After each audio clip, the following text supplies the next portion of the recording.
Okay. What's saying to me? Where's my guy at? Where's he at? If this motherfucker don't join the podcast, because this guy, he probably didn't accept the invite. This fudging dude, he probably didn't accept the invite. This guy. See, I texted him earlier today, yeah, because we usually go on Friday, innit? Text him earlier today. Said, bro, are you still good for tonight? Yeah. Tonight is blessed. This guy didn't even accept the invite. Is it my fault? Should I have checked? I feel like I should have done. But he's there though. Yeah. My guy to accept the invite and that, but we love him, you know what I mean? And he's here, so it don't even matter, bro. You know what I mean? What are you saying, my bro? I'm good, fam. Did you forget about me? I'm not gonna lie, I kind of did. Lost track of the time, to be fair.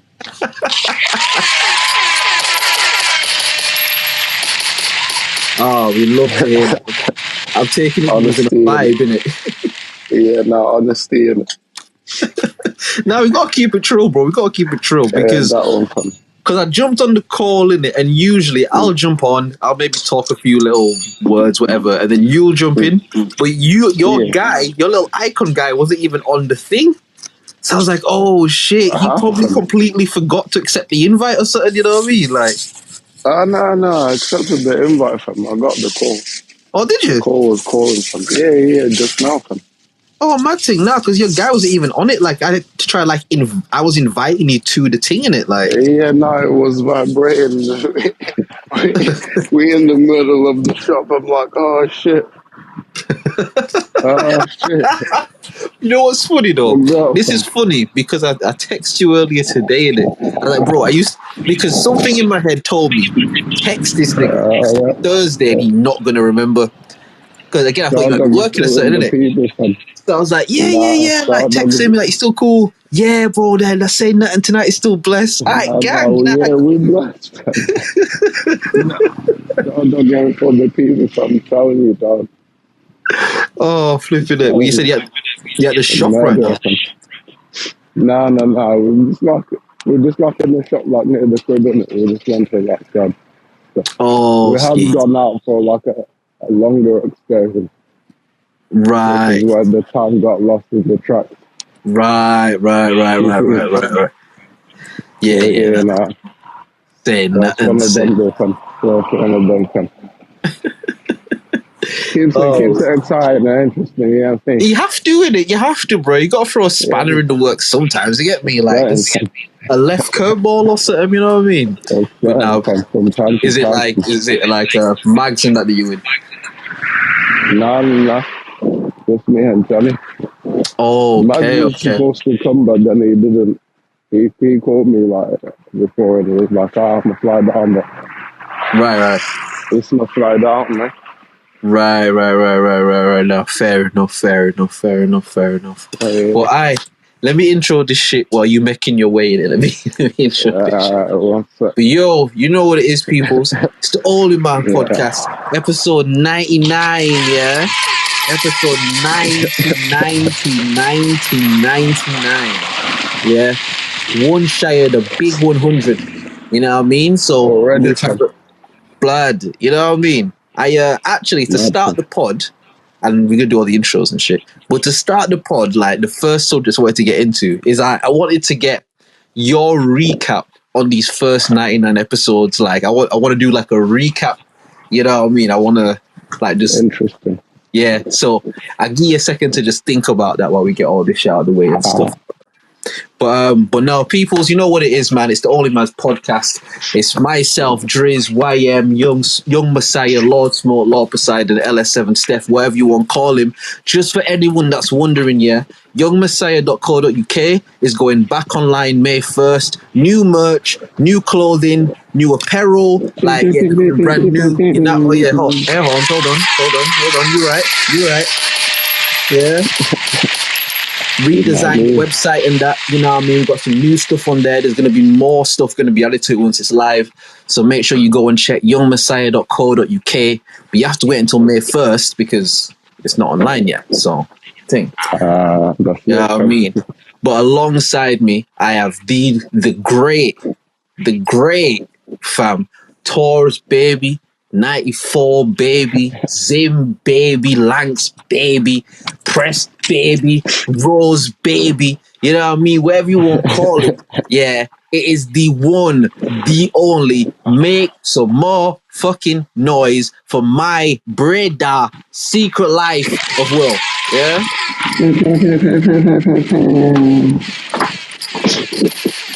Yeah?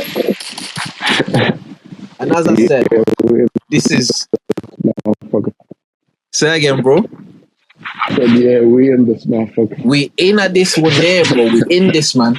And like I say every week, if you're listening on the stereo app, follow Slow. That's Slow 1524. Follow Slow. Follow myself, Drizz OnlyMans podcast.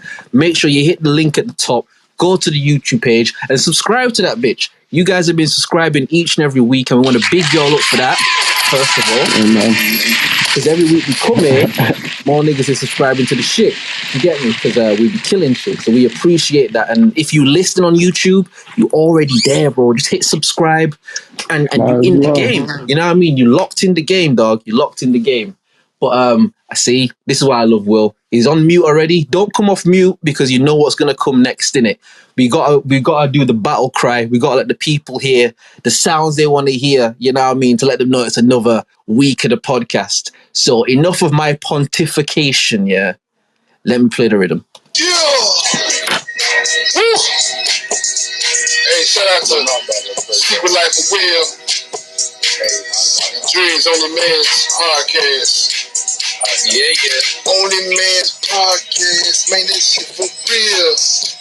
Hey, man, this shit for real. OnlyMans podcast. Say this shit for real. For real. Man, this shit too real. OnlyMans podcast. Talking about some man shit. Ain't nobody playing around. These niggas like Marilyn Manson. Damn, man, my diamonds be dancing. Talking about investments, romance, man shit, yeah, man shit, yeah. None of that he say bullshit, whoa, man shit, yeah, man shit, yeah. Hey, real man in demand, bitch. Hey.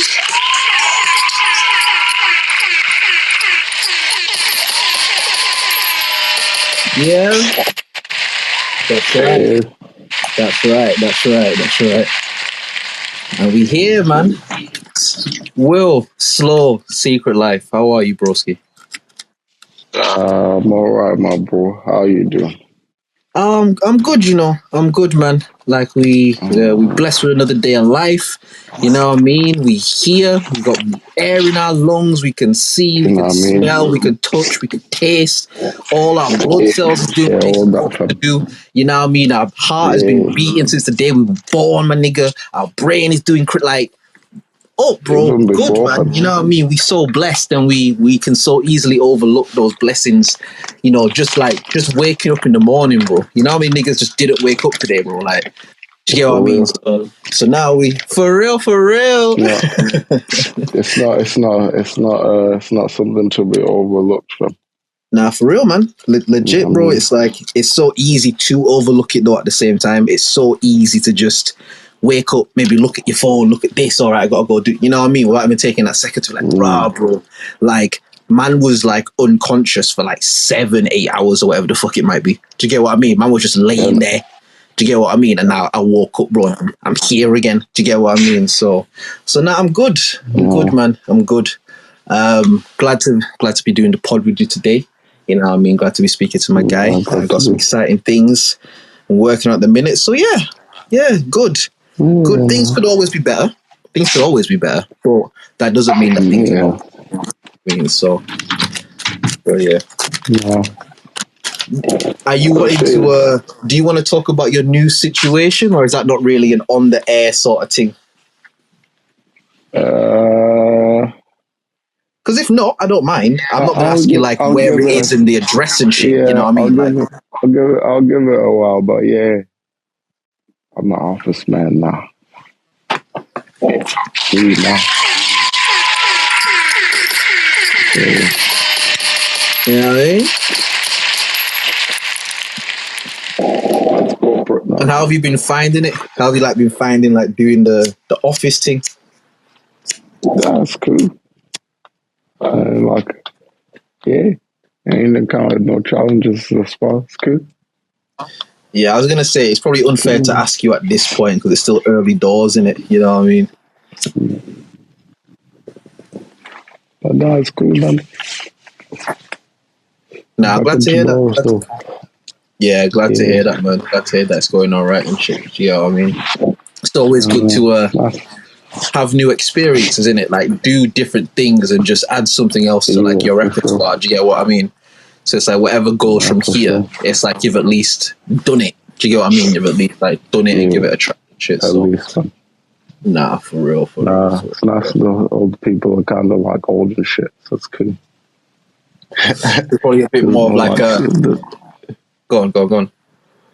yeah, there's not as much of like the little Niggas. bullshit that be happening in work. You know how it goes from Nigga shit. little cliques and politics and shit. There's still that shit. There's still Yeah, all that political shit, but yeah, it's not the same type shit. Fam. Well, I mean, It's not it the might same be. type shit. It might be. You just don't see it yet, innit? Yeah, maybe. But nah, Maybe, honestly, that's very true. if the people are cool and that, and like you get on with them and shit, like you're not really a mix up guy anyway, so you're not gonna get yourself in a not really. anyway. So you know what I mean? Yeah. As long as you're cool and do your thing, then it should be all right. Do you get me? But That nah, one, fam. I definitely, because like the first job I ever had in it when I was 16, I know I've told some pod before, so I won't go into it again. But man works for T-Mobile, like answering the calls and shit. Yeah. And that was decent money, but then from there, I didn't have another like office job for a minute. Do you get what I mean? So like when man moved down to Wolves for uni, I remember the first year of uni, obviously you get student money and so you're all right. So you're like, I'm lit, fam. Don't worry But it's about coming towards the end of the year now, and I'm like, Yeah. bro, student money's done. I ain't got no source of income and shit, blood. Like, and I cannot go back to Leeds. Not on some, I can't go back, but it's like the effort it's going to take me to go back. Like, I'm not feeling to do that. Man, I've just got here. Man, I've just started to settle and shit. I'm not feeling to go back in it. And I remember it was like basically the sort. You remember Vicky Hall's in the accommodation we stayed in? Yeah. The term or the lease, I guess, that the student lease, it ran out like late July. Yeah. But they had a thing where, you know, like foreign students and, you know, stuff like that, they would do like summer schools and stuff. So like they have like summer shit as well. Like you can stay there over the summer too, but it's a whole different thing. It's like a whole separate shit in it. And I remember, obviously, because I told you from time, like I was cool with the people there in it. So I sort of said to them, like, yeah, I'm looking to stay in it, but I ain't really got a situation yet. So just like, yo, bear with me in it. And bless her, the woman that worked there, like white lady and shit, but she was cool in it. And she was like, we'd love to have you. You're a really nice tenant, but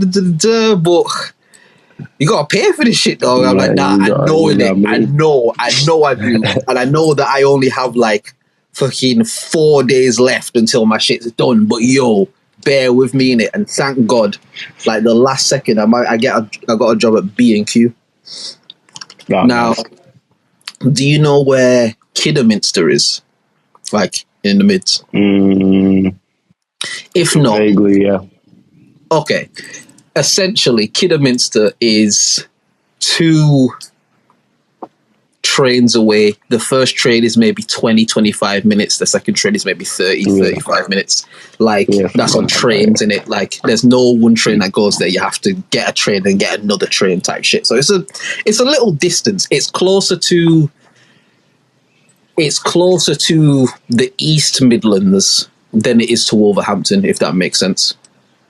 So it's still West Midlands, but it's right on the edge where the East Midlands is right next door. Do you get what I mean? Yeah. But I remember I got that thing, bud. And man, literally, fam, like, I would get up, get my shit together, go and do that. And man's there. I'm lifting up these fucking massive, like, cinder block shits and putting shit on shelves and all sort of bullshit and that. They give like the uniform and that with the big boots and the this and all that shit. And all that, fam. Man would literally do that the whole day, blood. Jump back on a train and usually have to wait an hour before the train would actually come because fucking after a certain time, trains only ran every hour and shit. Every hour. So it's like if I finish at 7, the train comes at 3 minutes past 7 and the thing is not next to the train station type shit. And the next train don't come until 3 minutes past 8. You know what I mean? So it's like, man would literally do that, blood. Get back to Wolves, get back to the crib, get changed. No, I lie. I used to get changed there because they had like shit you could get changed. I'll get back to the crib, put all my shit down, and then I would go to Farm Foods and get the bag of chicken wings that comes like pre. Bro, I swear I did them chicken wings when I was in like B2K. I swear I did them one time and you man was on them shits. Yeah, I think so, fam. I'm pretty sure. Yeah, because that used to be my lick, bro. Them Farm Food wings in the bag, nigga, on some broke nigga shit. Bro, I used to nice them up, man. Add a little extra seasoning, a bit more sauce and that. Put them in the oven, man. Because man would get like the honey and that and get some barbecue sauce, mix it up, put it in there, put it in the oven. Them shits was leng, bro. I couldn't eat that shit now. Like, I could not do that shit now, but back then, yeah. That was a movie, fam. And man literally did that from like July all the way through to like the following September because that's when the school year started again, innit? And again, thank God by that point I managed to get like another job working at the O2 mobile shop and shit.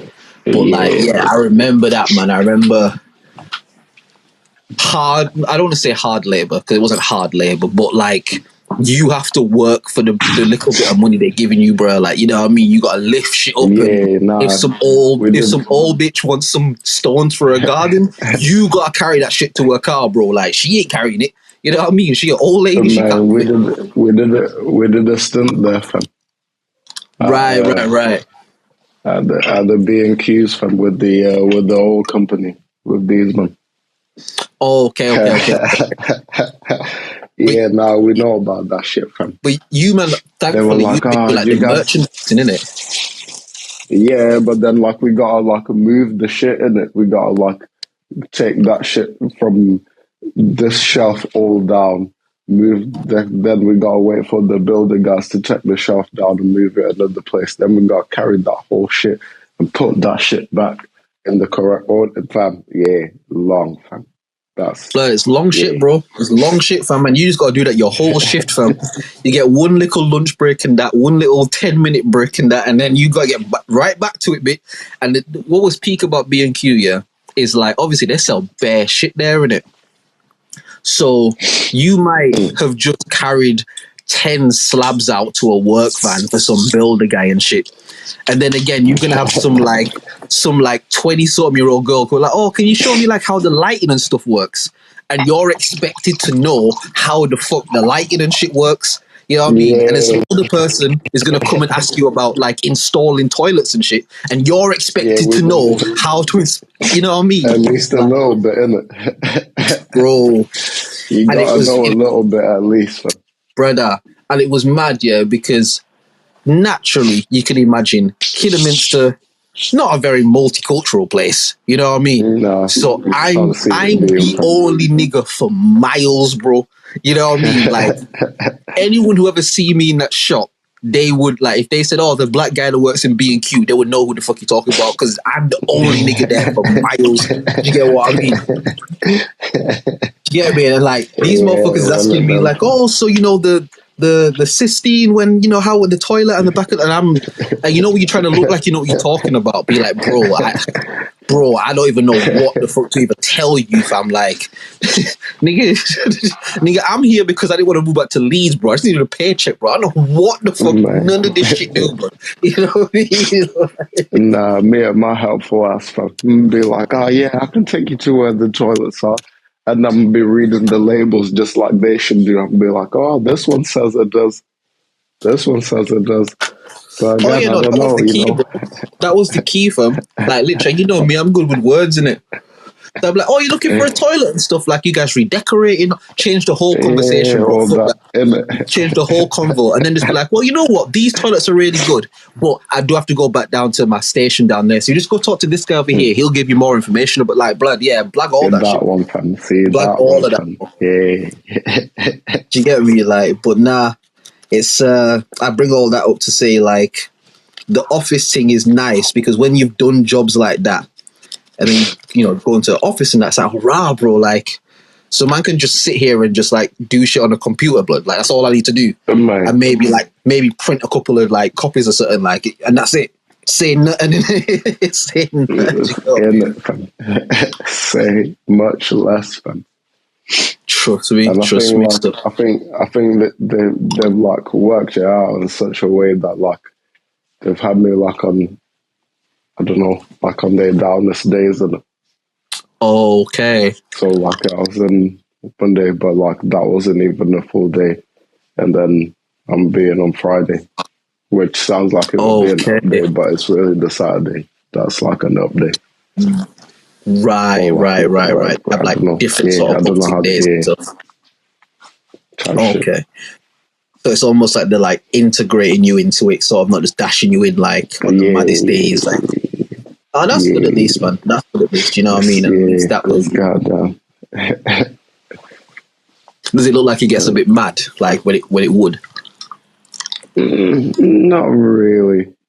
Not nothing like crazy. I wouldn't say. Right.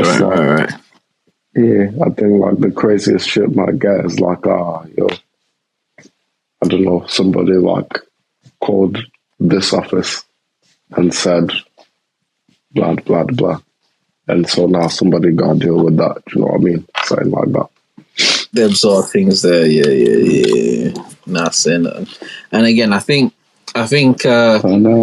those sort of jobs are good when you have like other things that you're doing type shit, because even again they can be quite mundane in it. It can be quite just what it is type shit, and I think if something like that is the only thing you've got going on in your life, you're probably gonna shoot up the office one day, or you're gonna jump off a bridge or something. You know what I mean? Because it's super mundane or something crazy. Do you get what I mean? Like you might go to, what was the nigga from last week called?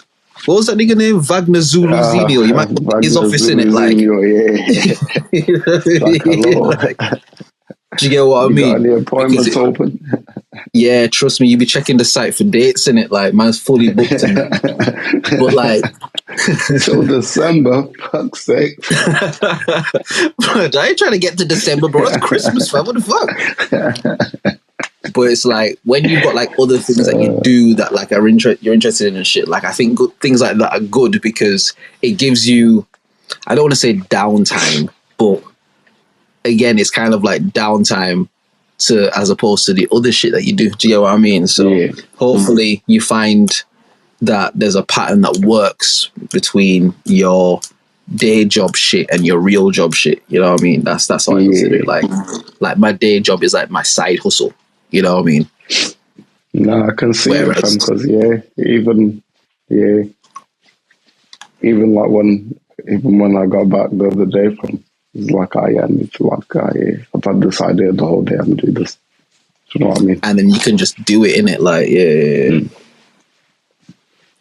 Because you're thinking, no, I'm not gonna have the time to do it later.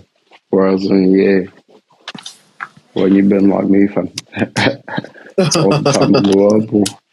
Trust me. I'll do that shit in a minute. Yeah, a couple minutes roll by. Yeah, doing like 10 minutes will be cool. I remember this might be like 2020. That's the year that Pop Smoke died, isn't it? Yeah, 2020. Yeah. So rest in peace, Pop Smoke. That was the February. The Vibe Live show was the March. And I remember that's when I first started getting the idea for like the Lord Smoke shit. I remember I was like for work one time, because we had to go in the office these times and that. I remember just getting all these ideas. My nigga, I opened a Word document and just started barring up on the Word document, bro. Literally. In the works, Bro, literally, fam. Like, because again, man was like doing calls and that, but sometimes there'll be like dead times in it where you just sort of sat there waiting. My nigga, I opened up a Word document and started barring off, fam. Emailed that shit to myself, nigga, like that. Because, like you said, sometimes you'll just be there and you'll have these ill thoughts. And have you ever done that thing where you think of something dope and you're like, oh, I'll remember that. And then you come back to when you're like, shit, I can't remember the fucking thing, bro. Like, I can't remember it. I remember I was having some sick ideas, and I was like, "Nah, I need to write these down." So I'm writing a minute, but then it's like, "Fuck! How can I get these to myself? Like, this isn't my fucking computer." Like, I was like, "Nigga, fuck that! I'm just gonna email it to myself, bro. Like, fuck it, like." And then boom, I used to like get little scraps of paper, and I'll write down the idea and take pictures of it, and like even ooh, how that's smart. That's smart. I've even said it on here about how the RG thing started. I was just in work, fam, doing the same repetitive old motion bullshit, and I thought, oh shit, that'd be a dope idea, fam. And I drew like the little logo on the back of my hand, like on the glove that I was wearing. Took a picture of literally like on a glove. Carried on working. Yeah, literally on the glove. And carried on working. Turned the glove around. Wrote another thought that I had, which kind of was like the whole like a motto of the thing, describing how like it's all about like seeds and what I'm saying, watering the shit, and how like seeds are the thoughts, so then your actions you watering the plant, and then like I'm saying, at some point you're gonna harvest certain out that, etc. And you just write this on the back of the glove. Hey, that's cold. That's cold. But then, it was like oily and shit. And I think I kept it for a bit, but it was just like, I can't. You know what I mean? That would be a dope piece, like a keepsake to have. That would be such a sick keepsake to have, bro. Like, I still got the pictures, like, so that's. Yeah, no, of course it is. Like, of course it is. I'm just saying, like, on some like nerdy artistic shit, that would just be like a dope. Like, if you had that glove, I would tell you to like frame it or something. But you know what I mean? Like, do you get what I mean? Shit like that. I had that thought, fam, but after I had dashed it, fam. Yeah. Could have kept that shit. But then subsequently, every time like I've been in the workplace or whatever, I had like, if I come up with the idea, like, like a variation of a logo, or whatever, done it. Do you know what I mean? Just like, sketch it out, take a picture of it, boom. It's there. Yeah, the picture thing is smart, you know. Yeah, the picture thing is smart, because when you were saying it, I was gonna say like, yeah, I did that at a point. I would write shit on paper, but then one day I was going home and it rained, and and you could forget about all of that. You know what I mean? But then you like took a picture of it. I was like, oh yeah, that's the key right there, and it's so simple, but I just never thought to do that. Yeah. But like, that's dope, though, man. That's dope. Yeah, it wasn't even allowed to have my phone out on the workshop floor. Oh, so you have to do it on like a slide thing. Yeah, on a quick slide one thing. Is that when you was doing the work with your pops and that? Yeah. Them times there, man. Nah, it's mad. It's mad. Like, even just like discussing it now, like, this is gonna sound weird, so bear with me. But it's like, I can almost smell that time. I don't know if that makes sense, but it's like when I think about that time, I just think about like the space that man were in, like the type of music man were doing, like the shit we was doing, and like it's almost like I can smell it, but I can't actually smell it. But like that's how it feels when I'm remembering it. You know what I mean? It's like, I remember like there was a time when obviously you man were up there running around trying to like sort out, like shit with the show. And, we was like moving music, trying to do shit. And that's when man first tried to, get some merch and stuff done. And, we were just like moving and shaking type shit. You know what I mean? Just moving and shaking type shit. And it's like, I remember that period, man. Yeah, I remember Yeah, that the period. budding stage, fam. Yeah, man. I was The budding stage, fam. in fact, I think if you listen to that class thing that I sent, I think I actually mentioned it on there. But I Yeah. was thinking about the Vibe Life 4, Vibe Life 3 shit before in it.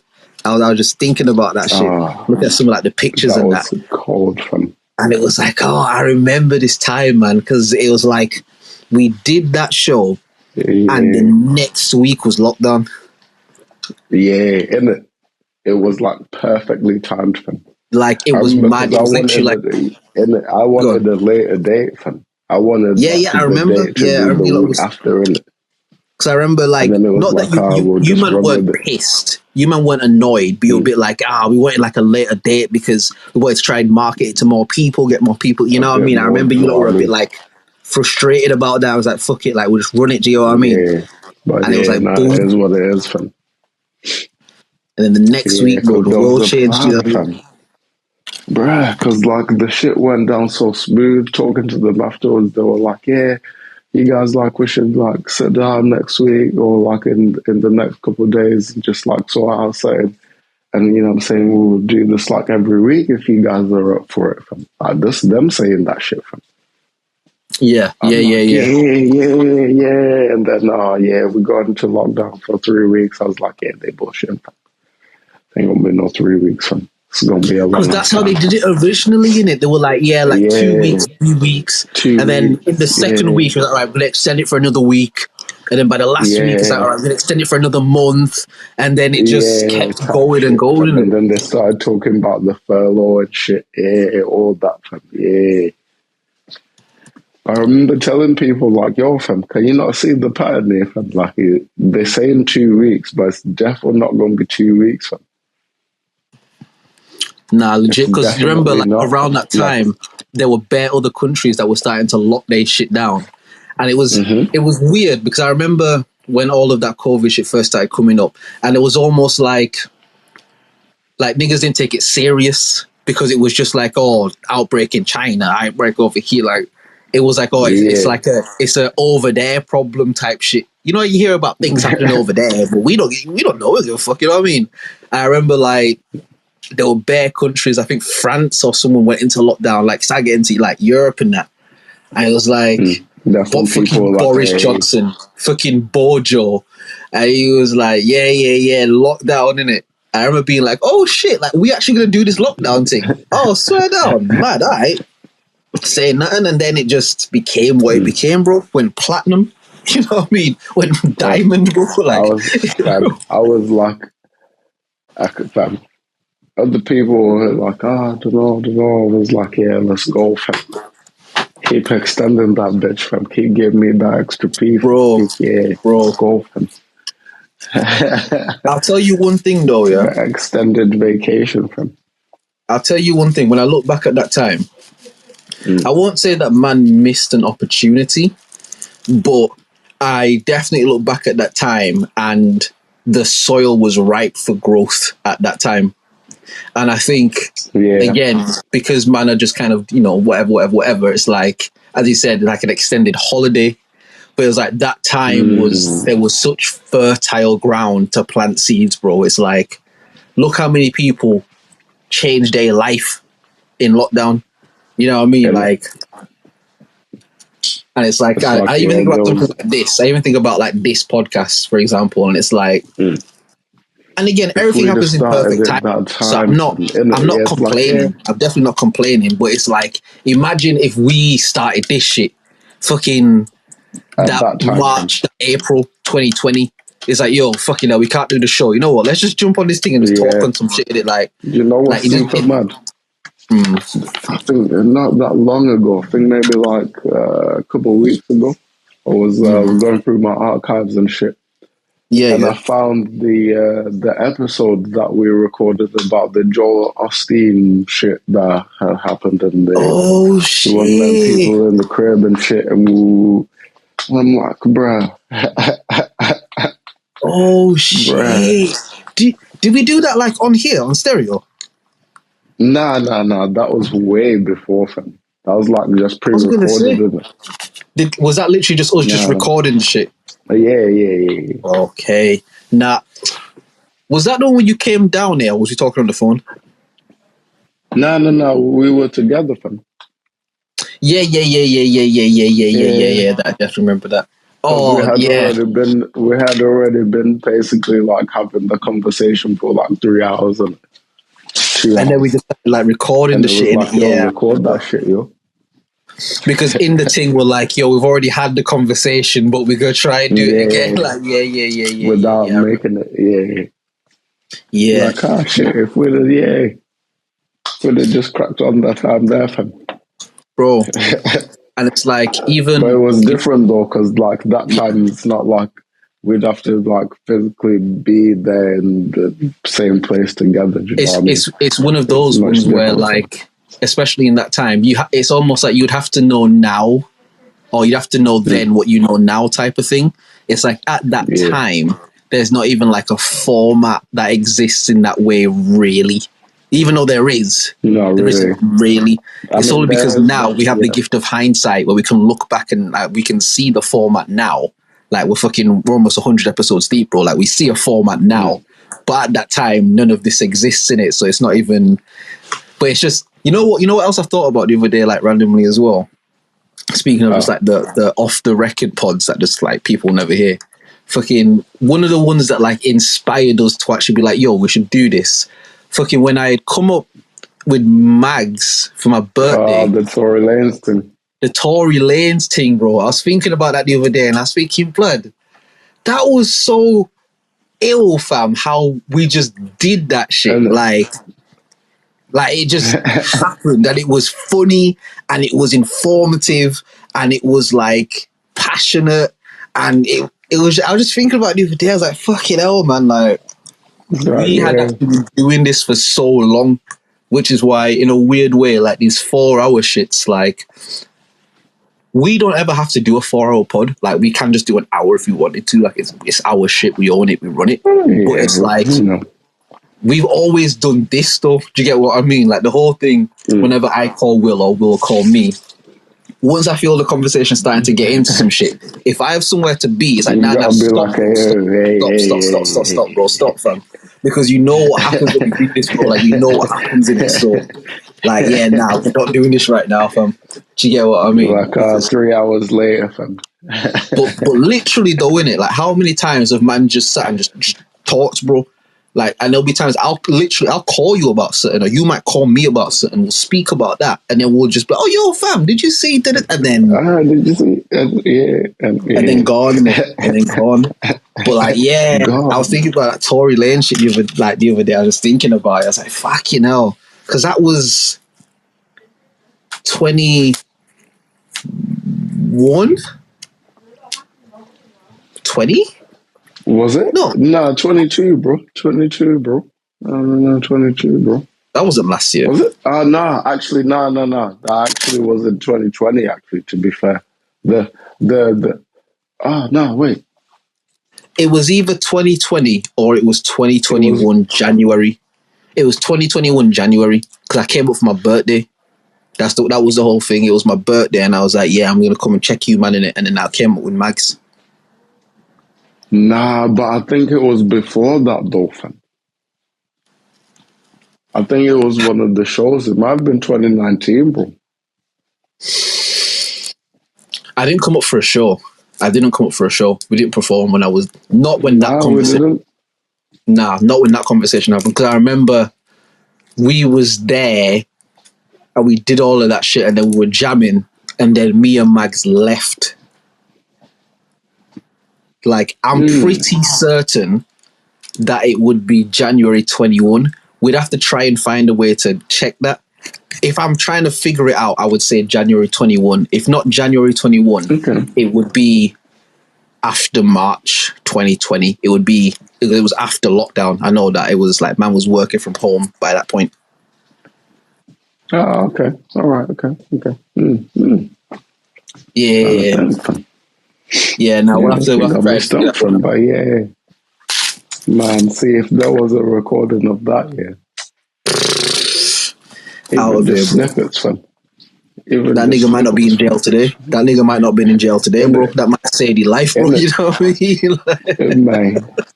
You might have heard that shit. Oh like, wait, we're talking about the whole like with the trial thing or like the no. mixtape thing. The mixtape, the chicks tape thing. The thing was, could he tour that tape? And one side was saying, and I was saying nah. Yeah. And I think your brethren was saying nah as well. I think like we was like nah, bro, because there's too many samples. There's too many there's too much. You can't tour that because you have to bring out the art like that. Yeah. It was the mixtape, man. It wasn't the trial shit. That's recent. That's like recent. Yeah, the trial shit is more recent. You know that shit that actually happened like 2-3 years ago. Yeah, that's what I'm saying. Like the actual shit was like 2020. I remember it. Yeah, it was like during lockdown and shit. And then fucking there was like a whole thing, and I wasn't allowed to listen to Tory Lanez at the crib for a while. I remember. So I used to be like, I'm just gonna go for a cig real quick, and I used to be like smoking cigs and listen to Tory Lanez. Listen to Tory Lanez, and he was putting out fire then as well. You know what I mean? But he was putting out nothing but heat, but like all smokers in it. I ain't been broke in a minute, and I was like, I feel that because I hadn't been at that time. You know what I mean? And I was at them times there. Tory Lanez is a phenomenal case study in so many different ways. Like a very, very good case study in so many different ways. You see how he trying to now like combat the thing now, fam. Yeah. And he made that announcement with Ack or whatever, like on the phone or whatever. And he was like, all that shit, fam. Yeah, all that shit was bullshit. We're gonna get that shit thrown out. Their lawyer was dirty, blah blah, all that bullshit. It's like, I mean, I can see maybe the appeal being like granted or whatever, but then still like the damage is done now. Do you know what I mean? You know what? I think, to be honest with you, what you're saying, the damage is done already. But also, I think that if Tory Lanez doesn't get out of jail before the end of the year, nobody's going to give a fuck. Meaning, say next year come and he gets a new lawyer and the charges get dropped and he gets acquitted and he comes out talking all of that shit. I told you all that. I don't think anyone's going to give that much of a fuck anymore because too much time has passed. You know what I mean? Like too much. I mean, we already don't really give a fuck about that anymore. Exactly. Really, like even now, because I remember when that shit was going on, like even when it resurfaced when the trial was happening and you could feel this shit in the air a little bit. Like people was like, yo, fam, this shit. And it became really like you have to take a side sort of shit. Like I remember people cared, innit? But like now, I the only way I see people caring now is if someone comes back to basically say like the whole trial was rigged, like official documentation from the courthouse comes out, the whole trial was rigged. Yeah, but like if that, but then that's the thing about the appeal in it. Like if that does happen, then it does call into question like the decisions that were made. Like, how comes they let an incomplete DNA test run as evidence in the court, or how comes they didn't take into consideration the fact that like the actual physical evidence was like just lost? Because in the cases where that happens, they should get dashed out the window. You know what I mean? They lose the bullet or they lose the glove or whatever it is. Shit, like the whole case gone in it. Like usually that's what happens, right? But in this case, like all that fun. Lost the bullets. The DNA sample was inconclusive, and they said, we can't rule him out completely. And it's like, what? Well, if it's definitely not him, then it should, do you know what I mean? It should not be him. Never mind, you can't rule him out. Like, because fine, all right, cool. What if like he had touched it or whatever? Do you know what I mean? But then he's not the one that, you know what I mean? It get into all that shit.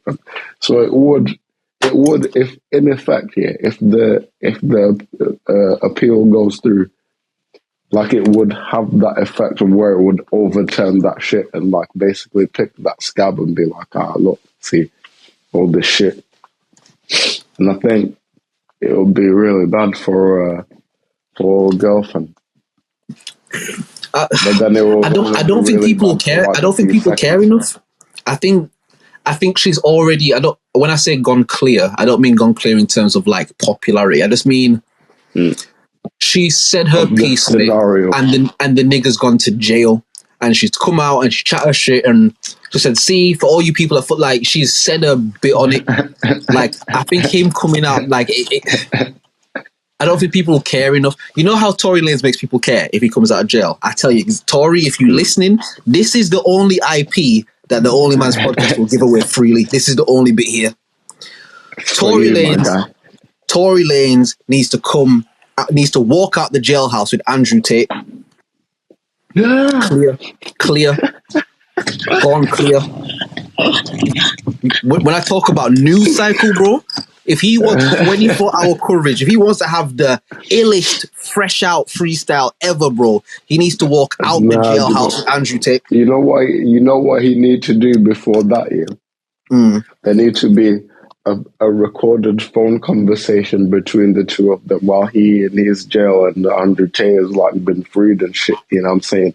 Bro, and Andrew Tate just talking that shit like, to him, innit? Like, like that, fam. Yeah, that needs to and drop. Then he That come and get him in the that phone call drops like it leaks. You know how TMT leaks shit and that. That leaks. The fucking pictures come out. He's walking out the jailhouse with fucking Andrew Tate. It's going mad, frenzy. And then the fucking first day out freestyle, bro. The track starts with that phone call. And then you hear the music coming in, bro, and you're like, sorry, go, yeah, fresh out of jail, yeah, right. And then you know he's about to go crazy in it. Then you know he's got, and then the world is his, bro, and then planet Earth belongs to Tory Lanez for at least a week. If he do that, planet Earth belongs to him for at least a week, for at least 1 whole week. Planet Earth, he can go anywhere and do anything he wants. Man say he should bring out Tory Lanez to the ring walk, fam. bro. Yeah, because these niggas be coming out to the ring with rappers and shit, innit? I'm telling you, fam.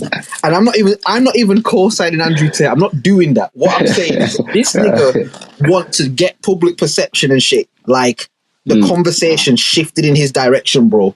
He need to have Andrew Tate meet him outside the jailhouse, and them niggas were fresh out of jail. I did the diddy bop, like, you know what I mean? Like, I just tilt my head to a fam, because people, fam, even the similarities in their shit, yeah, it's like, bro, is it? Both of them are like, yo, I didn't do the shit. You know what I mean? Martyrdom, the shit bro. That y'all saying is it becomes shit. A martyrdom thing, innit? It becomes. You know what I mean? Even because like that girl's best friend, fam, she was like, I don't know about all that, fam.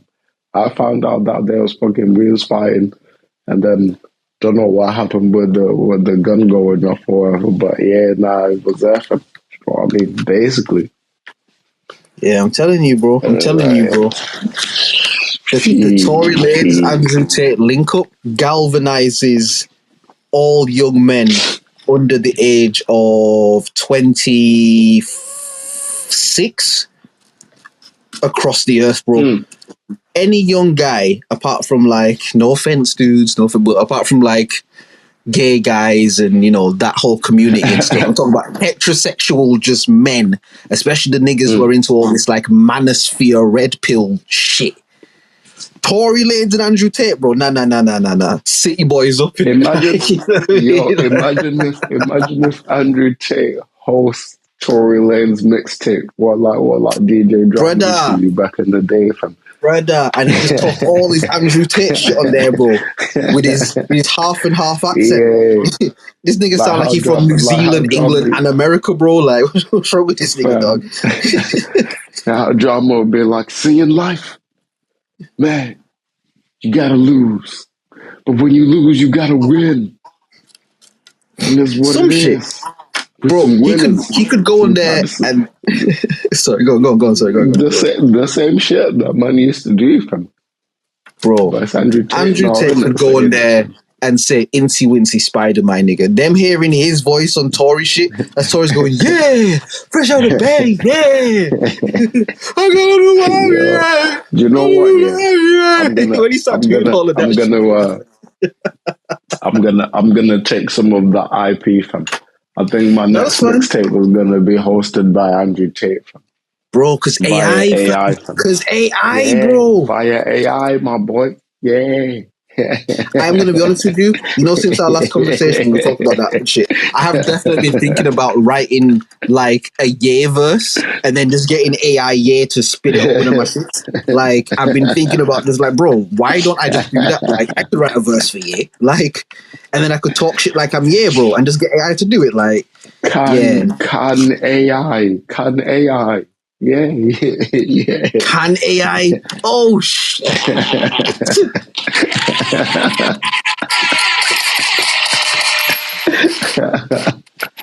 Can AI West?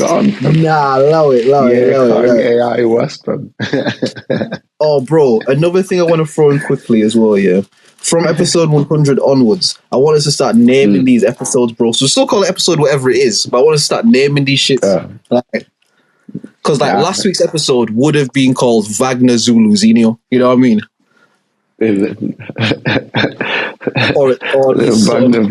Wagner Zulu Zinio Services. Yeah, Services Inc. Do you know what I mean? Bereavement Services Incorporated. But yeah. I want us to start doing that, you know what I mean? So if at any point in the shit you just, whether you say something, you hear something that you just think is like, yeah, I like that, just make a note of it and just make a note of it. But can AI West? That's fire. That's fire. Yeah, that's fire. That's OnlyMans IP intellectual property. You could even be like you could even spell it like KANY and then AI in it. Yeah. AI West. Can Ye I West? You're a genius, bro. You're an actual genius. Nah, man might actually do that, bro. I'm not gonna lie. It's one of these shits I've been listening to in the crib. And I'm like, brother, a Ye verse here would be fucking mad, bro. Like, a Ye verse here, bro. Like, all I need is a Lil Wayne feature, fam. We out here, fam. Oh, bro. I don't know if I could do it though, man. I don't know if I could because Wayne is like. One of my life's goals has been to get a verse from Wayne in it. Like, that's one of my life goals, but and it's like that, I know, but it'll be like little way I, you know what I mean? Little way I.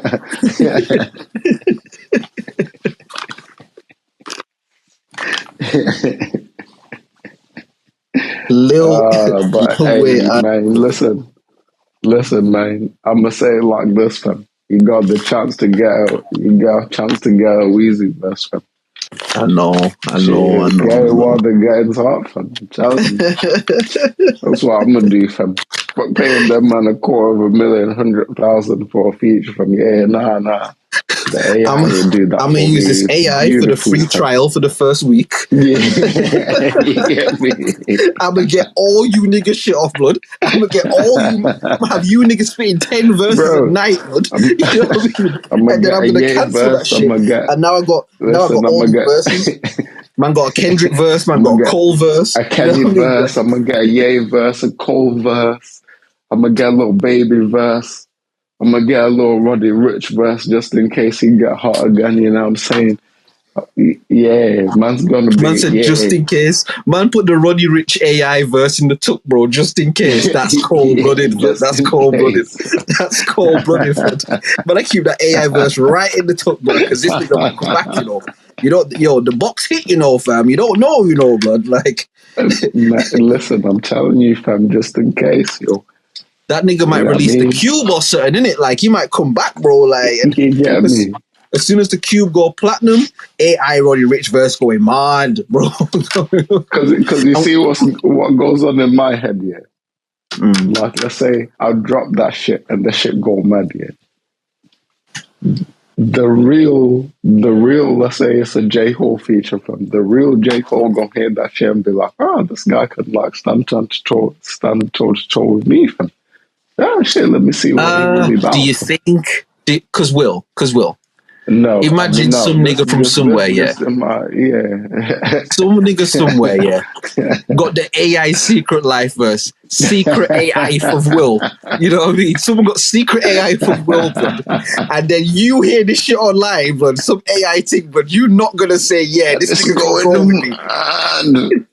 You're not gonna say that, bro. If that shit is going nuts, yeah. Hey. As long as the AI did its job and represented, man, and did actually spit a verse like me, fam, cool. Let's run that shit, fam. What you're going to say for yourself is that this thing could not spit a verse like me, and this nigga could not write a verse for the 8. Like, you are not going to see, I'm not that arrogant, though, fam. See what I mean? Maybe I am then, bro. Maybe I'm different in it, like, because a nigga can't play me no, like, why... Nigga can't play me no YAIM to me, but like, Yam. What is Yam, blood? I ain't never heard of Yam. YAIM. Nah, bro. Nigga can't do me like that, bro. Nah, fam. I don't give a fuck. This nigga could be spitting like J Electronica Black Salt, nigga. I don't give a fuck what he's saying, nigga. You know what I mean? No.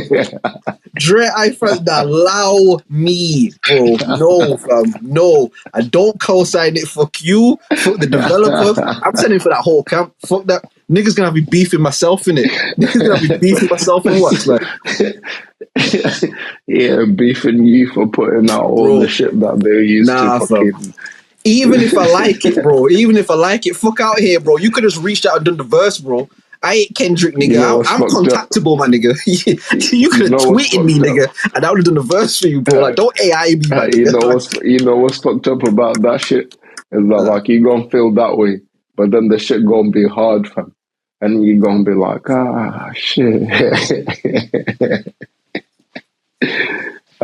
Shit, this shit kinda hard, fam. And then one time you're going to catch yourself tapping your toes with that shit and be like, goddamn. But you see, I'm cool with, like, being a hater for certain shit in it. Like, I don't pretend to not be a hater on certain shit if I'm being a hater. That, I'm a hater on, bro. Like, I'm going to go, even if I like the shit, bro, I'm going out of my way to hate on that shit, bro. Every second I get, I'm going to try to throw shade on that shit, bro. Like, because I'm not Pusha T, dog. Like, you can hit me and I'll give you a verse if I rock with your shit, bro.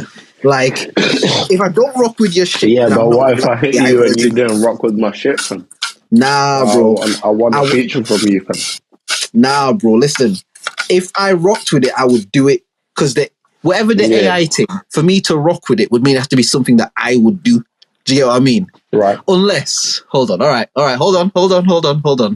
Yeah, but the AI can do anything, fam. Literally but I don't want to hear me spitting like Cole, and I don't want to hear me spitting like Drake. You don't, fam. You definitely don't, fam. So then I wouldn't rate it. That's what I'm saying. So back to hating. Yeah, but fam, listen. Back to hating, bro. Yeah, like, that's cool. You don't rate it, but yeah, like my fans rate it, fam, and your fans rate it also, fam. Nah. I would, all right, what I would do, yeah, I would tell my fans, like, yo, y'all can fuck with that if you want to, innit? Like, it's calm, but just know that I do not respect that shit because that nigga could have just hit me for a verse. I would just let my fans know that that's my position. If y'all want to listen to that shit, yeah, but what if the position is the nigga had already hit you for a verse and you said nah because you ain't really like what the nigga do or whatever? But then that one thing that he did, the AI, the Dre eye on it, fam. Go on. What now? I don't know if I prefer Dre I Francis or Secret AI for Will. I think I prefer the second one. But so he sent me something, or this person sent me something. I didn't rock with it, so they did the Dre I Francis shit. Mm-hmm. Let me think. Again, but it would mean that your people keep coming up to you and being like, "Yo, fam, it's an incredible verse, my guy." How you? It think would mean that the nigga wanted me to do something on the verse that I don't do, because say if I did a verse and homie was like, "Nah, I don't want the verse to be like this. I want it to be more like this," I would try and work with that. Do you get what I mean? So it would mean that this guy would have to do the AI me in a way that I would never do. And then my thing would be, if you wanted something that I would never do, why wouldn't you get... The AI's taken its knowledge based on how to do what it's doing from like the data it's collection. So it's just gonna analyze what you would do and then take man's idea in it. Right. Okay, you know what? I'm gonna try and go with your premise. I'm gonna try and go with your premise here. I realize that I'm being like a cock blocker to your hypothetical. So let's go. Alright. So the nigga put the shit out. My people fuck with it. People fuck with it. And even me, I'm like, yo, this shit's kind of fire. And homie sent me the shit, and I didn't fuck with it or nothing. If I genuinely thought the guy did a good job, minus like all the jokes and shit, I would probably hit man up and be like, yo, you know what? You smoked that shit. Like, because I would have never. We should work in it. We should work because if that's the sort of like direction and vision that you have, I would love to get in studio with you. Because again, you know me, I'm all down for like working part of the team and shit. And like, bro, what did I say to you the other day when we was talking offline? Man, I've written so many lyrics in my life for myself, for other people, freestyle shit. Like, I've done so much of that shit, bro. Like, niggas want me to go some one or two little thing, bro, for their shit. Run it, bro. It's your shit, bro. Run it, bro. Whatever you want to do, fam, it's your shit in it. Like, cool. So my thing will be like, bro, if you want to write me a verse and you want me to just do a verse that you write, cool. If that's what you want. But you asked me to do a verse. Do you get what I mean? So I would say to my man, like, this is dope. But if you wanted this, you should have just told me you wanted this, and then I would have done that. Because more than likely, the guy would have probably wrote the verse with the AI in it. More than likely. Or even if the AI wrote the verse. Not necessarily. Because even if the AI wrote the verse itself, he could have still taken what it wrote and said, yo, Drizz, do this.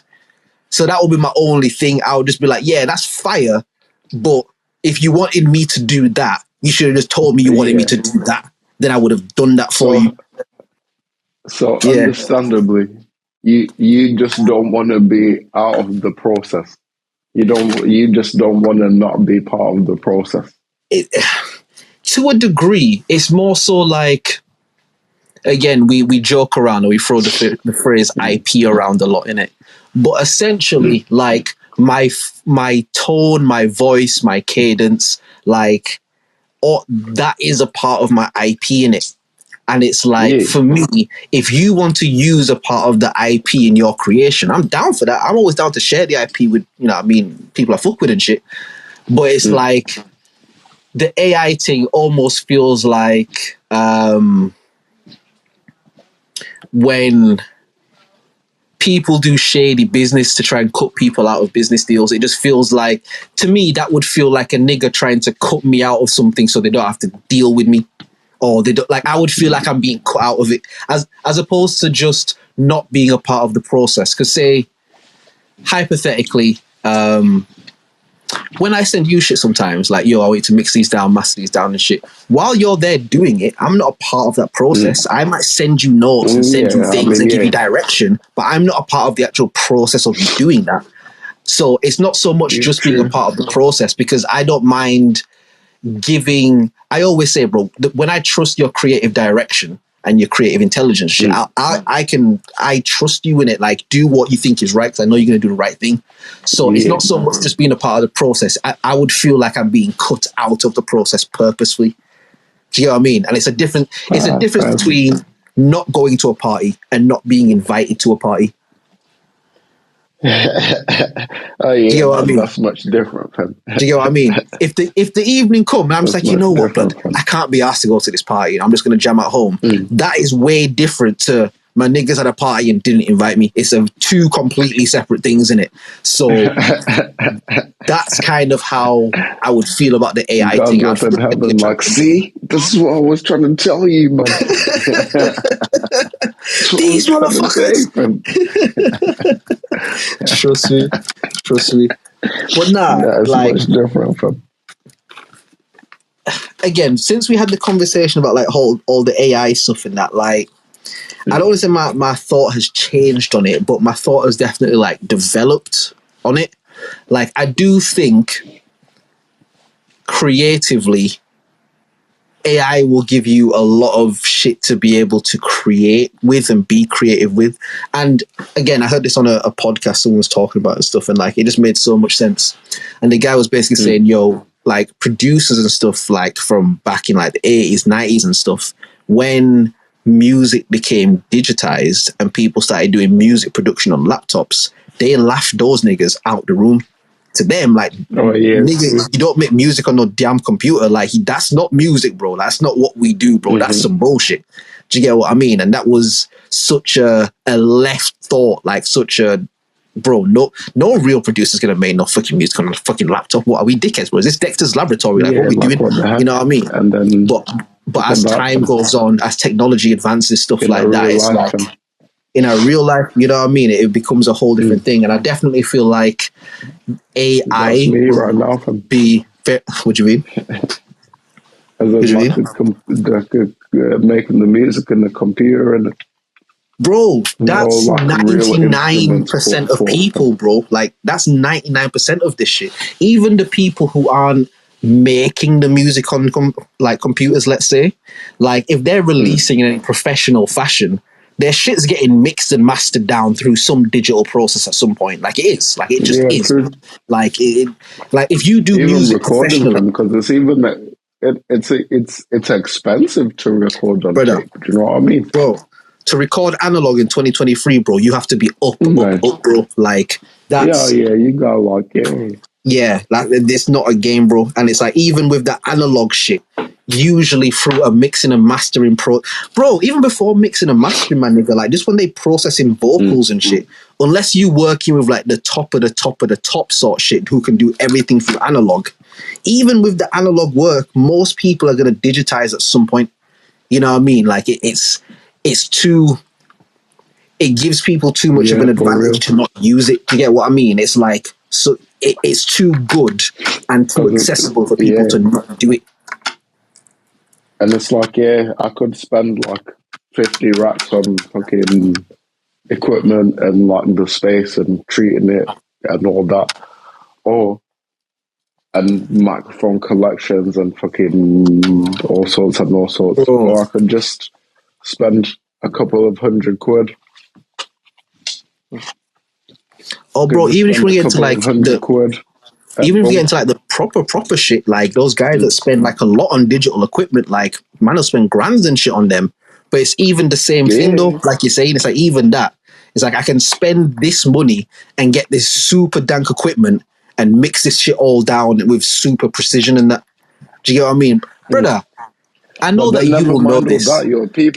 People like this, Like let's say I wanted a microphone that costs like $8,000, I can get a thing that's like an emulator, Use any mic as long as it's like decent, you know what I mean? And now my shit sound like it got recorded on that microphone. Right. And that's you see what I mean? Like the technology is too advanced and it gives you too much access for people to not use it.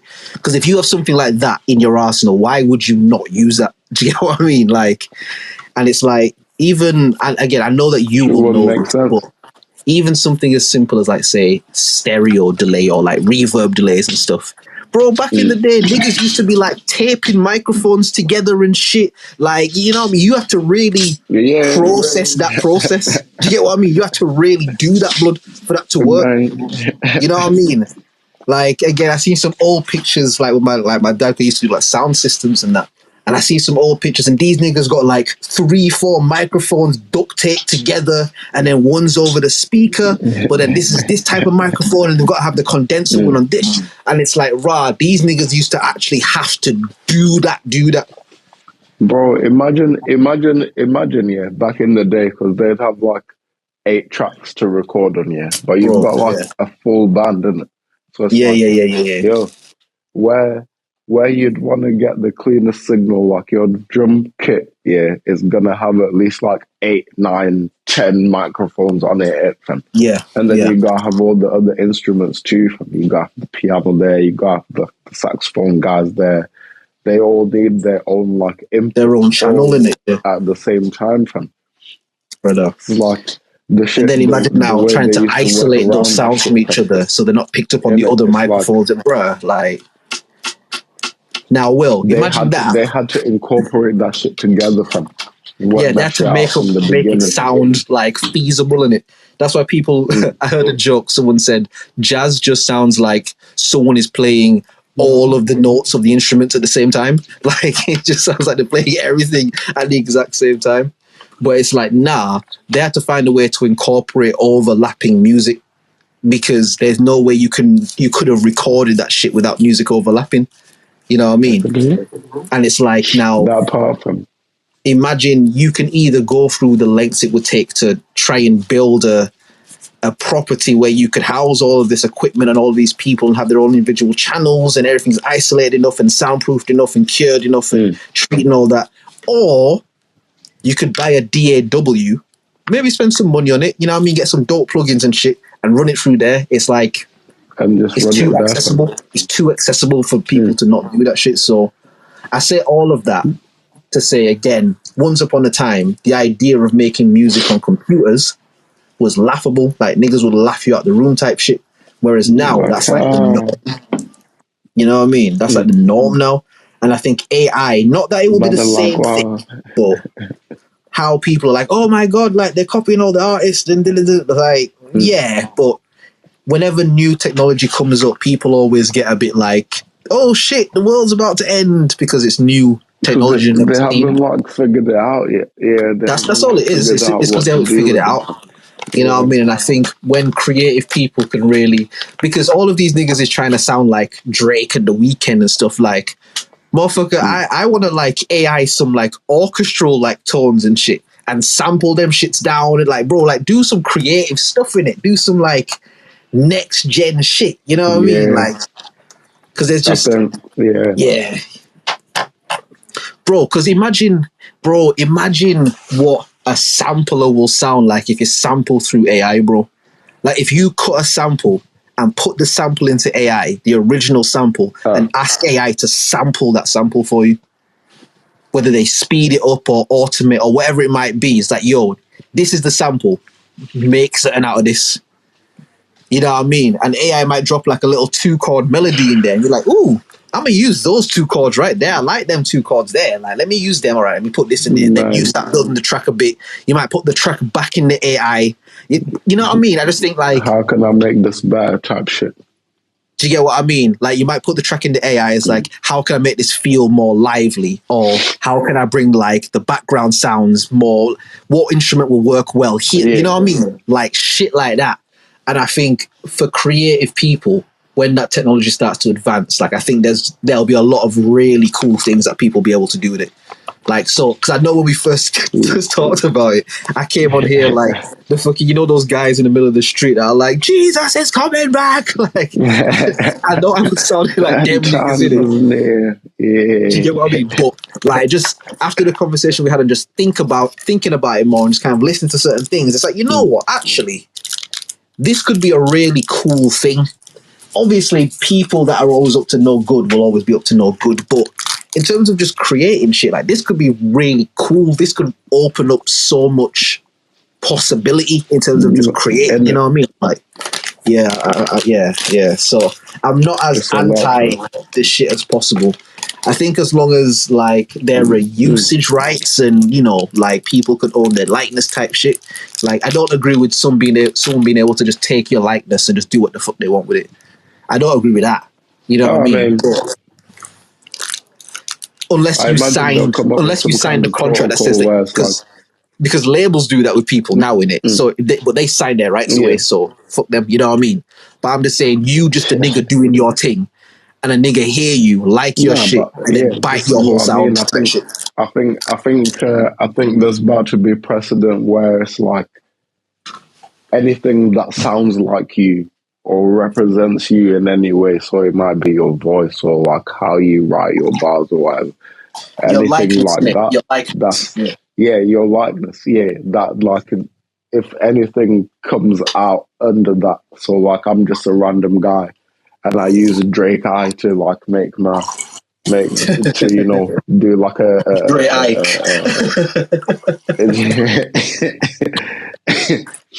Aubrey Grey I am. Yeah, I use him to like, you know what I'm saying, we do like a joint project or whatever, you know what I mean, like the 21 Savage thing. But then, Will, let me ask you another question. I imagine they'll come up with some kind of system where it's like if anything like that would happen, then like the person that the AI is emulating would get paid for that.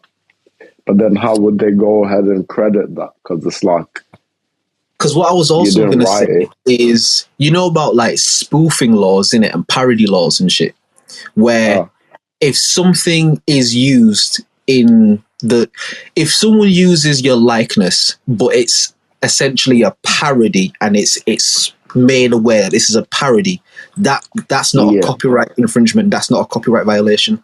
Like people are allowed to use. Yeah, like say if you put an album out and had the Drake AI on there, and you put Secret Life and this is not Drake, and you released it like that, and you just like made it very clear that this was not Drake, you wouldn't get sued for that. Because that falls under parody law. That's how like all these spoof films and shit that they do. That's how they're able to do all that shit. Because again, think movie studios and that, bro. You can't just recreate their likeness on your shit, bro. Like, nah. Man, nigga, Marvel couldn't even put out Marvel movies because Sony owned them, bro. Like, you know what I mean? Like, oh yeah, true. Disney had to buy Marvel shit back for Marvel to get their shit back, bro. Do you get what I mean? Like, that shit is deep. But they could put out all those parody films because it's clearly a parody. So it's like, I wonder where AI would fall into that paradox of law and legality. You know what I mean? Because that's the same kind of shit that they have with the unis at school, and it's like plagiarism would be like if they taken somebody else's work completely, but it's like this is works that's been generated from not somebody. Like those chat GPT things, innit? I mean, where does the line go? Yeah. I did hear something else as well. Thing. It's like, where did the lines like, do you know what I mean? Yeah. I did hear something else as well, where my my Farrakhan-ness makes me disbelieve it, and I'll explain why. But someone basically explained that AI is evolving and developing at such a rapid rate, and we understand that in law, it takes a very long time for laws to get passed. Like, laws take the process of a law passing is a long process. And the thing, it was basically saying that by time they're able to change the law to combat AI, they won't be able to combat AI because AI would have combated anything they could come up with, because look at the rate it's developing at now, type shit. And at first I was like, rah, that's mad. But then I thought about it for a second, and I was like, yo, that's what Elon said, isn't it?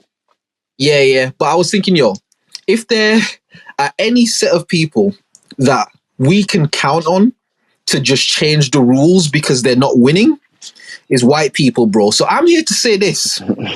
White people might save us from this shit, bro. I tell you the truth. It might be white people who save us from the AI, you know, bro. Because I tell you one thing, bud. The white man is not letting AI run his country, bro. Fuck that. Man, listen.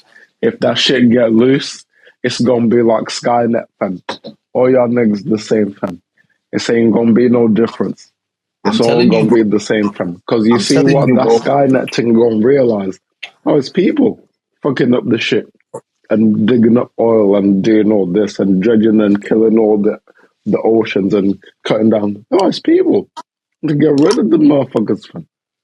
Eventually. See, what you're saying is absolutely right, and I don't disagree with it, but I'm not gonna allow you being right to get in the way of my fantasy about white people saving the world. Like, I'm going to tell you the truth in it. Like, I'm just going to keep it 10,000 with you, bro. Like, you right in it. And I have nothing to say that's going to combat what you just said. Like, you right. The AI will definitely do that. But I've already pictured this in my head, so I'm going to go through it anyway.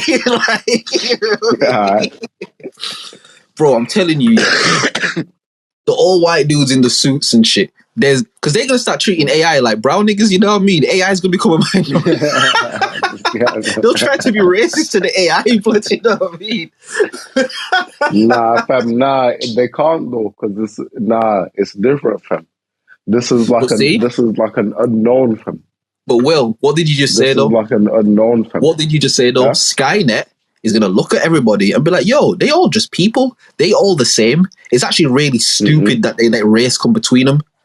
Yeah. But we did let race come between them. In fact, race is a made-up thing anyway.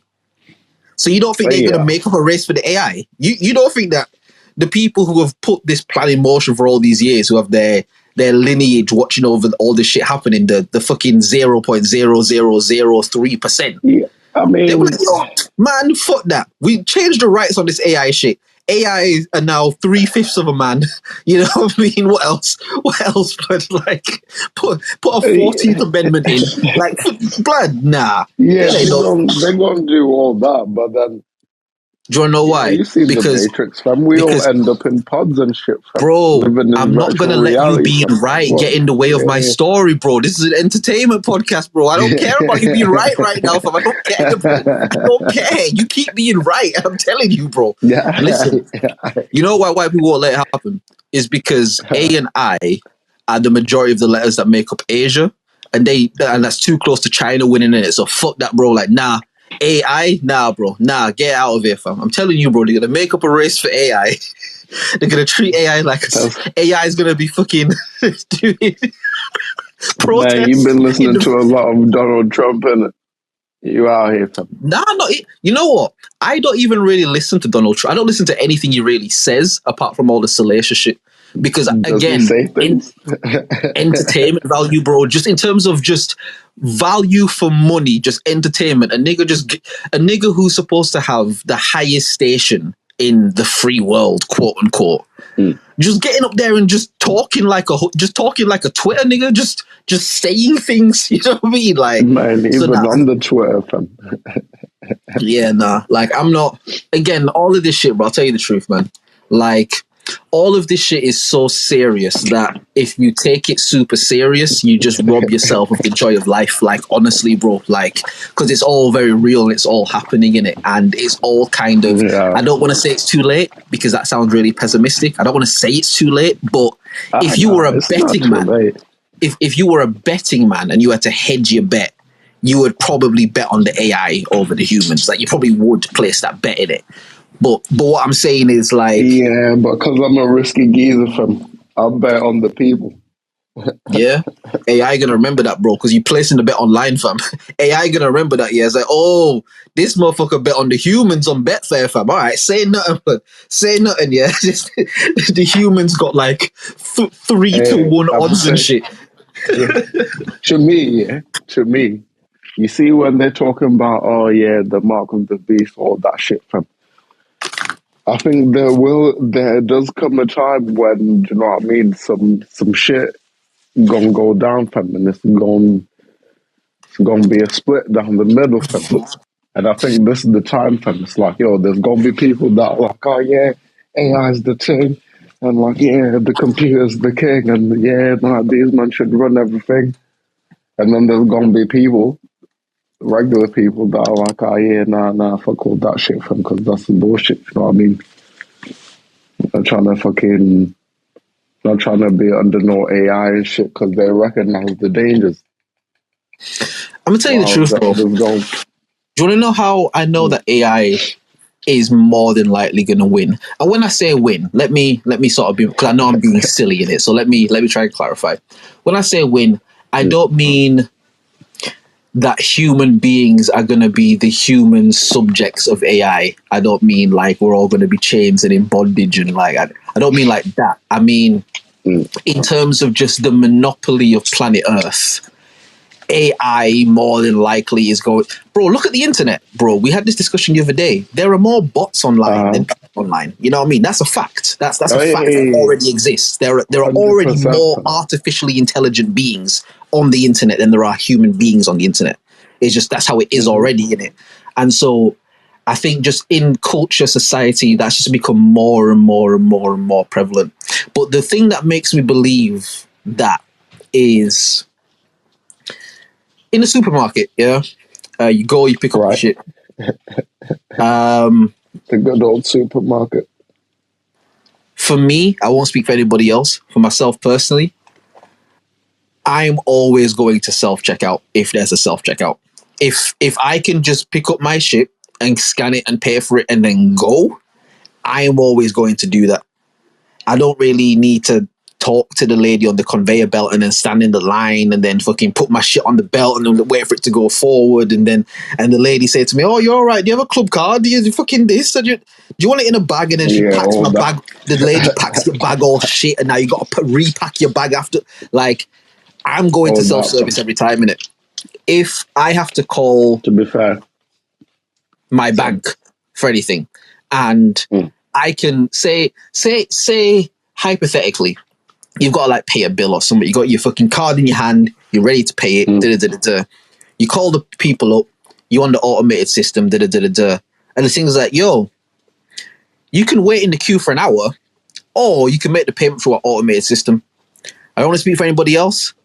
I'm making the payment through the automated system, or I'm going to go online and pay it, or I'm going to go on the mobile app and pay it. Like, I have to have exhausted all other options before I go, all right, I'm going to speak to a human being to deal with this.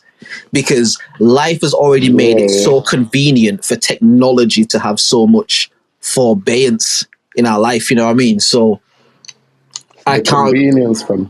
Convenience, bro. Convenience is king, you know what I mean? Like, and I think AI that's how we get convenient from. That's the thing, fam. AI is here to make life convenient, and that's it, fam. It's not to improve things, because if you really want to improve things gotta be inconvenient from time to time. You know what I mean? It's gonna hurt to grow a bit. You know what I'm saying? So yeah, it's one of them, fam. No, absolutely. The shit comes with ease, but then that ease comes with entrapment, fam. You know what I mean? But bro, and sorry, go on. Yeah, no. The ease comes with entrapment, fam. Nah, legit. And it's like how you gonna, you know what I'm saying? How you gonna overcome that shit, fam? I think personal sacrifice. That's what you're looking for, fam. Personal sacrifice, fam. But personal sacrifice is such a wicked thing, because it's like, why would I do that, fam? Yeah, because there's so many easier ways. There's everything right here. Why would I ever do that, fam? Legit, and you are right. Like, that is definitely how they trap us, but we here. Do you get what I mean? That's the thing. We're all here enjoying personal and I'll tell you the truth, and pleasures and shit. I'll tell you the truth. Again, I know. Oh, Farrakhan. But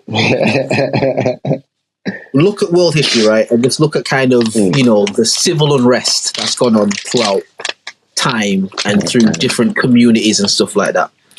I think what the higher ups, if you want to call them that, what they realized is the more there is civil unrest, the more there is the propensity for change.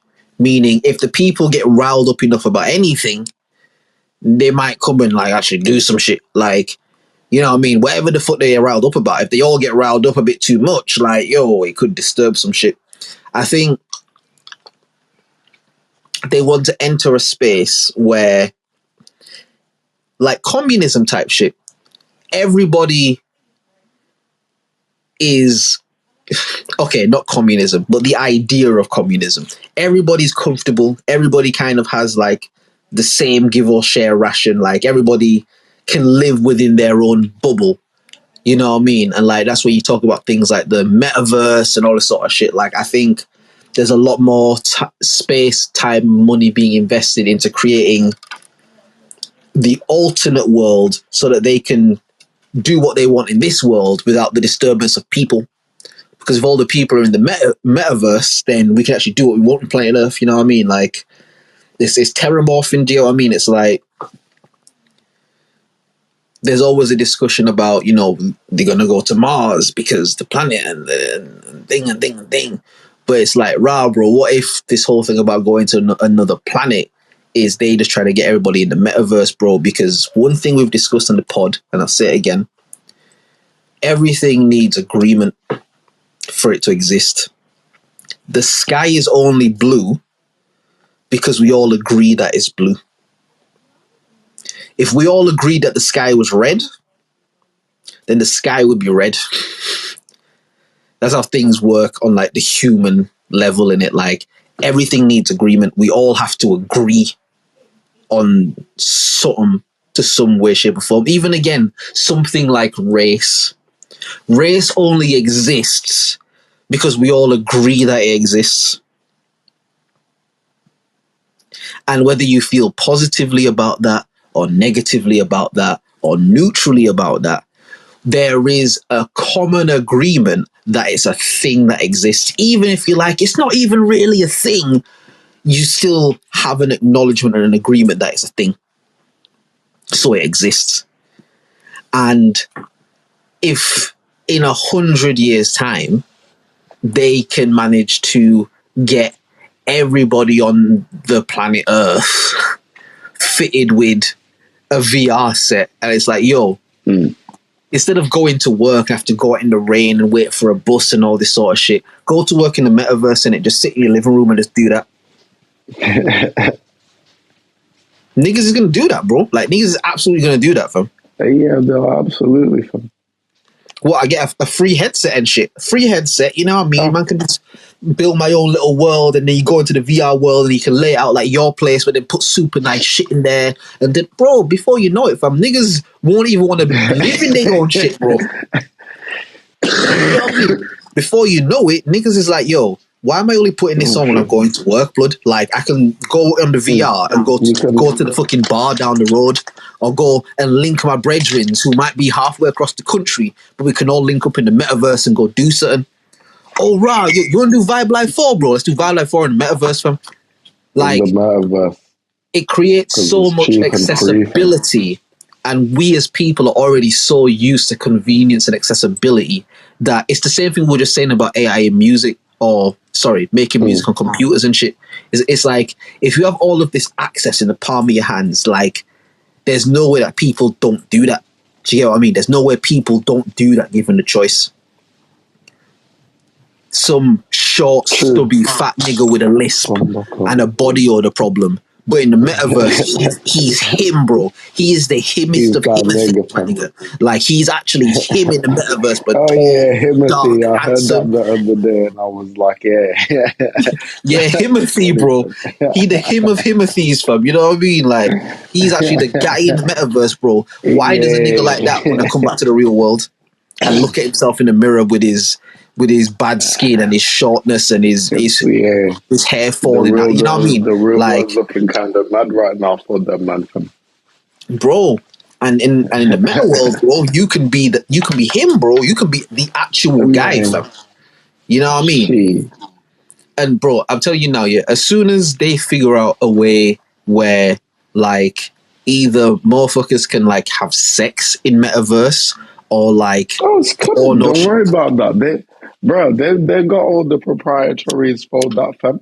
You know, but I'm saying, don't worry about that. Once that hits the streets, it's over, bro. That's what I'm saying. Once that hits the streets, it's done, fam. Once niggas can get nuts off in the metaverse, and it's like, oh shit, like I'm in the metaverse, but listen, man, listen, bro. Once they can do that, like this, fam. It's mad. I'm gonna tell you like this, fam. There's motherfuckers out here spending thousands on dolls that feel like people. Breda. Listen, it's already happening, fam. Breda. It's done, fam. All that needs to happen is for him to put the VR thing and the AR thing on his head and now there's like a thing that's there. And even wickeder still, the technology could get so sick that the doll could be doing what's happening in the video. Brother. Nah, fam. Nah, bro. That's a whole different iRobot, innit? That's a whole different iRobot, innit? iRobot, fam. That's triple X robot, fam. Fuck off, bro. Yeah, iRobot, fam. Nah. Where's the air horn? Fuck that. Is he mad?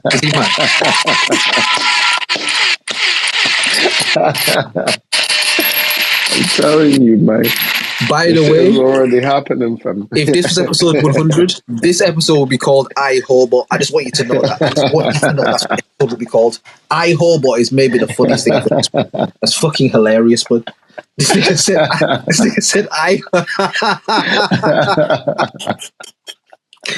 Yo, that's it keeps getting worse the more you say it, fam. bro, iHobot, my nigga.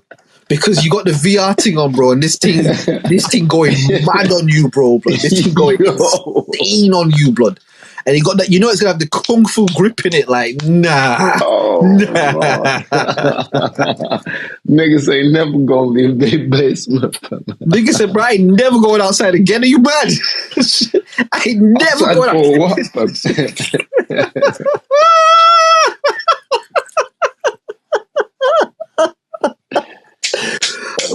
Keep playing, fam.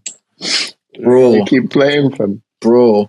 Nah. But okay, let me ask you a question. This shit is happening already, fam. Let me ask you a question. And obviously, we don't know about this, so we speculate. Right. But a nigga who have like a sex doll, do you think they would want like a live thing? Meaning you're in the metaverse and it's like a live person in the metaverse. Wouldn't they want a doll in the metaverse too? Like, if you into that, aren't you into that? Wouldn't that be the thing? Look, man, that's like being like, oh yeah, wouldn't girls want a real D, fam? They can have all the little plastic things all they want and do all the jabbing up and the whoop-de-whoops, but it's not the same shit. But with the the D is like, it interacts with their body, so even like a dildo or something. Yeah, so imagine if you had a thing that no, you missing what I'm saying. Hold on, one sec. You missing what I'm saying. You missing what I'm saying. What I mean is, obviously a doll is an inanimate object in it. It doesn't move. Someone who has like a fucking sex doll, they just do things to the doll. I'm saying, wouldn't someone who's into that, wouldn't they want that same thing in the metaverse? If you're into something that don't move. But it's the same shit as like the other thing, isn't it? It's like you're looking to get that interaction. That's what it is, man. This, in my head, this is how it makes sense in it. There's like a thing that kind of maybe feels or look like a human being, you know what I'm saying? I can like touch the legs or move the legs around. I can have like a whole person experience, fam. Without like the, like having to because I think it's the interaction and like the awkwardness that come with it, fam. But that's what I'm saying. But that's what I'm saying, though, bro. Because I'm saying something in the metaverse would interact with them. That's what I'm saying. But whenever they doing whatever they doing, they're obviously gonna be looking at some shit. They're obviously gonna be like logged onto the hub. Nah, bro. No way, fam. No way, bro. There's no way a nigga who buy a sex doll is looking at, bro, because your mind is in a different place, bro. Fam, bro, how did you get to the point where you get in the sex doll in the first place? I'm telling you, listen, I'm telling you, bro, as a professional porn connoisseur, I'm telling you, bro, I have never once thought to myself, yo, man should get a sex doll, bro. That's never crossed my mind ever in life. Yeah, I'm saying for you to get to the point of that, bro, you're already past shit. Drizz, but you already get that shit, bro. That's the difference. Do you know what I mean? Like a man that's getting that thing, like they've got like, they've got all the. Let me ask you like this. Let me ask you like this. A guy who's got the that thing, who's got the doll thing. You think a guy like that is just watching like normal shit? That's what I'm saying, bro. You think a nigga like that is just like, types in big boobs and that gets the job done, bro. I'm saying if you went through all the trouble of going onto the website that sells these, fucking getting the delivery, putting your address in and your card details and all this shit, and a nigga drove to your house and delivered this shit to you, blood. Like, if you went through all of the effort of that, bro, you're not on Pornhub, my nigga. That's what I'm saying, bro. Pornhub ain't doing nothing for you if you've got a sec, bro. That's what I'm saying. Yeah, it's not doing anything for you, bro. But you missing the disconnect, fam. They doing that because they can't get the real thing, fam. So imagine now I can get that thing and I can plug it into any hub video I want, fam. And it's gonna do what I'm seeing in my VR, fam. Like, but listen, yeah, wait. I think we should save that as IP as well. Any software developers, any of them, I'm saying should talk them. Because we could be sitting on billions right now, trillions, bro. In fact, fam. Bro, yeah, we could be out here, fam. Okay, all right. Okay, we'll get out of the porny conversation because I know, but it's the OnlyMans podcast, isn't it? So hear me. We're here now. I'm saying, hypothetically, if you a nigga who like missionary, right? But then heterosexual shit, I don't know about any of the other shit. But then you link a girl where y'all do that, but then she also likes like doggy, and that's just your pattern. After a while, because that's your pattern of what you do, you're gonna be more into doggy because you do it. You know what I mean? You're like, oh, you know what? Like, this is kind of. I'm saying, a nigga who have a sex doll, even if it's because he can't get girl, yeah, we'll take that premise. Cool. He wants a real girl, but he can't get girl. Aight. A nigga who, and this is before AI, so we're not talking about plugging into the shit just yet. Pause. Hold on. Pause, man. Do you hear what he just said?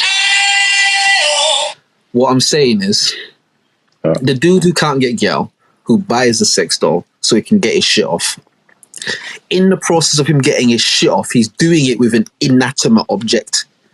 So even if he's imagining like it's a real person and that, the reality of it is that his senses are being fucking tintillated, whatever that word is, like by an inanimate object. So after a while of doing that, yeah, but I mean, it's not just about the inanimate object, though. Do you know what I mean? Like, because man could have got one of them. What do they call them? Them like I don't know. I see it on Twitter a lot, fam. The kids are wild, fam. But it's like a thing, fam. You know what I'm saying? It's like I don't know, fam. Shit, wash your shit. I don't know what it do, fam. But yeah, it's written by online, fam. I don't know, dog. Hear me. This is the last time I'll try and make this. If it still don't make sense, then I'll hold it. If it still don't make sense, I'll hold it. What I'm saying is, and I'm taking all of the premises that you've laid. Pause. So, a nigga gets a sex doll because he can't get gal and shit. He's some loser dude. He can't get gal. He got a sex doll. Cool. But, all right, okay, so maybe this helps understanding. You know how they say, like, if you watch pornography to, like, an excessive, dangerous level, like you're a porn addict type shit, it desensitizes you to, like, actually having sex and shit. So when you have, like, a real-life interaction with somebody, there are people who, like, can't even get properly aroused because their mind is so scarred from, like, watching fucking porno and shit, yeah? I'm saying that same thing. If you've got a fucking sex doll, bro, and you ras in the sex doll, blood, like that has to desensitize you to a real person. Like, it has to, bro. If you just in the crib rassing this thing that don't move, bro, like, and then a real woman or some AI, that has to desensitize you to that shit. You gotta factor in things like people that are going through that. Do you know what I mean? They're also like. It's a thing about being touched by people. Do you know what I mean? It's like they also want that. They also want to like feel being touched and shit. So imagine if a motherfucker that can't get no girl to touch him with a 10-foot pole from miles away. Yeah. And then he get this doll, and now he can plug it into the hub thing. And like the doll gonna be like touching him, it's gonna be like stroking his chest and shit. It's gonna be sucking him up and shit. Man, I can see. I think that only Once works. again, any developers out there, software developers and shit. Oh yeah, this is IP. This is IP. Sitting on billions, fam. Yeah, no, this is IP. Yeah, no. We anybody who put this in development, we coming for a check. Coming strong, fam. Yeah, we coming for a check, bro. We're not saying don't do it. We just saying cut us in it, like, you know what I mean. That's what we saying, bro. Like, the AI coming strong, fam. Trust me. I think that works if it's something that's a point of entry thing, meaning somebody who first, you know what I mean, they go outside a couple of times, they don't seem to get no traction with girls or whatever, and they're like, you know what, this is something that's available, I'm going to do this.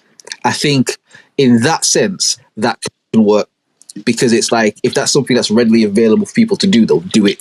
What I'm saying is, the niggas who today have sex dolls in their yard that they've had for years, bro, before this was available, I'm saying them niggas is not going on VR to go look at no real woman blood, because they got sex dolls all in their crib. But I'm saying their mind is already so far gone that it's not a point of entry thing, because their point of entry was fucking mid 2000s or whatever, when this shit wasn't even possible. So they had to just do what they could with what they had.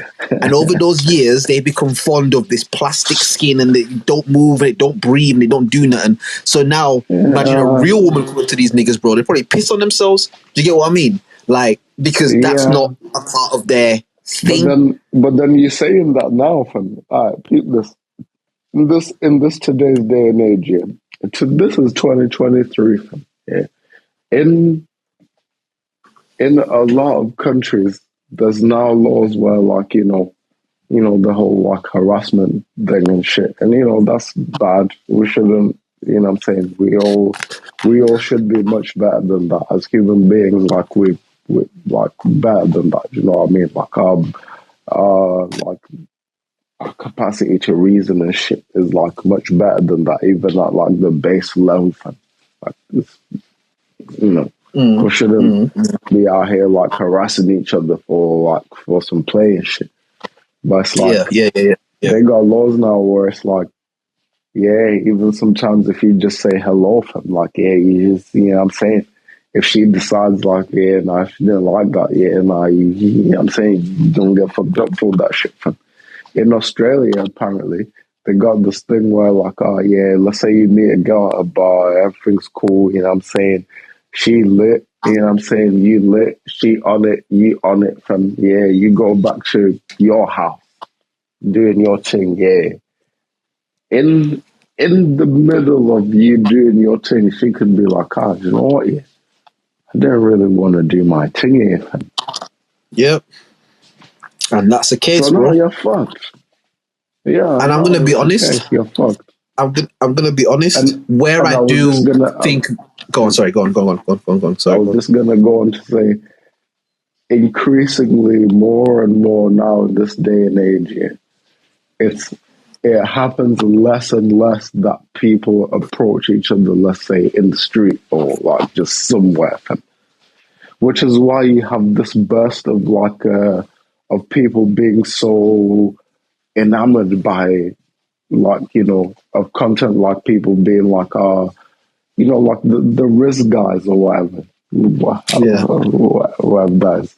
And then you got girls that also be on that shit too. It's like there's a reason why like that content is so like thing, because like most people fantasize about doing that shit. See a fine ass bitch on the street and just be like, yo, what's up, bitch? Hey, I'm gonna get your number. You know what I'm saying? It's like that's not happening as much as it did anymore. And it's not really a thing like it was before. I remember coming up with my cousins and shit. We'd just like wake up in the morning, you know what I'm saying, shower up, get dressed, you know what I'm saying, and just walk out of the house and be like, we're gonna meet some things today and make something happen, fam. I remember that, fam. That was a thing, fam. Like, we get back to the crib around like 7-8ish in the evening. Now we're comparing like, how many numbers did you get? Like, I only got 3, but top notch, fam. And they look at like, you know what, To be fair, it's only 3, but it's top notch. Fam. I got like 8, but there was like so it was. I'm still bad. Do you know what I mean? Like there's still. That was the thing, but now it's legit. Like I have a similar story. I'll share it in a sec. I just want to go back to something you said before about like the laws and stuff they're passing, and if a girl drunk should go home with you and shit. I'll say this, where I do understand that in itself can be problematic because it makes the lines very blurry.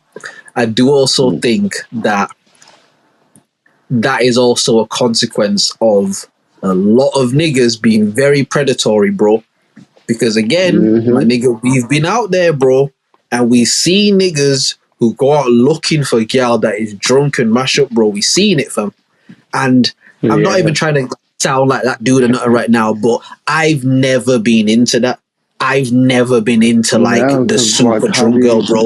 Like that's never been a thing to me. If me and a gal are chilling together and we got drinks and we get lit, that's different. That's a whole different thing. I'm saying I'm never a sober mind or I'm cool looking for someone who's mash up, bro. That's weird, bro. That's weird, fam. You know what I mean? Like, there's been times where like I've met girls that I'm like dealing with like outside and shit, and it's like, you're sourced, fam. I can't. I can't even talk to you, bro. Like, I'll take you home and I'll make sure you get home safe and shit. But like, I'll talk to you tomorrow, and because like, fucking, that's mad, fam. Brother. Okay, I'll tell you a different story now. Yeah, I'll tell you a different story now, and this is ironically is like one of the things that like me and my girl now kind of like really brought us like together type shit. So. Alright, so this is 2014. I'm working at O2. Remember before I was saying that I worked at B&Q and then I got the new job at O2. I'm working at O2 in it. Right. So 2014. And I'm leaving because I got a job at Selfridges. Yeah, this is that time. So I'm leaving and shit. Right. But like so that O2 crew. So like I'm, you know what I mean? I'm like, yeah. And I'll give it to them, the O2 crew in Solihull in 2014. Big up you, man. Like, they were some real niggas, fam. Past the statute of limitations. I don't think the niggas even work there anymore, so I can say the shit. But like the manager is a guy called Avi in it, like an Indian brother. But he would come to work like charged up blood, like Charlied up, bro, fire in the booth, fam. Man, I come to work, or you come to work, eyes red off in it, like he got down. You get what I mean? Like he got down type shit. The assistant manager, this white dude called Rob, bro. He was another one, bro. White boy, out of his mind, bro. This nigga come to work with an 8-ball, fam. Out of his mind, blood. Mad, but they were safe in it. But they were safe, though. You know what I mean? They were super safe, but they were just... bringing the 8-ball to work, bro, because he's trying to get charged up, bro. The fuck do you mean, fam? The iPhone need a lightning cable and he need an 8-ball, bro. These men trying to get charged up, bro. They ain't battery safe. They need to charge up, bro. Like, bro, these man, like, they, like Avi and Rob, my nigga, they went in, bro. Like, they went in. You know what I mean? But again, they was mad cool and they was always cool with me. And again, I'm the one black cute that, like, worked there in it. So, man that do that, they always gonna be like, you know what I mean? Oh, man, what you saying? Like, all that sort of shit. Like, all that sort of shit. So there was always my shit, right? Not even like just cool with that shit, not even like just cool with it, but because like again I was doing my thing, we was doing like the music and shit. So when they ask you, what do you do in that, like they almost try to like impress you type thing. Like you know what I mean, man. You know what I'm talking about. Like but it was cool anyway. So fucking I'm leaving the place, so it's like my last shift and shit, and they're like, fuck that, like we all going out in it, like fuck that, bro, because we all worked there like a good like a year, 2 years, because it was 2012 I was at B&Q, and it was that August, that September, I got that job and I left there in 2014. So like, yeah, like 2 years we'd all like tinging it. So it was all cool. We had been out before, like it was cool, innit? So I was like, fuck that, you leaving, like we going out and everyone's going out. So the way they had done it, because obviously people live in different areas and shit. The guy Rob, he had booked a hotel, and it was like he basically just booked a hotel and it had like 3-4 beds in the room. And it was just like, yo, if we go out and everyone gets smashed, people can just crash here in it. Alright, say nothing, cool. Yeah. So because we again, the place was in Birmingham. It was right by New Street Station, actually. I remember it was like literally right across from New Street Station. Like, if you walk past it, you wouldn't know it was a hotel. It just looks like a door that you would never pay attention to. But in that door is like a whole hotel type shit. But obviously, we waited for some people to get there, and that's a couple of girls that work with went to get there, whatever. Cool. So obviously, you know, them man pre-drinks, you know what I mean? They're a bit, you know, everyone's getting a bit like excited and shit. They, you know what I mean? Going out, like, So getting Rob, you know what I mean? He getting on his team, but he started getting out like, yeah, bro, you know what I mean? Like, he's like, yo, you get me? Like, and he was like the funniest guy as well. That's the thing. Like, you could tell that he probably had like a very dark path. But he was one of those guys who, like, when he was charged up and shit, the funniest dude that you could be around, fucking hilarious. But he's getting his shit together in it, so he's just cracking jokes. He's doing all his thing, flipping, couple drinks. Because again, he was one of those guys. Like, if it's a motive, you don't. You know what? I've got a few stories about Rob. Let me tell this one first. He was one of those dudes where if it was a motive and he was like, yeah, I'm on it. When it's a motive, bro, he on it, bro. Niggas can't buy drinks. I'll buy all the drinks, nigga. We get smashed. Like, he's one of those guys. He'll like max out his credit cards and shit. Like when he's on a motive, he don't give a fuck. Like, mad in it. So, but he bought like bare drinks, like about like 6-7 different bottles to the hotel on some pre-drink shit. And he's on some like, fuck that, we finishing this before we go out type shit. I'm like, bro, bro, I'm not finishing these shits with you, bro. Like, but how can I explain it? He was like a professional anarchist. It was, you know, method behind the madness. That's the best way I can describe it. He was a madman, but he knew how to pattern being a madman. Like, when he was out and smashed, he would clearly be smashed, but he's not the type to, like, he's not falling over and like, he'll be ting, but he'll always find his way home. If someone's lost, he'll always fight. Like, he was a professional anarchist, bro. A madman, but there was a method to it. Bro. Yeah. So obviously he's like lit up in the hotel room, like he's more lit up than everyone else. And he started like he's going tinging it. So and this whole it was more like a fancy inn than a hotel, I should say. Because literally like there was you go in the door and there's like a reception there. And then to your left of the door, so say the reception is maybe 3-4 yards in front of you, like you kind of walk in, there's a hallway like and you go up to the desk type shit. But directly to your left as you walk in, there's like a staircase going upward, and up there's like a couple rooms in it. It's like 4 or 5 rooms. It's not a massive thing, but it's like right there. Do you get what I mean? So obviously he's making noises. Just the guy from the reception comes upstairs and he's sort of like, yo, cannot be making this kind of noise in here, but like this is not that kind of place. So obviously we all try to be like, oh, you're like, oh, bad, Not Rob, bro. Rob's like, nah, fuck this guy. Like, what the fuck? Like, we having a good time. But we like, bro, chill, fam, chill. It's like, no. Long story short, bro, I won't even bore with all them details. Long story short, he ends up getting like wass up in it. And he ends up like, he doesn't scrap with the reception guy. You don't scrap him. But he's taking his top off, ready to scrap the dude. And so the guy's like, yo, all of you lot gotta leave in it. Like, all of you gotta leave. By this time, there's like girls with us and shit in it. Like, all you lot gotta leave in it. But what basically happened, because again, there's bare drinks up there. So we've been up there just like laughing, like, we've been up there for time in it. We've been up there for about 2-3 hours, whatever. the time's getting to like, it's like 12-ish, 1-ish or so. And I'm like, bro, honestly, I'm ready to go to my yard, innit? Like, I'm cool. I'm ready to go. But this is Birmingham, innit? It's like, blood, like, there's not going to be any trains. Like, and I'm not paying for no taxi to da-da-da-da-da. So here's where the story gets juicier. So, are you still there? Are you just on mute? Like, yeah, cool. Yeah, right, I'm still. No, that's cool. So basically, this guy's kicked us out of this in-hotel thing. He's kicked us out, like, you lot got to get out, da-da-da-da-da. And people are more times saying, like, yo, we should just go yard because Rob can't get into no club. Like, no one's going to let him in because he's wasso. And, like, it's long in it. And obviously, they all came out because I was leaving. And I'm saying, like, bro, like, honestly, it's cool in it. Like, we can all go yard. And fucking, like, people are calling taxis and shit, da-da-da-da-da. And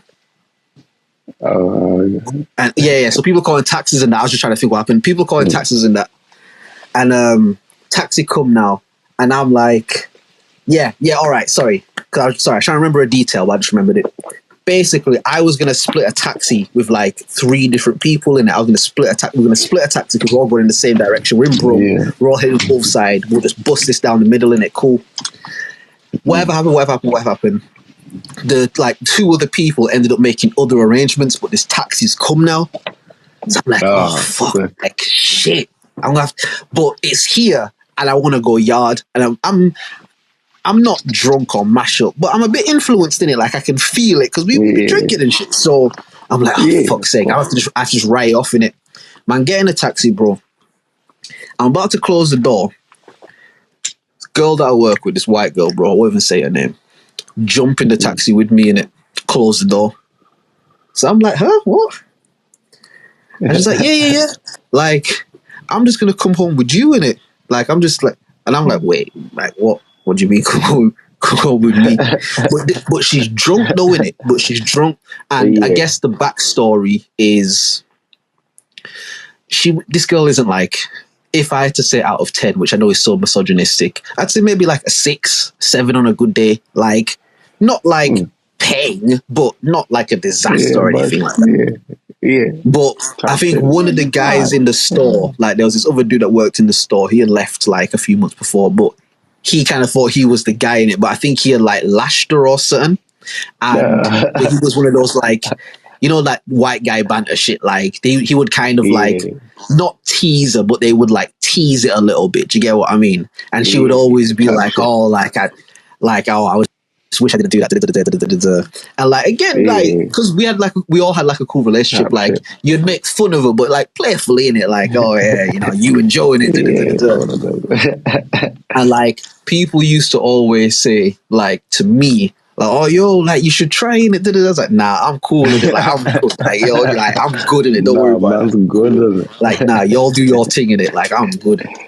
But it's this same girl. She jumps in the taxi with me and she's like, oh, I'm coming with you. This girl's liquored up. Like, again, she's not fucking falling over, but she's clearly, like, drunk in it. And I'm saying to her, like, nah. And then she goes like, nah, don't worry. I'll pay for the taxi. Pulls out, like, £80 or something and get to the taxi man. So I'm like, all right, okay, now let's think about this. Let's not just say no. Let's think about this because I was gonna pay for it, but this bitch is paying for it, and I'm not gonna unpay for it to pay for it. That don't make no damn sense. Like I'm not gonna do that. She had paid for it in full already, fam. Bro. So cool. The car driving, brother. We in the back of this fucking taxi, bro. This bitch starts trying to undo my fucking belt buckle in the back of the taxi, bro.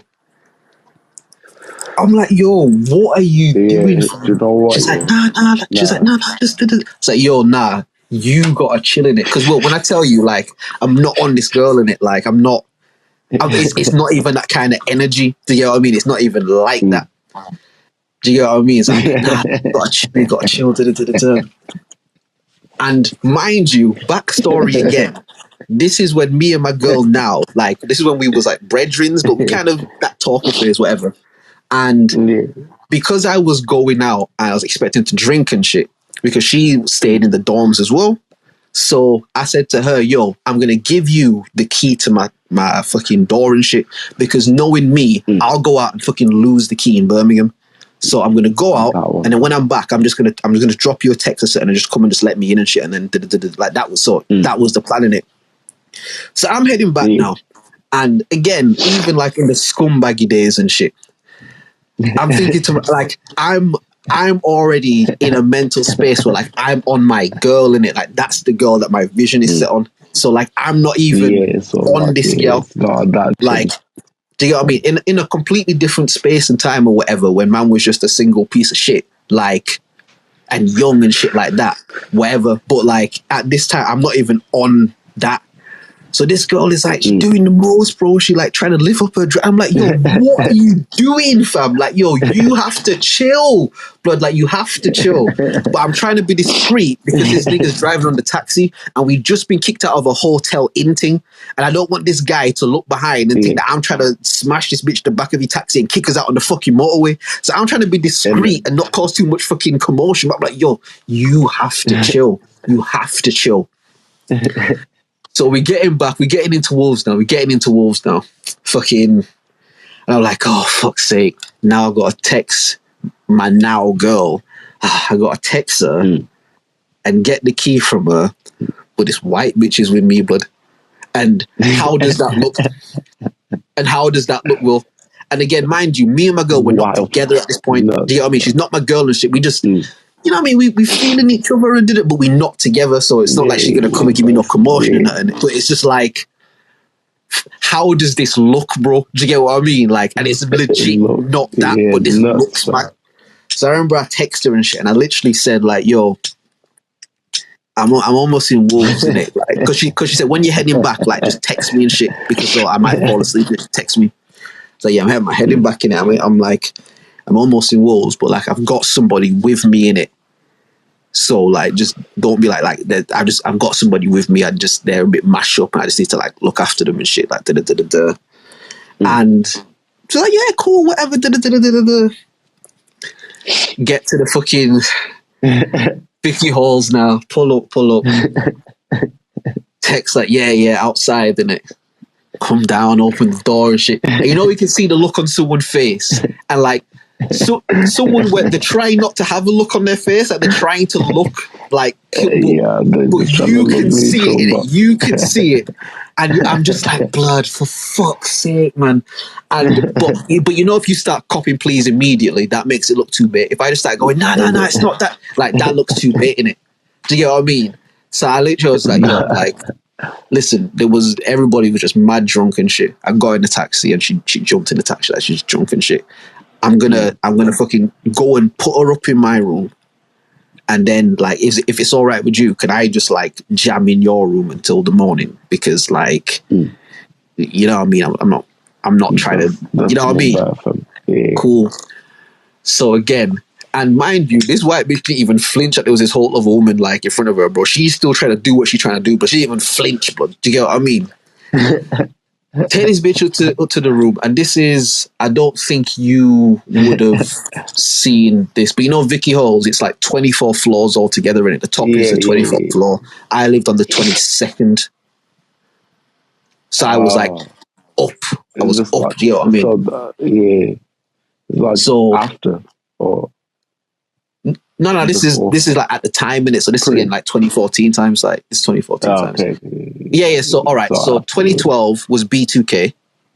Yeah. 2013, you man went Drummond, and then I went to C Block, one of the blocks, and then the third year, I went to A Block. Right. So you man had already like left in it, so that's what I'm saying. I don't think you would have seen it at that point, but yeah, I was up there. But basically, went up there and shit. And again, this girl trying to like take me, da. And I'm like, yo, listen, you drunk, you fuck up and that. Like, you're lucky that it's me that you did this with, because I'm not trying to do nothing with you. But like, you just need to sleep. I remember, bro. Like, because again, I'm not on this girl in it. I'm not on her, so I'm not even trying to like be cute with her or nothing. I remember I literally got all the stuff of value like in my room and shit. I was like, listen, I've taken pictures of all of this shit, you know. if I come here and none of this shit is here, it's gonna be a long day for you, fam. Like, I promise you, it's gonna be long for you, innit? And like, I was being like, because we kind of had that kind of jokey banter thing, but I was being serious, but I was saying it in like a playful way, but I was being serious. Do you get what I mean? And then, so again, fucking man of left out there, went to go chill with like my now girl, and we just jammed and shit. Morning come, went back up to the room, and that fucking she waking up, oh my gosh, I was so drunk, whatever. Cool, like, yeah, I've called myself a taxi, you know, whatever, cool. I was like, alright, listen, open your bag and empty it on the bed. And she's like, yo, are you being serious? Like, I was like, yo, open the bag and empty it on the bed. Because anyhow you took anything out of this room, it's going to be long for you, fam. It's going to be long for you, innit? So fucking, again, white girl in it. So she fucking like emptied the bag and said, see, there's nothing. I was like, alright, cool, say nothing in it. You can go in it. You can go in it. Like, you can go. And then fucking, she literally was like, yo, did we like? And I was like, nah, we didn't. We didn't at all. We didn't at all. And she's like, oh, really? And I was like, nah, we didn't at all, bro. Really? And she's like, oh, you're such a gentleman. Like, oh, you're so did it. And I was like, yeah. Can you just go? Nah. Can you just leave, please? Like, it's not. But like, bro, I say all of that to say, like, even the girl's reaction to that was like, oh, really? Oh, you're so nice. Like, you're such a gentleman. Like, it's like, bro, like, is that what you expect to happen to you? But when you get blackout drunk, what's more scary is if you expect that to happen, why the fuck do you get, bruh? Like, it's mad. Do you get what I mean? It's mad, bro. And I'm saying all of that to say it's like, that's just go on. It's like, yo, you're out here to that level, fam. And you're just expecting to get chopped, fam. But like, chopped and not remember it where you're asking the next day, bro. Do you get what I mean? Which is fine. You are allowed to do that. But what I'm saying is it makes lines very blurry.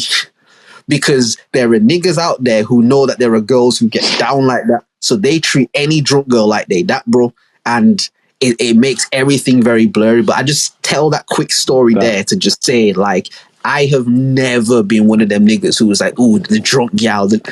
I don't play those games, bro. I don't. I always say, this is my joke I say to all the women, like, listen, we can get into some, like, sexual appetite shit, bro. Don't worry, bro. Like, I play ball, innit? Like, we can go there, bro. But you have to be a willing participant to my horror film. Like, I don't play none of these maybe and no mean yes. I don't play none of those games, fam. The second that I get any indication that you're not into this, the game is over. Full time, 0-0. Like, the game is over, fam. I don't play none of those games, bro. Like, I don't play that. Do you get what I mean? Like, and it's not even because anything mad has ever happened. It's just as a human being. Like, one thing about me that I'm aware of myself is I hate the idea of making women around me uncomfortable. Like, I really don't like that. In the sense of, like, say you get into a lift and there's a woman in the lift and shit, and you can kind of see, I will do everything that I can do to give that woman as much space, as much, like, non-threatening body language. Like, I'll smile, I'll say hello, you know what I mean? I'll fucking make it clear that I'm listening to music on my headphones and like, do you know what I mean? I'll do everything to let that woman know, like, yo, you have nothing to be concerned about with me. Like, I'm not going to trouble you in it. And like, I've just never liked the idea of making women uncomfortable. So the idea that you're in like an intimate physical moment with somebody and something indicates to you that they're not into it, but no. My whole meat fall asleep, bro, fam. What if you're gonna stay hard, bro? When it bro. Everyone fall asleep, fam. Yeah, fam. What do they call that, fam? When niggas fall asleep, bro? What's it called?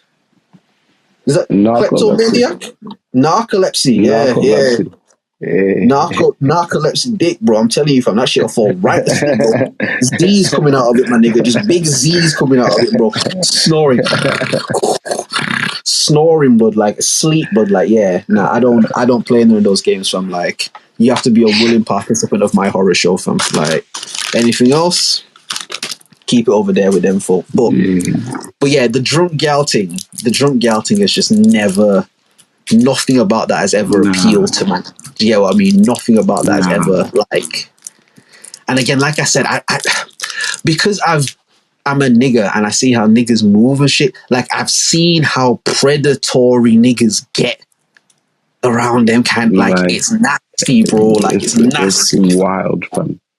It's good because you see it, fam. Because you see niggas, like, when they spot it and then they going over and making they move and, like, trying to feed more drinks to them and fucking doing the little things, and it's like, oh, you piece of shit, bro. You piece of shit, bro. Fucking hell. Chill out, fam. And when you see the girl is clearly falling over and shit, and they're like, no, don't worry, I got you. It's like, oh, you piece of shit, bro. Like, I don't like that, fam. I like my pussy fully coherent, bro. I'll be honest with you. It's more better that way, fam. Yeah. Again, unless we get lit together, where we start in the same place and we both get lit together. If it's not that, bro, like, I'm not meeting you lit, bro. Like, you could be the peggiest thing on earth. Like Will said before, let me get your number. I'm gonna speak to you tomorrow, fam. Like, we don't have anything else to speak about right now, fam. I'm gonna speak to you tomorrow, fam. Like, nah. Because again, even like I said, shit like that, bro. Imagine you meet a girl who's drunk and shit, and you as a guy feel like you're having a genuine vibe with her, and because she's lit, she's all like, and you think something really dope is happening, and you're like, you know what? Yeah, I think this could, I think we might, you know what I mean? And you doing all that shit, and now you go thinking that this is an enjoyable experience, bro. And then, like you said, bro, next day come and show you said, nah, bro, nah. You didn't see that I was mashing, bro. You think none of that, fam. You thought I was feeling you? Nigga, like, that shit is a case. Bro, nah, bro.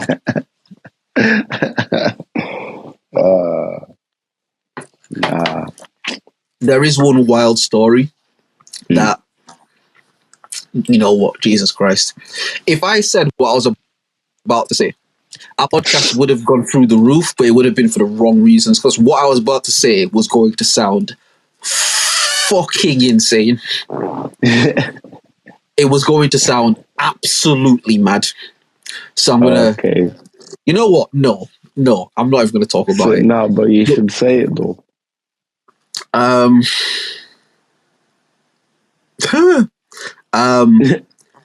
In my escapade days, I have a particular story with a particular young woman that was an absolute animal. Okay. And again, discernment and shit like that. Like, you can tell the animals from not the animal. Like, again, we'll have to wait till the podcast is in like triple digits. I'll tell this story one day, but not on 99, bro. We got, you know what I mean? Y'all got to subscribe for that shit, bro. Patreon, shit, you know what I mean? Like, because it's a wild story, and this was a wild girl. But, and again, I've spoken about this with my girl and shit, and like things to her, but I've always said, if this girl was to ever turn around one day and try and make shit look booky, somebody could think that shit looked booky. But you wouldn't think it was booky if I explained the situation, which again, even me trying to make it PC, it still sounds mad. And I wouldn't even talk about this if I wasn't 100% certain that no booky shit happened. If I was unclear at all, like, I wouldn't even, like, I'm comfortable discussing it to this level right now because I know no booky shit happened. And when I tell you the story, you'd be like, okay, sure, it was an animal. Do you know what I mean? And even the next day, sure, it was an animal. But like, anyway, I'm just saying, like, the drunk girl thing, meeting drunk girls is just not the wave, man. And niggas who do that, it's always going to look funny in the light. Even if your heart is in the right place. To me, that's always going to look funny in the light because there's so many gal in the place that ain't mash up and shit. Why you gotta talk to the one that's mash up? You know what I mean? Like, just why? And again, a lot of times though, that's because niggas lack confidence, bro. Niggas ain't got no self-confidence and shit, so they got to try and, no, I don't want to call it a finesse. They got to try and manipulate their way into some shit because niggas don't think they can just talk off the strength, bro. Like, you know what I mean? Yeah, you ain't got it like that for the most part, fam. Yeah, it's a mad thing, bro. We was talking in the last episode, and man was saying, bro, like, I talk to bitches and try and just give life advice and shit, and bitches fall in love. You know what I mean? Like, you know what I mean? It's a different kind of sauce, bro. You know what I mean? Like, oh man, the amount of times through the years, bro, that my girl has beefed me for trying to just like help someone be a better human being, bro. And I'd be like, bro, like, I'm just like, yo, it's like, yo, you don't get it, dog. Like, bitches love that shit, dog. And bitches is trying to get in, bro. Like, how do you think I'm here, my nigga? Oh my God, bro. That's real. But I just be generally trying to help people, bro. You know what I mean? People seem to need help with shit, and I got information I can give. It is, you know what I mean? Yeah. But now I just put it all in tracks, in it, like, fuck it, tracks and podcasts, bro. I record all of my advice. I just record all my advice now. If they don't hear it from here or from if they don't hear it from here, I don't know what to tell you, and I don't know what to tell you. That means you were trying to do something booky in it. If they don't, because that means you don't really care. You were just trying to do some booky shit in it. Yeah. So there you go. There you go. If you really care, then subscribe to the fucking YouTube channel. You know what I mean? We'll see who. Oh my God. I have so many funny girl stories, bro. I have so many funny girl stories from, like, and not even all to do with like chopping and shit, just funny stories, blood. Like, anyway, what else is on the docket? Shit, I didn't even think we had opened the docket, to be honest. Yeah, to be fair, we didn't. We literally did like just under 2.5 hours, bro. All off the top. We are the illest.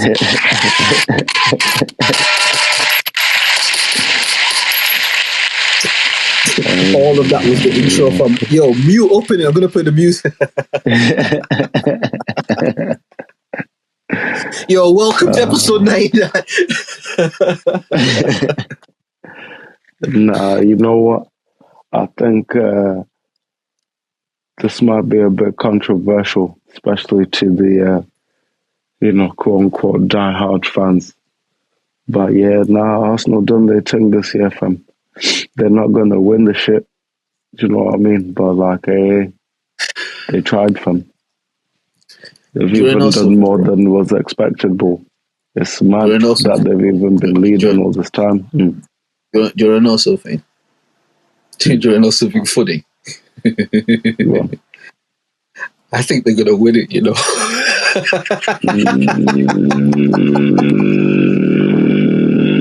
But I only think they're going to win it. I only think they're going to win it because it seems very unlikely that they are. The whole time when they was like 6, 7, 8, 9 points clear, I was like, there's no way these niggas win the league, bro. There's no way, fam. Now it's like this, I'm like, oh, these niggas might do it, you know. But it's peak because, like, there's like, these men got like 2 games in hand from. Oh, I swear, it's 2 points in it. You know what I mean? Yeah, and it's only 2 points clear from, so it's peak. Yeah. Hey, man, stranger things have happened. Like, you know what I mean? Stranger things have happened, but I'll say this. They did win it that time from. Yeah, what I mean? They did win it, bro. That did happen, you know what I mean? I'll say this, though, yeah. I think regardless of what happens this season, I think the Arsenal team should hold their heads up regardless of how the shit goes. I think if I want to be pessimistic, and again, the way that I used to say on the old pod, I'll say on this one as well, like, I don't follow football. I just know enough about it and keep enough with it to understand it, but I don't really follow football. But what the Arsenal team has done, what Oxtail Sauce has done, and I apologise to him on the pod. Yeah, we did apologise, so it's cool. We did still.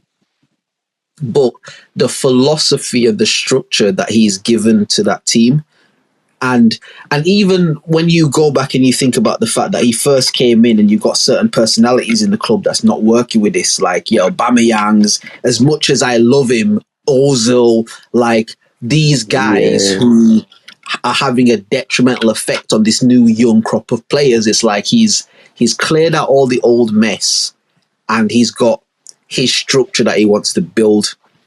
If I'm being pessimistic, I could easily say that all the other teams that would compete for the league have been shit this year, including Man City. Man City have not been the best Man City this year. Like, they're so good that it doesn't matter. Like, they can be shit and still wash the majority of teams. But compared to what they usually do, they've not really been that good. Liverpool are going through their annual 3-year slump because Klopp runs those niggas into the ground. Like, there was one season where they played like every game of football that could have been played in that calendar year.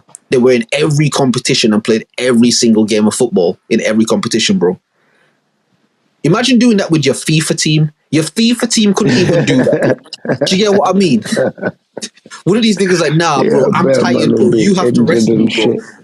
Bro, he did this in real life, bro. Like, so every 3 years or so, Liverpool go through this thing where they're just complete dog shit in it because their niggas is tired. And this has been that year for Liverpool. Like, they've been dog shit. You know what I mean? Man United is fucking Man United. They're just in a whole tornado. Their club has been in the split for almost 10 years. You know what's mad? You know all the flack that Arsenal got about when Wenger left and you lot are in shambles and da-da-da-da-da. Man United have actually been in that shambles since Alex Ferguson left, but they've been able to cover it with hundreds of millions and billions of pounds. Do you know what I mean? Just every so often, every year they just buy a shiny new toy, and then the fans end up turning. Shame been fooling me, fam. Shame been fooling me, fam. But like, Man United have been in a spliff for like a decade now, is it? They've been in a spliff, bro. Like, like in the bottom of the ashtray. You know the spliff? You know the one where it's not finished, but it's like it's low down, in it. You put it in the ashtray and it kind of looks like a roach, but it's not actually a roach. There's still some left, but it just looked like a roach. You don't even smoke it. That's what United have been for a decade. Like, so that's their thing, in it. But aside from all of that, I think the fact that Arteta was brave enough and bold enough to make the team shit in order to make them good, I respect it. Because what you can realise with the gift of hindsight is those years when everyone was like rinsing him, including myself, including me. Yeah, and me too. Yeah. He was getting rid of all of the best players because all of the best players were detrimental to what he was trying to create and build. He saw a vision for the future and realized, like, if these guys are here, it's not going to work. Like, he had to bring people up from the youth team who weren't ready at the time and, all that sort of shit.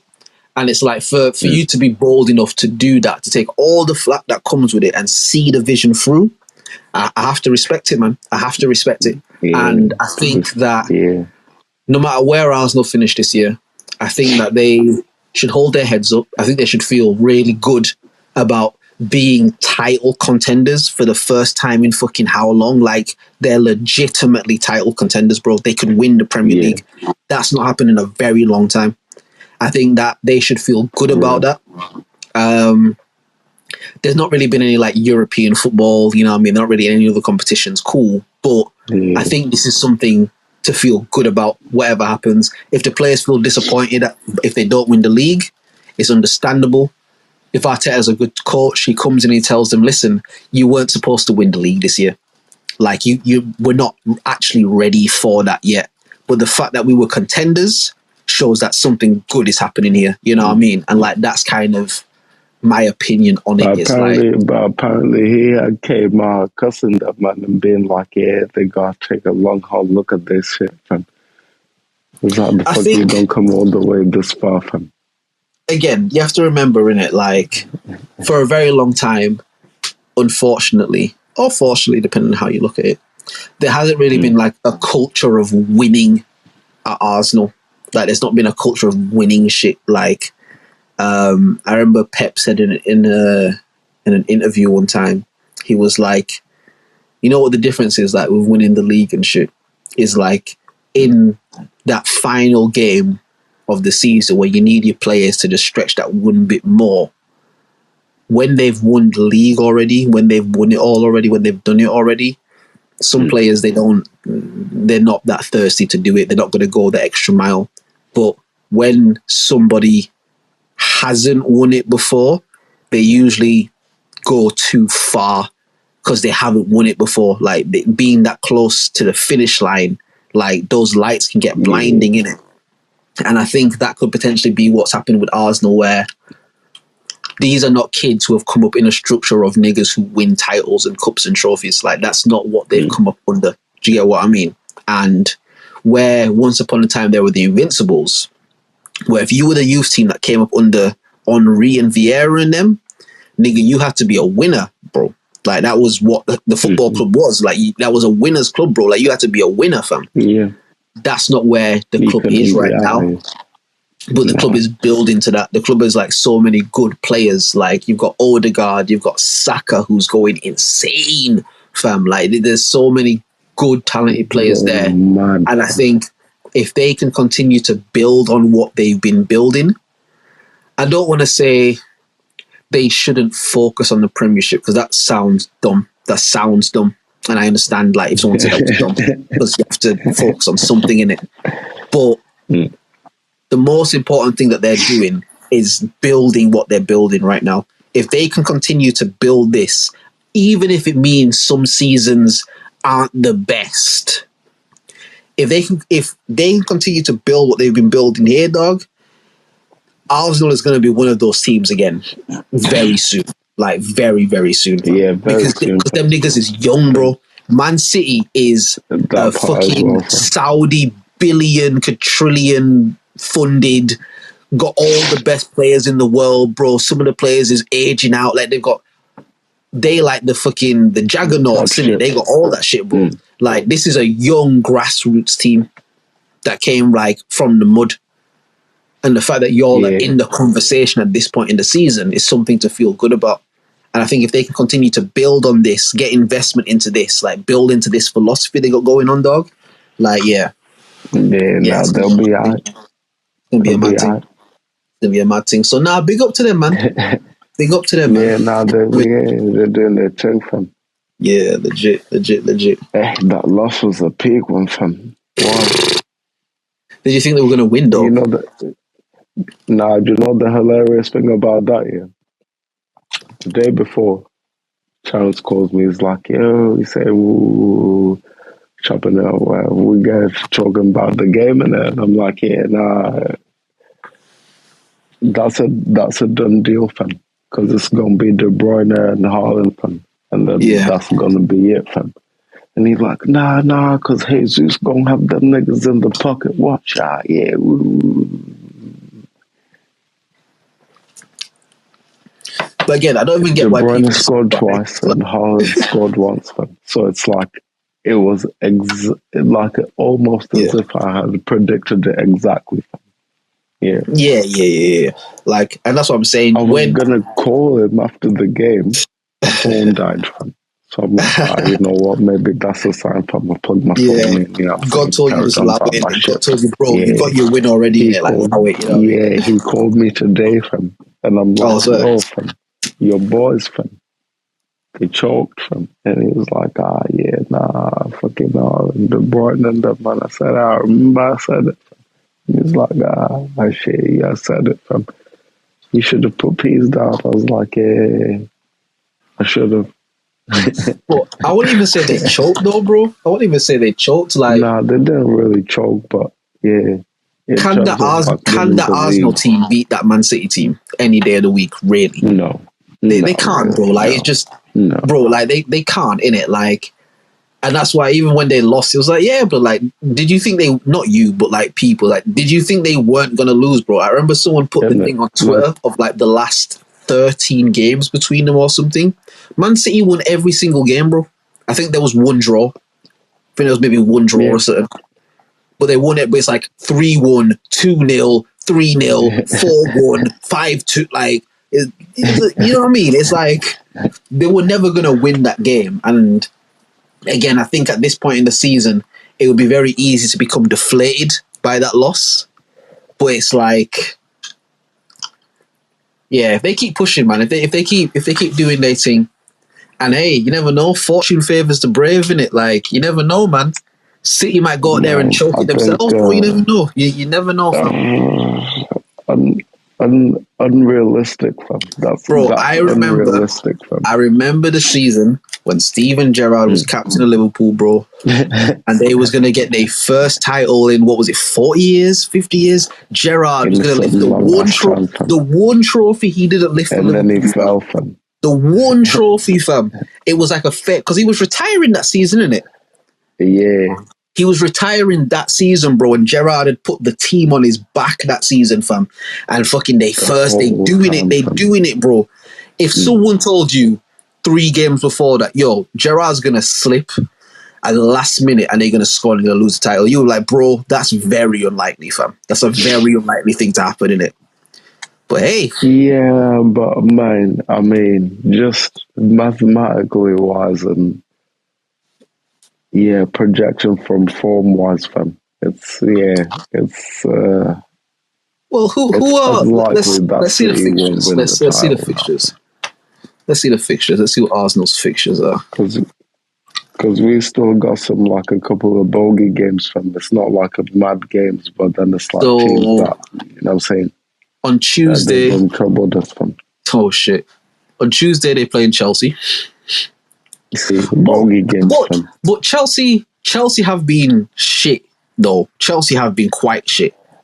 Haven't Arsenal beaten them 2 times? Like they usually turn up against us for no reason. Fam. It's like Arsenal at home as well. It's a home game. See, but it's like Tottenham, fam. They've been shit, fam.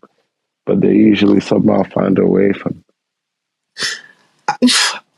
Nah, you're right. You're right. I'm right, fam. You're right. But like I said to you earlier, bro, I'm not letting you be right get in the way of no shit no more. Fuck that, bro. But now they got Chelsea. I could just as easily see them winning that game as I could see them losing that game. Like I could honestly see that going either way. Honestly, the same with Newcastle. Can you see City even drawing any of the next games that they've got, fam? Let's see what City have got. Man City. Which is so pause as well, isn't it? Man City, bro. Like, what are we doing? Oh, this is a joke thing. Their next game is Fulham, bro. See? Fulham away, though. It's away. It's away. You never know. And then they got West Ham at home. And then they got Leeds United at home. And then they got Everton away. They've got a Champions League in between that, though. They've got a Champions League tie against Real Madrid in between that. But, yeah, their Premier League fixtures are Fulham, West Ham, Leeds, and Everton. Arsenal's are Chelsea, Newcastle, Brighton, Nottingham Forest, and then Wolves, which are all kind of they're all tricky fixtures, to be fair. Like, they're all tricky, bro. Mad thing. I mean, ain't no telling, fam. Well, okay, let's see who else. Who did they play after that? So after Everton, all right, after Everton, City played Chelsea, and then they played Brighton, right, and then they played Brentford. Yeah, then they played Brentford. That's the last game. Like I said, any losses?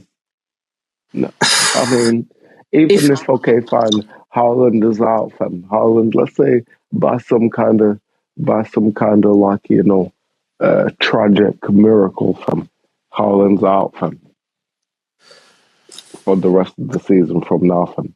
Again, I'm going to be honest with you. They've still got Mahrez, they've still got Alvarez, they've still got De Bruyne, they've still got all the rest of the niggas that they got on the bench, fam. That were just like, it's the same shit, fam. Yeah, it's a FIFA team, innit? It's FIFA shit, bro. Like, it's it's mad. I'll say this about City. Yeah.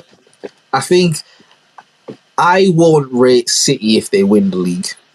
There's not really anything to rate about it. It's like with the team that y'all have compared to what everyone else has, you're supposed to win it. The fact that it was this close is kind of... but you're a hater though, fam. Admit it. Fam. You said that. Bro, yeah. You get the memo, fam. Like, what you talking about, bro? I swear I said that earlier on the podcast, bro. Like, yeah, bro. No, you didn't say it. Yeah, bro. Like, yeah, nah, that's dead, fam. That's dead. Like, well, for me, if City don't win the Champions League, it's a dead season. I don't give a fuck what happens, bro. With all the money that they've spent, bro, they literally have the on paper perfect team now. If they don't win the Champions League, it's dead. Because all the other teams in Europe, they not like super dupe. Like Real Madrid ain't what Real Madrid used to be. You know what I mean? They ain't no super duper team anymore. You know what I mean? I was even telling Terrence that, like, yeah, Madrid gonna get washed, man. They might do, bro. In my humble opinion, fam. Bro, City, like FIFA, if you played and you cheating, they should win every game that's left on paper. So for me, if they don't, I don't rate it. I can't rate them winning the league the same way I'd rate Arsenal winning the league. Like, I just can't rate it, bro, because look, like, it's the context is so different. Do you get what I mean? Like, the context is so different. Like that, like there's. Go on. I'm gonna say, but then again, do you know what I mean? It's not their fault. Everyone else has been shit, fam. No, it's not. It's not. But they've been shit too, bro. Because in a season where all the teams have been shit, they not clear first. Do you get what I mean? They've also been shit. True. But I'm saying them being shit is different to Arsenal being shit, or different to United being well, no, United is still in a spliff. I'm not going to... I can't even include United in these conversations because they're so far in an ashtray. It's unbelievable. But it's not the same as, like, Liverpool being shit. Bro, like, man could do a whole pod segment on how much of in the ashtray United is, but there's no point. It's not a football pod, innit? But yeah, see, they should wrap this shit up, really. Which is why I'm saying, if they don't, how can you respect it? If they don't beat Arsenal by at least 9 points to win the league, how can you respect it, blood?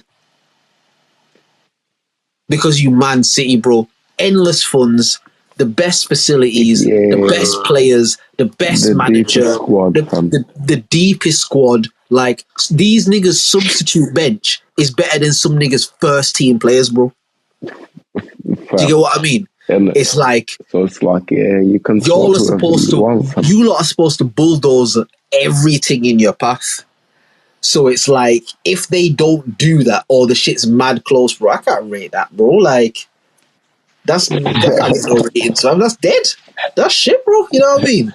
Like, City, for like the last couple of years, bro, you've seen the efficiency. I think it was like 2021, like that. See, like, whichever season it was, where Liverpool won it the season before, and then City won it.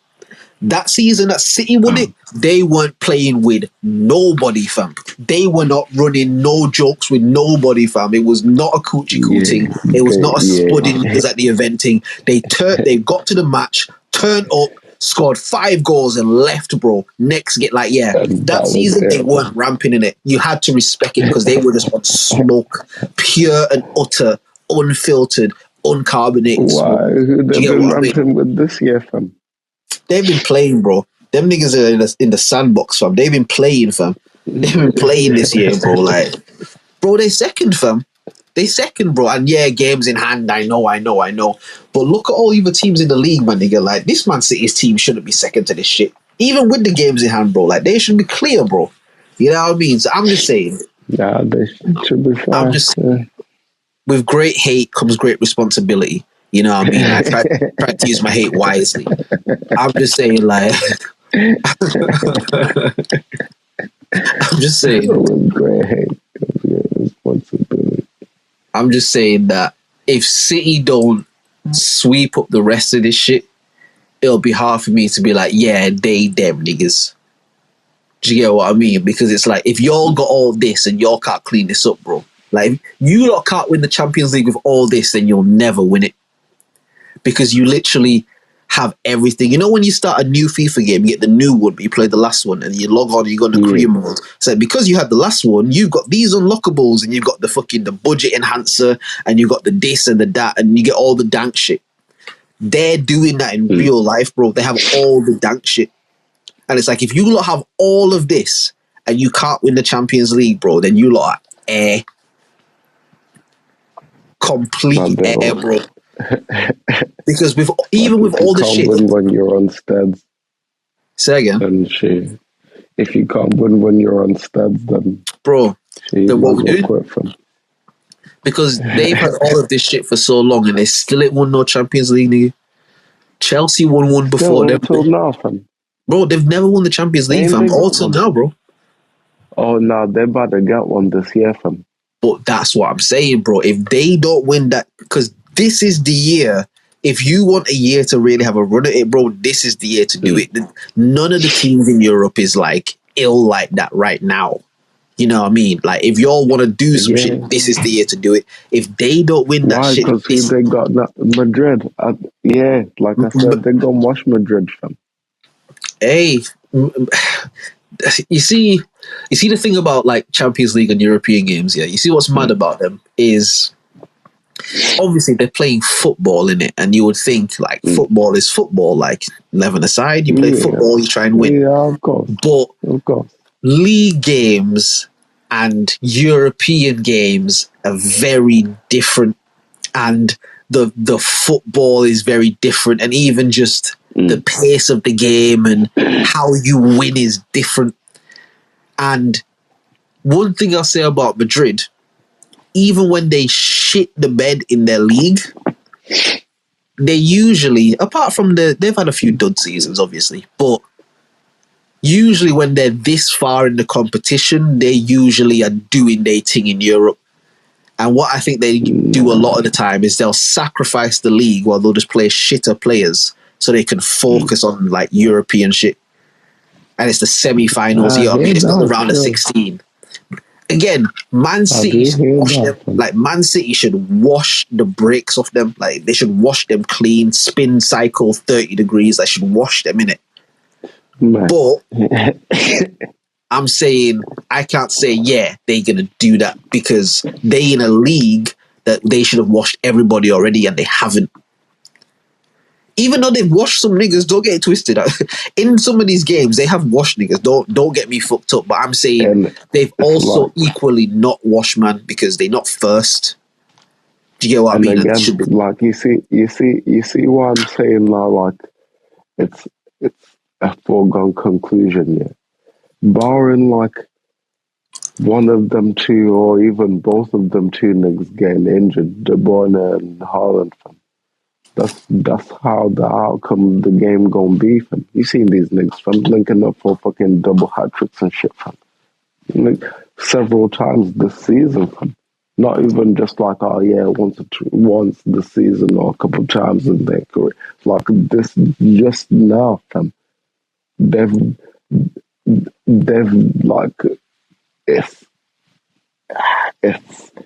if they carry on like this, the way that they are carrying on, fam, it's done, fam. Like, all that shit, fam. All that shit, fam. Because, think about it, man. This motherfucker got 49 league goals, or goals in total all season, fam. That's a mad goal contribution, fam. Yeah, it is. That's him by himself. That's one guy. But again, with great hate comes great responsibility. when you actually watch the football, bro, like, he's not doing amazing shit. Okay, all right. Hold on. Let me fix it. Obviously, he's fucking a Premier League footballer. He's an elite level footballer. Like, let me not get that fucked up. He's a top quality elite footballer. But what I'm saying is, in the style of football Man City play, he doesn't really do anything but score. Meaning, the games where he gets marked out the game, you might as well have 10 people on the pitch. Like, that's happened a handful of times this season where he just will not be in the game. And I'm saying, for as dope as he is, because again, I'm not hating at this point. He is dope. It's just, he doesn't really do anything but score. Which sounds like the dumbest thing to say, right? Which sounds stupid, right? But what I mean is, what Kevin De Bruyne does for that team is invaluable. Do you know what I mean? Like, when he's not playing, you see the difference in the entire squad. Like, he drives the entire team forward. He scores, he assists, he passes, he moves. Like, he to me, there's no one that's fucking with De Bruyne on the planet, to me, personally. He's unlike, because Messi and Ronaldo's time have passed, right now, there's no one fucking with De Bruyne, to me personally. But I'm saying Haaland, as good as he is, if De Bruyne does, let's just say, 50% of the work, Haaland does 3% of the work. Now, he always does his 3%. He always does it. And he executes it to perfection, and he's doing exactly what he was bought to do. I'm not hating in that regard. I'm just saying he doesn't do anything else. And in a European fixture where because remember, as dank as City are, bro, they ain't won no Champions League. But you know who's won Champions League, bro? You know who has Champions League in their veins, my nigga? Madrid. The Galacticos, fam. That shit's built into their system, bro. They know how to win a Champions League, bro. If there's one thing that they can do, them fuckers can win a Champions League, bro. They know how to do that. And I'm saying, that's true. This is a team of players who have been close to those lights and failed every time they've got there. We have to remember that. Every time City have got close to the Champions League, they've failed every single time. Haaland comes from a team, Dortmund, who had one serious run at the Champions League and then got beat by their German rivals Bayern Munich, just like they were in fucking Germany anyway. So, as much as he's done, he ain't won no Champions League. None of these niggas have won no Champions League, bro. Madrid have that. None of them. Okay. None of them. I'm podding a little bit, allow me in it. Like I'm generalizing for effect, but I'm saying this team, the Manchester City, have not won no Champions League before. Madrid have. It's a semi-final, and City should win it. All really needs to happen is Madrid just upset the tide, because all the pressure is on City, bro. It's all the pressure's on them, because you have to think of the worst possible outcome for them. They flop the Champions League and they flop the league, bro. What will the conversation look like then? Yeah, it's much different then. It's a much different conversation, like, innit? These man are shit, actually. And it's much different because it's theirs to lose, bro. They just beat Arsenal 2 points with 2 games in hand. One of the weakest Champions Leagues we've had in years, bro. It's all there for the taking, and it's theirs to lose. So if they lose it, no one else will be there. Do you get what I mean?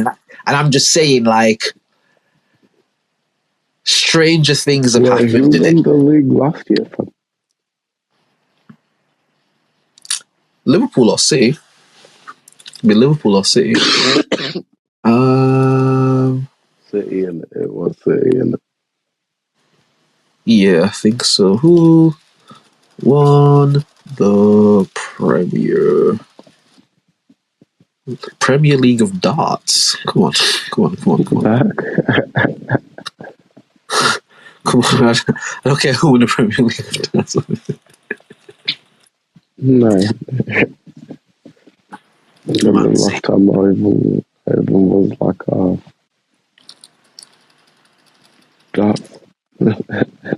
darts, you know, like, come on, of all the automated searches, I've never searched darts on here ever, bro. Like, come on, allow me in it. But yeah, I think it'll be interesting.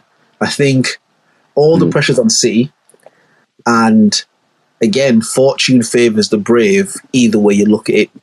For Arsenal, I think you'll look at this like, yo, we were never supposed to win this league right now. Anyway, let's just go out there and play our football. Not fuck all that shit, because you can't. I understand you can't say fuck all that shit, but like, let's not get too wrapped up in, oh shit, we might win the league. Let's not get too wrapped up in that, because whenever Arsenal play with pressure on their shoulders, they always play shit. Like, whenever there's like a thing, you know what I mean? It's always a shit performance. You always get like washed out. But whenever, bro, like them normal just league games, bro, even like with difficult opponents, again, like even Chelsea the last time they played them and shit, like when they just played their ball, bro, they ill. Like, they super ill. And it's like, if they can just do that, bro, you never know, man. You never know, man. You never know, man. But it's one of them, fam. It's like even now, like who's it? Tottenham. They've like sacked the geezer that they brought in after my man. What's his name? This is where like my football knowledge like ceases in it, like, because I know that Pochetta, that I know that he left before. Pochettino, yeah. I know he left because he's the one. Yeah, he's the one that cussed them out for being losers. Fam, he's like, yeah, nah, these niggas losers, fam. But you know what it is? You know what's mad about that team? Yeah, you know what's mad about that team? You see Arsenal, yeah. Arsenal are winners that look like losers. But Tottenham are losers that look like winners. Like, and this isn't even no like old Arsenal fan like hating them, but it's like they're perpetual losers though. But they are though. Like, they're perpetual losers. Like, and the reason is because they always give you the hope that they're going to be sick, and just when they're about to hit the cusp, the entire thing falls apart, and now it's 5 more years ago. Like, do you get what I mean? Like, they're perpetual. At least Arsenal have won some shit. Do you get what I mean? Like, I remember Henry and them, bro. Like, I remember them niggas. Like, at least that, bro. Like, what Tottenham are doing. Heartbroken, fam. What Tottenham are doing now, they've always done this. This has been the existence of their football club. They've always just done this. Do you get what I mean? Like, they just shit, but they like look really good. You know what I mean? But they shit. At least for the amount of time that I can remember, like, being into football, from like Tottenham always been like mid-table guys, isn't it? Yeah, it's like Middlesbrough and that, man, back in the day, fam, and all that. That's disrespectful. You can't say that I'm throwing old Arsenal shade, and then you do that, bro. That's disrespectful as fuck, bro. Do you say Middlesbrough? Yeah, like them, man. Do you know what I mean? Like Newcastle and that, like mid-table business, isn't it? Like, you're ill because you could have said Newcastle. You could have said Newcastle, because Newcastle are kind of ill right now. But you said Middlesbrough, bro. You're sick. Because I'm building up in it. You know what I mean? I'm sorry. Carry on. You know what I'm saying? The mid-table, like, just how like Blackburn used to be back in the day as well. Like, you know what I mean? But like, they've got one of two choices, fam. They can level up, yeah, and do better, fam. Stop trying to compete with us, because, you know what I mean? Just win some shit first, fam. But that's what I'm saying. Yeah. That's what I'm saying. Like, that's why, to me, they're just perpetual losers, because it's like that chip on the shoulder shit in it. It's like, it's always like, oh, Arsenal, we're going to get you. We're going to get... It's like, brother, like, get off man's dick in it. Like, bro, do your own thing in it. Like it's always a constant... It's like a constant, like... Yeah, it's like a constant, like, see, we're better than them. See, like, you see, at least, like, you see Man United and Man City, yeah? What's good about them is that Man City have completely separated themselves from any conversation with Man United. Do you know what I mean? Like, they've completely, like, brother, we and them is not the same, bro. Like, don't even put us in a bracket, my nigga. You didn't hear what Drizz said on the podcast? They in a spliff, bro. Like, we're not even in the same conversation They're with them. smoking right now, fam. Do you get what I mean? Smoking right now, bro. But Tottenham, bro, like I said, their entire existence has just been like, nah, we are as good as Arsenal. We are. In fact, we're better. If we're not better, then we're as good. Nah. Brother, get off man's dick, bro. Just get off man's dick, bro. I know that the place in London is called Tottenham. I know it's called Tottenham. I know it is. I know the place is called Arsenal. But, nigga, Arsenal's, it's all right, man. Shit. Like, just be your own guy in it. Like, just be your own fucking person, bro. Like, these niggas is just on Arsenal dick, fam. Like, shit. Oh shit, we got bare voice notes. Little brother syndrome, innit? Oh shit. Yo, have you been seeing notifications for voice notes from? No. There's a few voice notes in there, bro. There's three. I see no voice notes today, fam. I heard the sound just then in it, but no notification came up, so I was like, oh yeah, no, they've been popping Hey, up. Bianca, I'm trying to fuck that old shoe and energy. I'm more about to lie. You know, we smart. I'm gonna do it to you right, baby girl. I think we were late to play that. I don't know when that was happening.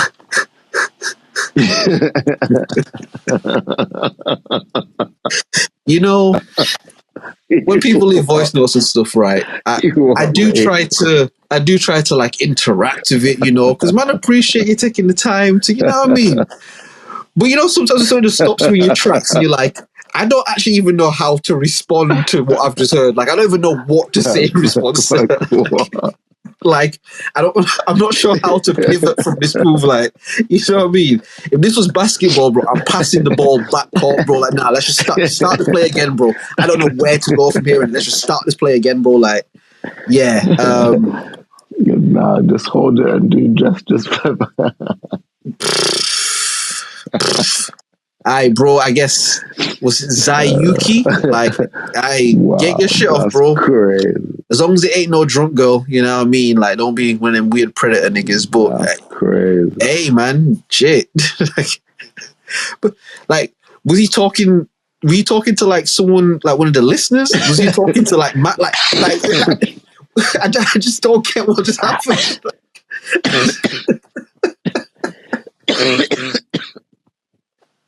My boy. Like, yeah, that just hold on, because he might be explaining himself. Hold on. Another one. Yeah, bro, I'm talking to Bianca, the listener. Oh, you talking to? Oh shit! Nah, these niggas is getting lit in the listeners, bro. No, round of applause to that, bro. Okay, now I'm with you now, bro. See, that's what I'm saying, bro. You don't shit on people immediately, fam. You give it an opportunity because it might go somewhere. Alright, bro, you know what? We're gonna work with you now, innit? So Bianca listening that like, bro, shoot your shot in it. Like, get your rizz off in it. Like, go in it, bro. Like, say your flying shit, fam. Say your flying shit right now, bro. And alright, Bianca, if you're listening, you if he says some fly shit, you gotta give it up to that nigga in it. Like, you gotta be like, yo, alright, yeah, I and then you talk your fly shit in it. That's what I would like to see. You know what I mean? Like, we can just talk about fucking football and dumb shit while y'all get your shit together. I don't mind. But yeah, y'all should do that. Y'all should say your flying shit, and then we'll let y'all, you know what I mean? We'll pair it up still. But hey, man. That's cool. Yeah, but I like that. I feel like we're like the next generation of like some like Oprah or like some shit here. Yeah, fam. You know what I mean? You know what I mean? Now, turn it up, bro. Turn it up, fam. That's why like I wanted to give it a chance in it. I didn't want to just flame man in it. Because I was like, nah, let me try and figure out what's going on here now, bro. Listen. I don't know if I'm saying your name wrong. Zuki. I'm not so like however you say your name, bro. Like, listen, shoot your flying shit, bro. Get your shit off, dog. Like, rizz up, fam. Yeah, you know what I mean? Like, you know what I mean? And don't get cold feet now, like, because you've left voice notes already in it. So you've already done it. You've already broken the seal. Do you know what I mean? Pause, man, nigga. You know what I mean? Like, you've already broken the seal. So just like, yeah, just get your shit off, bro. Just get your shit off, fam. Yeah, while he getting his together, fam. Play this Jeffrey Dahmer geezer, fam. Oh, yeah. While he getting his, Jesus Christ. Jesus Christ. Even that sounds crazy. That's his name on the shit, fam. That's so crazy. See, you should just said, yo, play the rest of the voice notes in it, blood. Like, you give the good brother. Hey, listen. We'll try to get in the algorithm in it. I see you, bro. I see you, fam.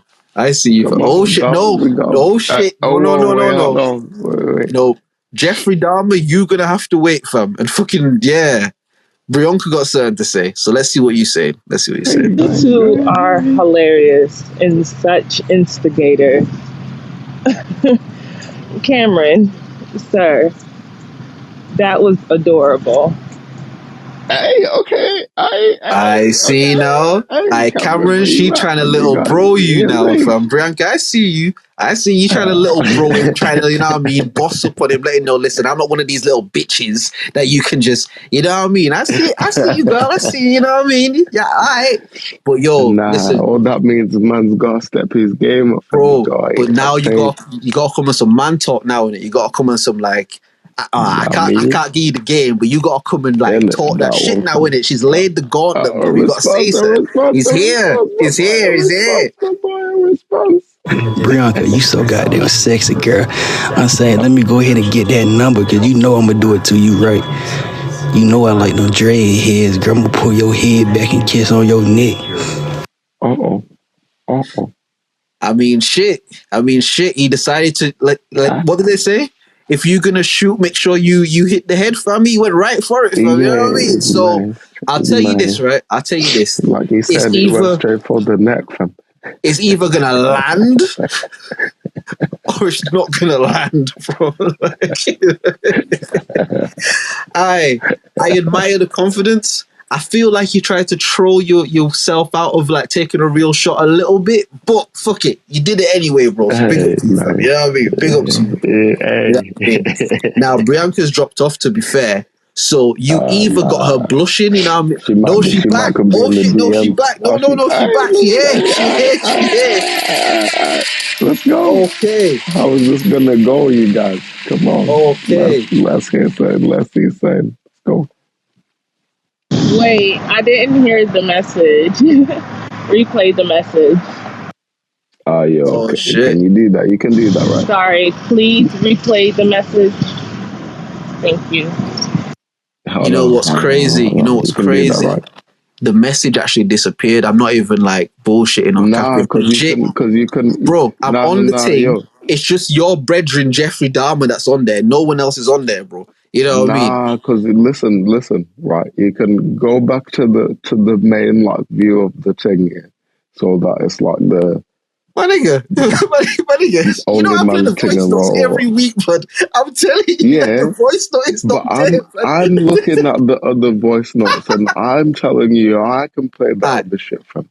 Alright. Can you play the other shit? If you can play it, like honestly, if you can play it, it's got other categories and shit. All right. Hold on. Oh, you know what? I owe Will an apology. Nah, it's in the played category. Yeah, he's right. Go ahead, bro. Go ahead. Yeah, go ahead. Brianka, you so goddamn sexy, girl. I'm saying, let me go ahead and get that number, because you know I'm gonna do it to you, right? You know I like no dread heads, girl. I'm gonna pull your head back and kiss on your neck. Okay, so there's another message from Cameron now. And by the way, just for people who say that I can't say when I'm wrong, Will was absolutely right. And I was full of shit just then. There is a section where you can play the old voice notes. I was talking out of my ass, but like I said before, I'm not going to let Will being right get in the way of a good time. So we're going to go to the next voice note, yeah? This is great. This is like a soap. I feel like I do love this, by the way. Y'all have to keep this is y'all's pod by now. Like, by the way, this is y'all's podcast episode. Like, y'all have to do this now. Brianka, let me go ahead and get your nose, shawty. I'm trying to treat you right. I'm trying to treat you like the beautiful queen you is. Okay. He trying to, you know what I mean? He's stepping up a little bit. You know what I mean? You come away from the triple X version of it, you know what I mean? Pulling on hair and shit. And now queen treatment. So now there's two sides of the coin, you get me? What is you know what I mean? a gentleman in the streets and a freak in the sheets. You know what I mean? So we honestly, I'm kind of invested at this point now. Oh yeah, no. We have to do this. We have to do this. I'm kind of invested at this point. Listen, you guys, Bianca, is it Zuki? Is it Zed Yuki? Like, I don't want to say name. Just say Cameron, fam. Oh shit, yeah, Cameron. All right, bless. I'm gonna call you Cameron, bro. Bianca, Cameron. Listen, you lot don't troll this. You know, this is a real moment that's happening right now. Don't troll. You know, fam. Like, Cameron. Say some shit to her, fam. Say something. She here, she listening. She dropped off the chat, came back on the chat, and said, "Nah, replay that. I want to hear what he's saying. I want to hear it." She wants to hear it, bro. She wants to hear it. This is the time where you get on here and you start telling her who you is, brother. Listen, you know what I mean? It's Cameron, yeah. You got the ball, fam. 3 seconds you know what I mean? on the clock, fam. Come on, you got the ball, fam. Stop clock is going, bro. Like, this is on you, bro. You gotta shoot this one and make it count, bro. Bianca in the street, you say you love dreadheads and that, you know what I mean? I want you to imagine she's there in front of you, beautiful brown eyes, melanin glowing in the sun, you know what I mean? Like, okay, we got action. We got some motherfucking action. Oh no, is Bianca? Y'all are hilarious. Cameron, honey, how old are you? How old are you, Cameron? See, I know what Bianca doing right now, yeah. She's not trying to little bros. And Bianca, appreciate you. Love you for tuning in, Queen. Love you. Thank you for listening and taking the time to do this. We appreciate you. She not trying to little bros, but she playing it like, oh, y'all are so funny. So Cameron, how old are you? Like, she playing it, cool in it. Cameron. Nigga, I need you to summon your inner Cam, bro. Pink fur got Nori dressing like Cam. You, bro, get on your Dipset shit right now, bro. You need to talk that shit right now, fam.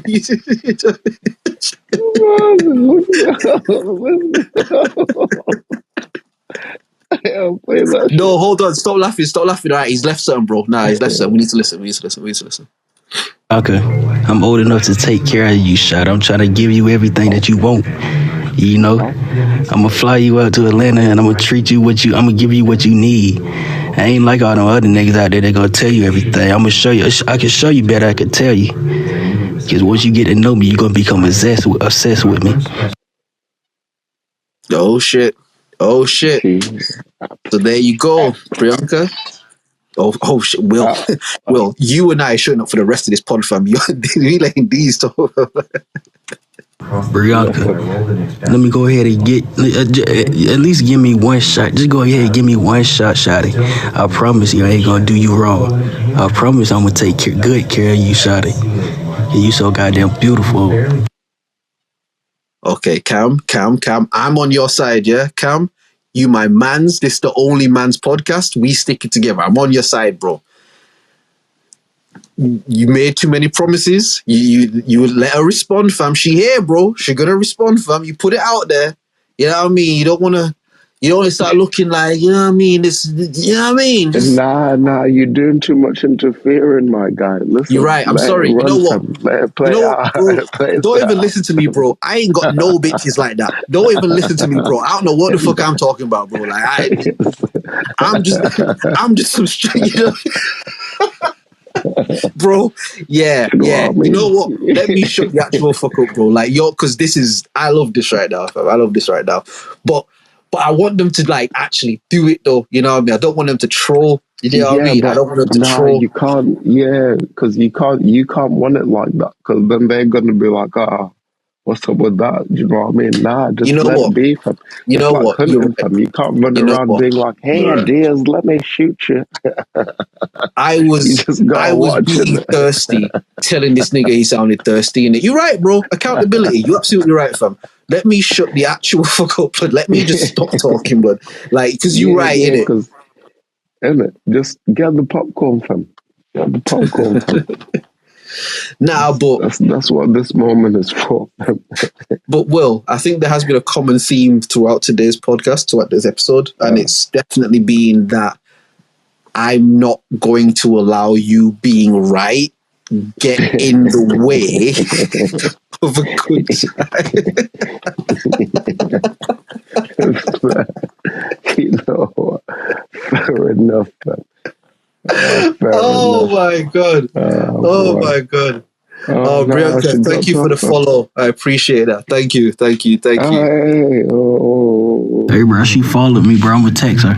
Okay, let's go. Let's go.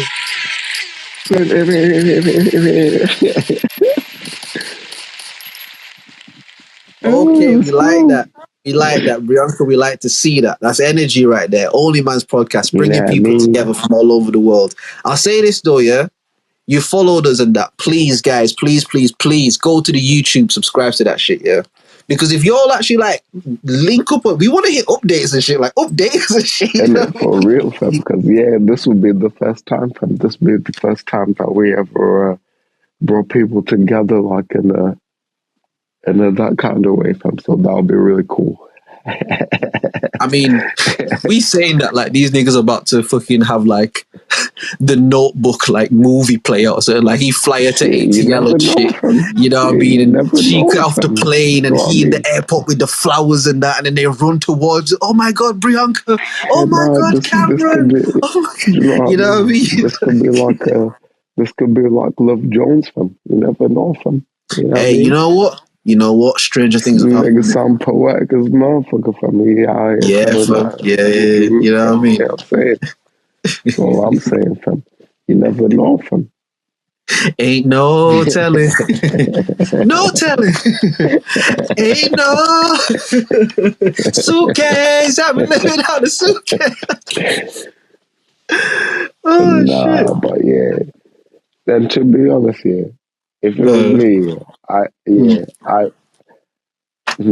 lie, fam. I did. I have done that. Live on the pod as well, fam. I was gonna say, do you not remember that shit? Oh my God. Yeah, I wish that you didn't even stop just then, because I was about to say, do you not remember you on this podcast, bro?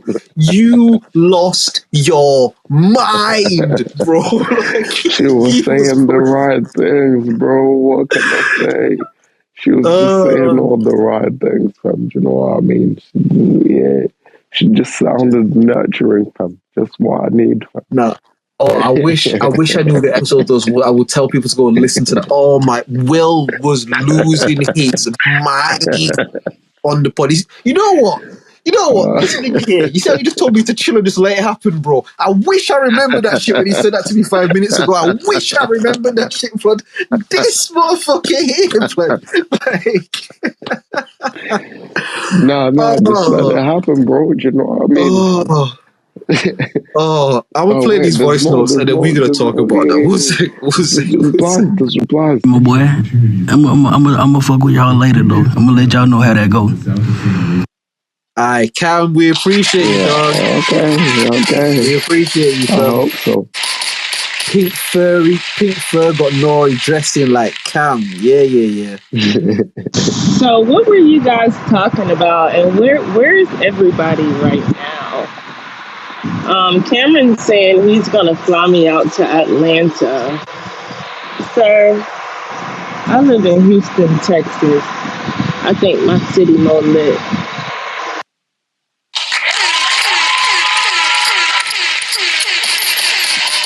Is that a challenge? That's a challenge. Now, that's an interesting conversation. By the way, Will and myself, we based in the UK in it, but you know what I mean, we fuck with you lot stateside and that. We appreciate the love and you're tapping in today as well. That's an interesting conversation. Atlanta versus Houston in a versus, bro. That's a conversation, innit? Yo, listen, Cameron, Brianka, can y'all get back to like this matchmaking thing? Because y'all just gave me like a real good idea from Atlanta versus Houston in a versus, bro. Because Houston has some shit, fam. But Atlanta got some shit too. True, Atlanta but got some then shit that too, bro. there. Like, I ooh. I mean, from way out here, from where we are, do you know what I mean? It's like, yeah, that's what Yeah, we yeah. see, fam. Do you know what I mean? Yeah, It's yeah, like, yeah. we understand, I guess, the effect of Houston on the culture, but it's like the forward facing the shit. Like the more, I guess, not surface, because that makes it seem like, you know what I mean? But like the shit that we see in the shop window when we coming in to buy the shit, you know what I mean? It's like, it's more like the Atlanta shit, you know what I mean? So That's yeah, now though. When you think about it, like that's more yeah, now. I think that's more credit to the scene they created in Atlanta, because that's one thing. Again, just from the optics and things that we're able to see from where we are and shit.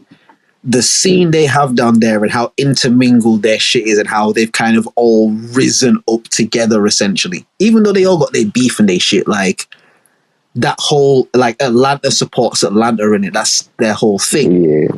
And I think because of that, that style is a lot more adopted, like, and commercialized and shit. But the thing with Houston is like, I don't want to say this like it's not that in Atlanta, but like Houston is like lineage though. Like that's that South shit, bro. Like, you know what I mean? That's like you talking like chopped and screwed and shit, bro. Like you getting into a whole culture within it. It's a whole nother, like, yeah, bruh, it's like, a whole yeah, nother it's culture within itself, and it's much different. yeah. You know what? I think if we tried to have that convo now, we would do it a disservice. That would be one I'd want to go away and look up and then be able to come back and talk about.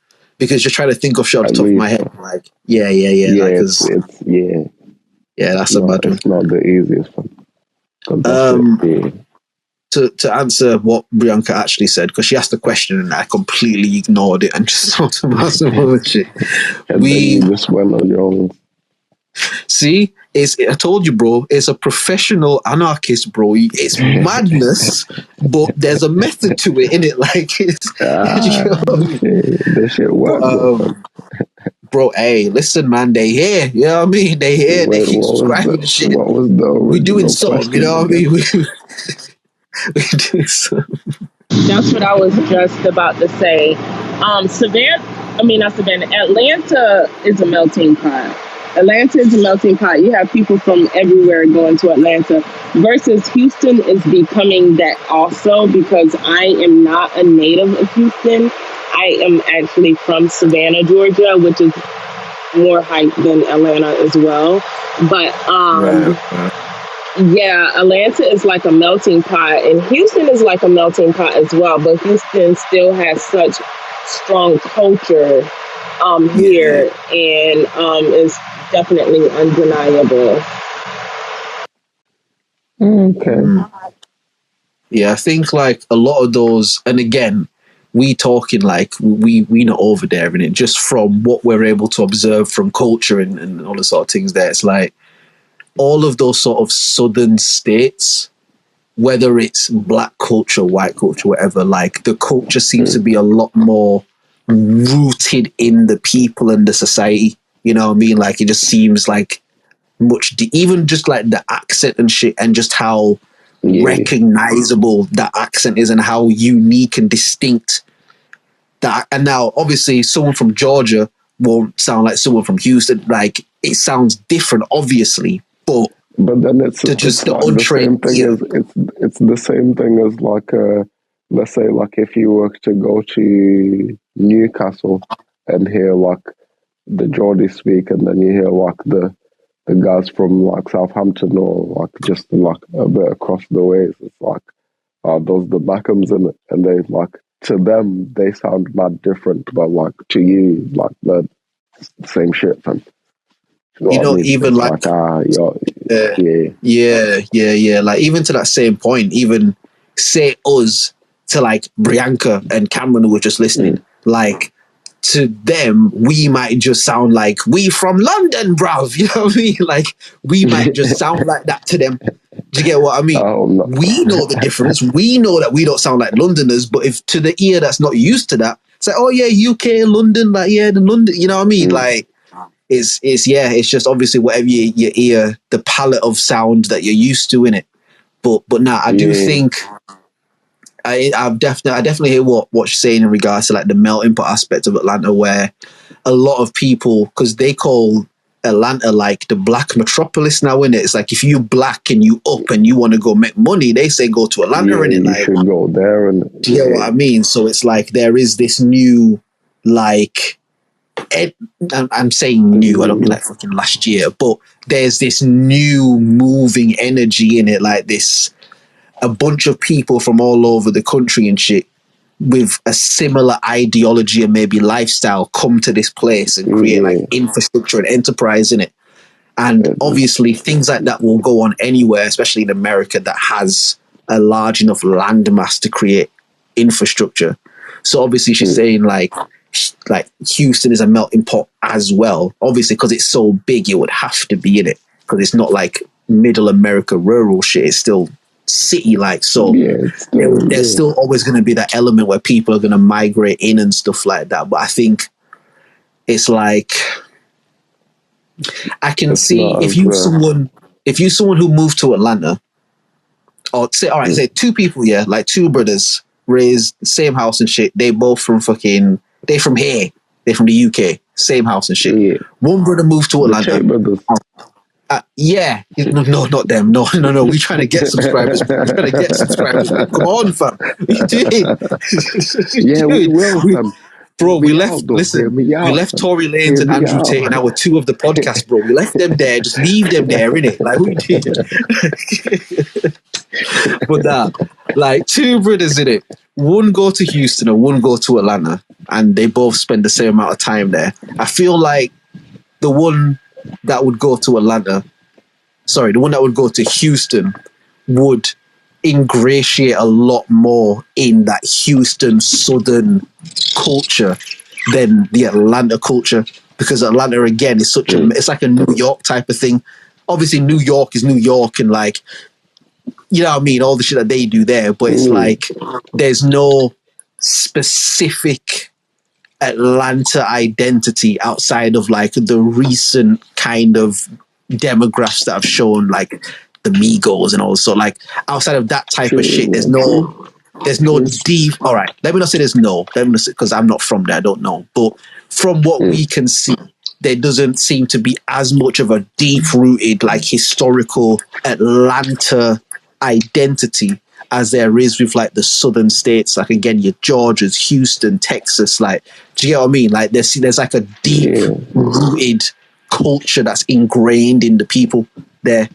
Like someone from that part of America, even if they come over here, bro, you hear that, you heard me? Like you hear all that shit, like you know where that's from. You get what I mean? Like it's like such an individual thing. Do you get what I mean? And I think like just I mean, shit, if you want to start looking into like slavery and all that, but I just think the South is just very deep rooted in a lot of different ways. Like, I might sound ignorant here, at the risk of sounding ignorant. Is New Orleans the South? I think it's towards the South. Americans, please help us out, because where we are really intelligent, we also don't know like a lot of shit too. Do you get what I mean? So if you have information to help us out before we Google it, leave that in the voice notes, in it. Please leave that in the voice notes. But let me see. Let's see where. Oh yeah, no, it was in the South. It's definitely in the South. It's like bro, because that slur. It's Louisiana, bro. It's Louisiana, innit? Like, yeah. But brother, anywhere in America where you get that slur, where they talk with that kind of that slurry. Bro, this chopped and screwed nation, innit? Like, anywhere with that kind of slur, bro, they're from the South. I'm like, you know what I mean? the niggas in the North, they don't talk like that. Like, they've got their own thing. Do you know what I mean? Like, but they've got like a more of like a London. See, Yeah. It's like an the South American guys, London, yeah, innit? It's like that's American more London. like a Bremer accent to me. Yeah, this me, fam. This is just my own personal opinion, fam. The Southern American accent is like the Bremer accent, fam, and then like the New York accent, or like them guys, like that's like the London Queen's English like type shit. Do you know what I mean? Well, not even Queen's English, but like, you know, like, yeah, the posh thing. You know what? That makes sense. That is such an interesting, acute observation, because I've never correlated that in my brain. But does it make London sense? thing is like the New York thing. Not that it sounds the same, but in terms of how they attack language verbally, like it's a lot of similar patterns. Whereas, like you said, in Birmingham, like it's like a slurry kind of like that's such an acute observation, bro. I've never thought of that. Isn't it? That's fire. I've never thought of that. And then you get then you start getting deeper into it. Do you know what I mean? And you get. So like who's the Newcastle like over there then? Accent. What's the Newcastle over there? Because that's not South, bro. That's not South. Because their thing is sing-songy. Like, again, the southern states, it's more of like a slur and a, you know what I mean? But the Newcastle thing is like sing-songy, you know what I mean? I've never really thought of it that far, to be honest. Fam. Yo, we should try and map that out, you know, fam. We should try and map out the places in the UK that match the US in it. That's fire, bro. That's fire. Hold on, we got some voice. Yeah. What were you gonna say? You can go ahead and then we'll play a minute. I was gonna say maybe the Geordies could be like the people from Baltimore, fam. Because they've got like they own the whole other thing that they do that like we mere mortals just like we're not gonna get it unless you're from there, fam. Type shit, fam. Okay, I have an interesting thought for you. I'm gonna play the voice notes. I want you to think about it. Yeah. What would be the match for Boston? You know the Boston accent, innit? But then, yeah. Peter Griffin, fam, like Mark Wahlberg, like Boston, like that shit in it. Like, think about it. Just think about it. We'll play this voice. Louisiana is definitely in the South. If you are at the very bottom, you got Florida, Georgia, Alabama, Mississippi, Louisiana, and then you have Texas, and then you have New Mexico, Nevada, and then California. And other southern states are considered like North Carolina, South Carolina, and Tennessee. But then once you get a little further than that, then it's considered the Midwest. It's kind of weird, though, because New York is considered the Midwest, but New York is clearly, if you look at the map, it's on the east. America's weird. This is fucking weird. That's one thing for definite. America is weird. Like, I was gonna say, because New York is not anywhere in the west of that country. Anywhere, if I'm like, it's on the fucking coastline of the east of the country, bro. Like, it's like northeast, right? I mean, I thought it was northeast. It's like way up at the top, right? Because you've got New York, you've got Philly just under there, and Philadelphia's just under it. Yeah, like, and then Washington there. You know what I mean? Yeah. Shit. So yeah, I don't. Drizz, Will, what's good? What's good? I'm enjoying the conversation. My name is Sean, aka Cannabis Zaddy. So I'm from Mississippi, and a lot of what y'all saying is really correct. You know, there's strong roots in a lot of those southern states, just based on historical reference. Of course, the triangle slave trade, which dropped a lot of those enslaved people on those southern shores. So they were, doing the crops and stuff, and a lot of those people stayed, of course. And then you have places like Atlanta, which were, even in those days, booming metropolis. Cities like Birmingham, where they had big steel plants and things, where there was so much business going on. So I'ma spin the block. My guy, appreciate you. I think this is one of the best episodes that we've had so far. There's been drama and intrigue. We've learned loads of things. Do you know what I mean? Yeah, it's cool, fam. And I'm glad that we have actual people from America on the pod saying like, nah, you lot is there. Yeah, that's right, fam. Because if they tapped in, it's like, yo, you niggas don't know what the fuck you talking about. These British tea drinking, crumpet eating motherfuckers, you know what I mean? But nah, like, because again, I think America's aware of this, but Americans live there, so they might not see it. But obviously, American culture is essentially like world culture, in it. So a lot of the shit that goes on there, like the vibrations are felt across the planet. Do you get what I mean? Like we see that shit. And so as much as we're exposed to, like, and just being a nigga who's like intrigued with things like culture and how people operate and just observing those things throughout society and that, it's like you definitely just see, whether it's rappers, entertainers, actors, just people, whatever the fuck it might be, like Southern people, there just seems to be something much deeper rooted in them. I feel like people in more of those northern, like New York seems a lot more of like a hustle kind of thing. Like, again, similar to London, like it's a melting pot. Bare people from all over the world go there, and it's like they have their own like New York identity. And whatnot is right. Like, am I wrong or am I right? Please, if I'm wrong, please correct me. But like, what did you say? Sorry, bro. Like all the comfort foods are, you know what I'm saying, or like the mac and cheese and the goddamn the collard greens and the what's it called, the cornbreads and the like soul food, isn't it? Soul food, you know what I mean? Like, soul food, shit, yeah. If there's something I want to come over to America for, fam, it's definitely for that, fam. Just for that, fam. Bro, fam. We gotta do that one day, fam. We gotta do that one day. We gotta go down them sides and just eat some of that southern hospitality in it. Listen, wait there, fam. Give me a sec, fam. Let me get my shit together, fam. I got a hack. You can get cheap flights, fam.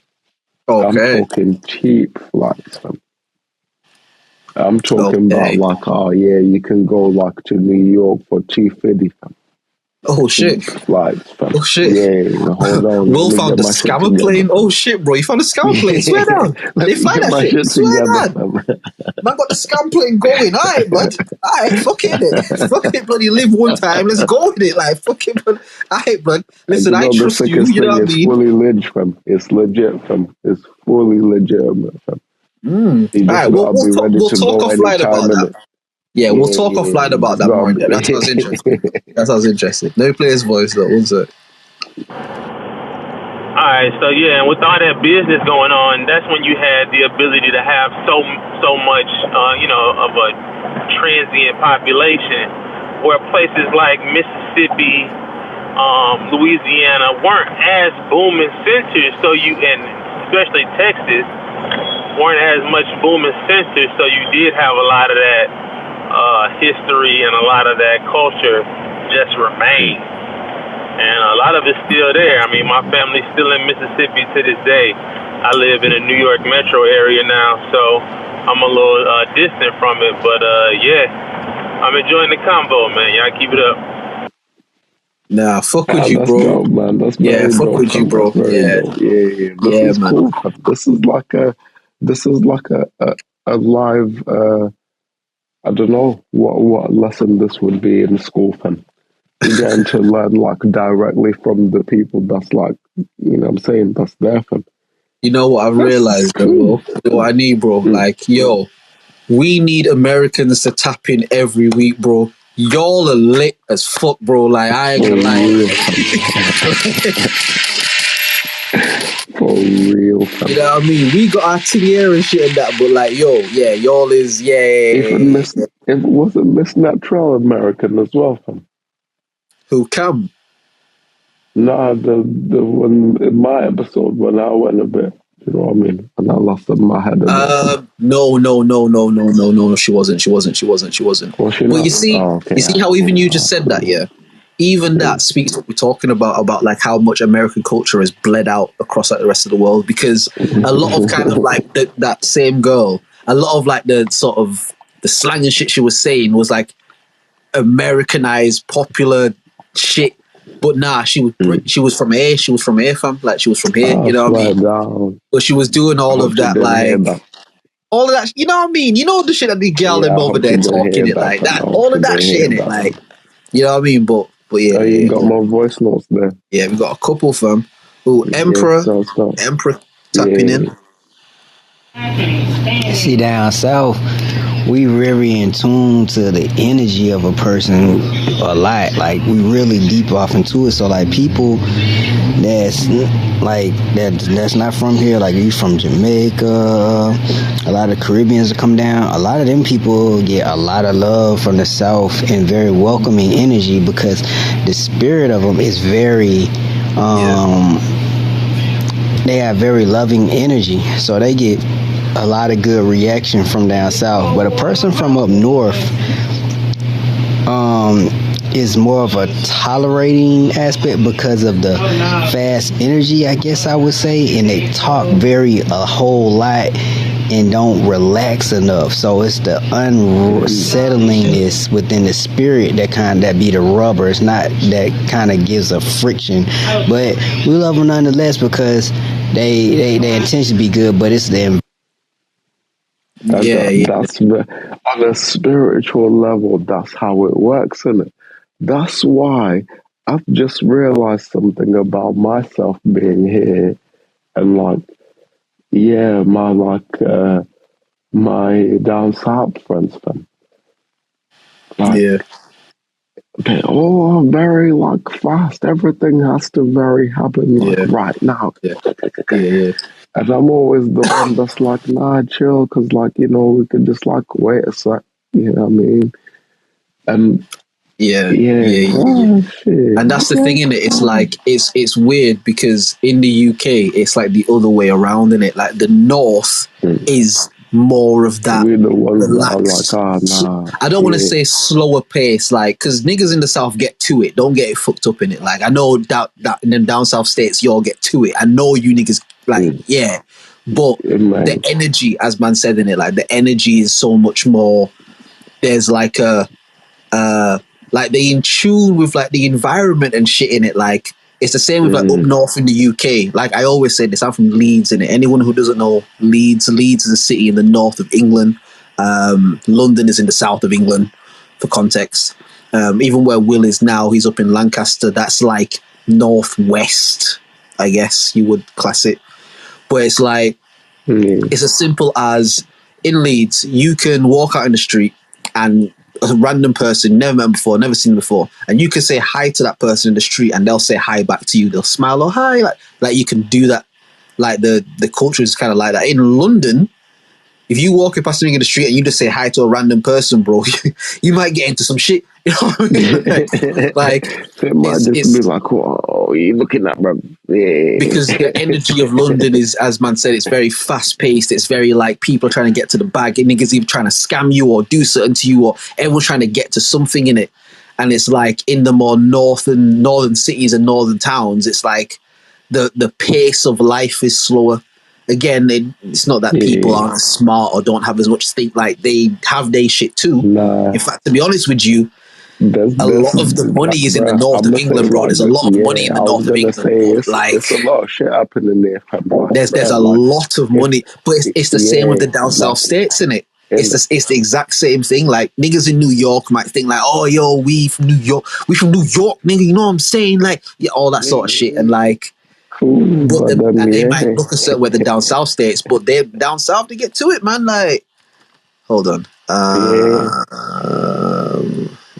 The environment just be a little too I don't know. And the women that's down south, the way that they shoot their shot is very subtle, that even a lot of the guys down south don't pick up on it. But all women shoot their shot, and I'm saying like shooting their shot first, but when a person from the south goes up north or other places, the energy of women, the response from women is very strong toward the guys. We pick up on it because our women choose so subtle that it makes the way that other women do, which the men in that environment may not pick up on, feminine, strong, we pick up on it very, very strongly because those women choosing styles be a little bit more outer, be more easier to pick up on than the ones that from the women that's here. So we become very sensitive to the environments that we come in because of the subtle energetic principles that's down south. Yeah. Bro, remember before when Bianca and Cameron was doing that thing, and I was saying, you see what Bianca's doing? She's not sunning it, but it's subtle in it. That's exactly what I said, bro. It's like, it's a subtle thing. It's subtle. It's like, she playing nice and cool, but oh, yo, what's your name? Oh, like, it's a subtle thing in it. And it's like, and I think naturally, like, just as niggas and shit, like, obviously, I can't talk about anyone from those other communities and shit. I'm talking about niggas who like women. Like, that's what I mean. Like, when whatever kind of the environment dictates, you move to that. Meaning, if you're in an environment where the women, it's a lot more of a subtle etiquette that they move with when they're shooting their shot, you naturally respond to that and move in concert with that in it. And then that will obviously naturally affect how you move in the rest of life. So if you're picking up on these subtle things, when you go to the places, you can pick up on those same like subtle things. Those same kind of cues and shit. Do you know what I mean? Like those same little subtle cues that, do you know, this is interesting, man. Like, y'all is educated. This is interesting, great, man. In order for you to get Americans to tap in, it really just depends on what time of day you go on. Because most of us are like listening while at work. So yeah. And like I just got off from work in America right now. It is in Houston right now. It is 5:38 p.m. Right, so that's like because it's 11 p.m. It's 11:45 now, so it'll be 5:45 in America, my nigga. It's 11:45 here, bro. And you know what's fucked up about America as well, bro? They have different time zones and shit. Like that's mad to me, bro. If you think about it, it's really a continent. It's a collection of countries. That's what it really is. Yeah. Of course, really. It's like the idealized version of what would happen in Africa, fam. It's really a continent. Yeah, it's like a big, do you know what I mean? A bunch of different countries. Like a continent to itself in it. That actually agreed a certain thing that like, we all gonna work together to like this goal or whatever. You know what I mean? Or to have like these things held up. But it's just a continent with a bunch of countries on it that decided, we're gonna like all really come together and shit. So we 6 hours ahead of these, man. Like we 6 hours ahead of them. So that means when we started at 8, basically that shit was 2:00 in the afternoon to these niggas, innit? Fucking hell, bruv. Yeah, that's crazy. That's mad. Wait, there's more notes from. There's more notes. Oh shit! Hold on. Yo, Jeffrey Dahmer, like, how bad did it? How bad? Anyone that's listening, there's a guy called Jeffrey Dahmer that left notes from like 8:00, which to you lot would have been 2:00 in America. I think it's a poetic justice that he's called Jeffrey Dahmer. We've not played his notes. I feel like I feel that's like God intervention. I know God did. You know what I mean? Like, you know what I mean? It's like, you know what I mean? So, but now hold on. Let's see what they say.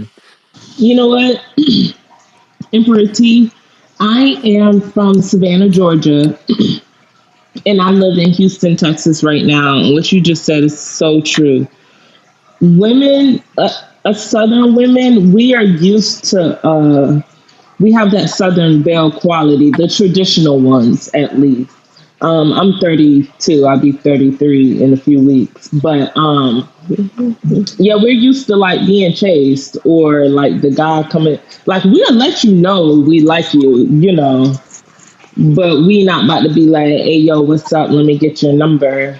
I'm not, yeah, but I don't have to because we have that type of swag or that aura about ourselves that's gonna, make you give it to me without me asking. I don't know if that makes sense. Yeah, it's hypnotized me many of times. Yeah.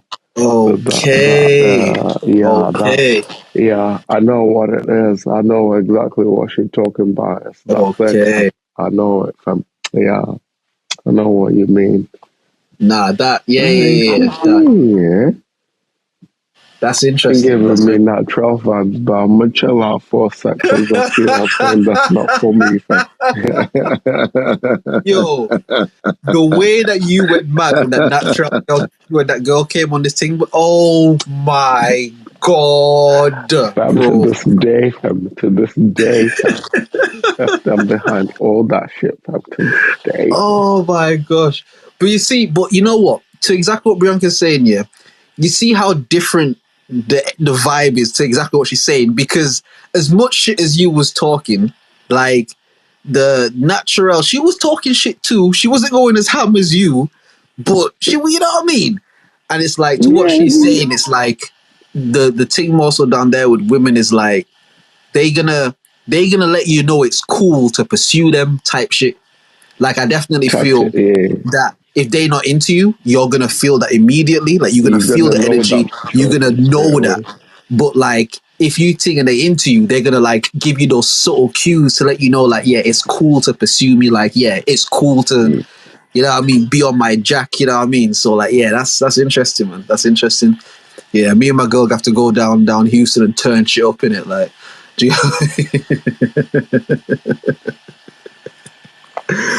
we play these voice notes.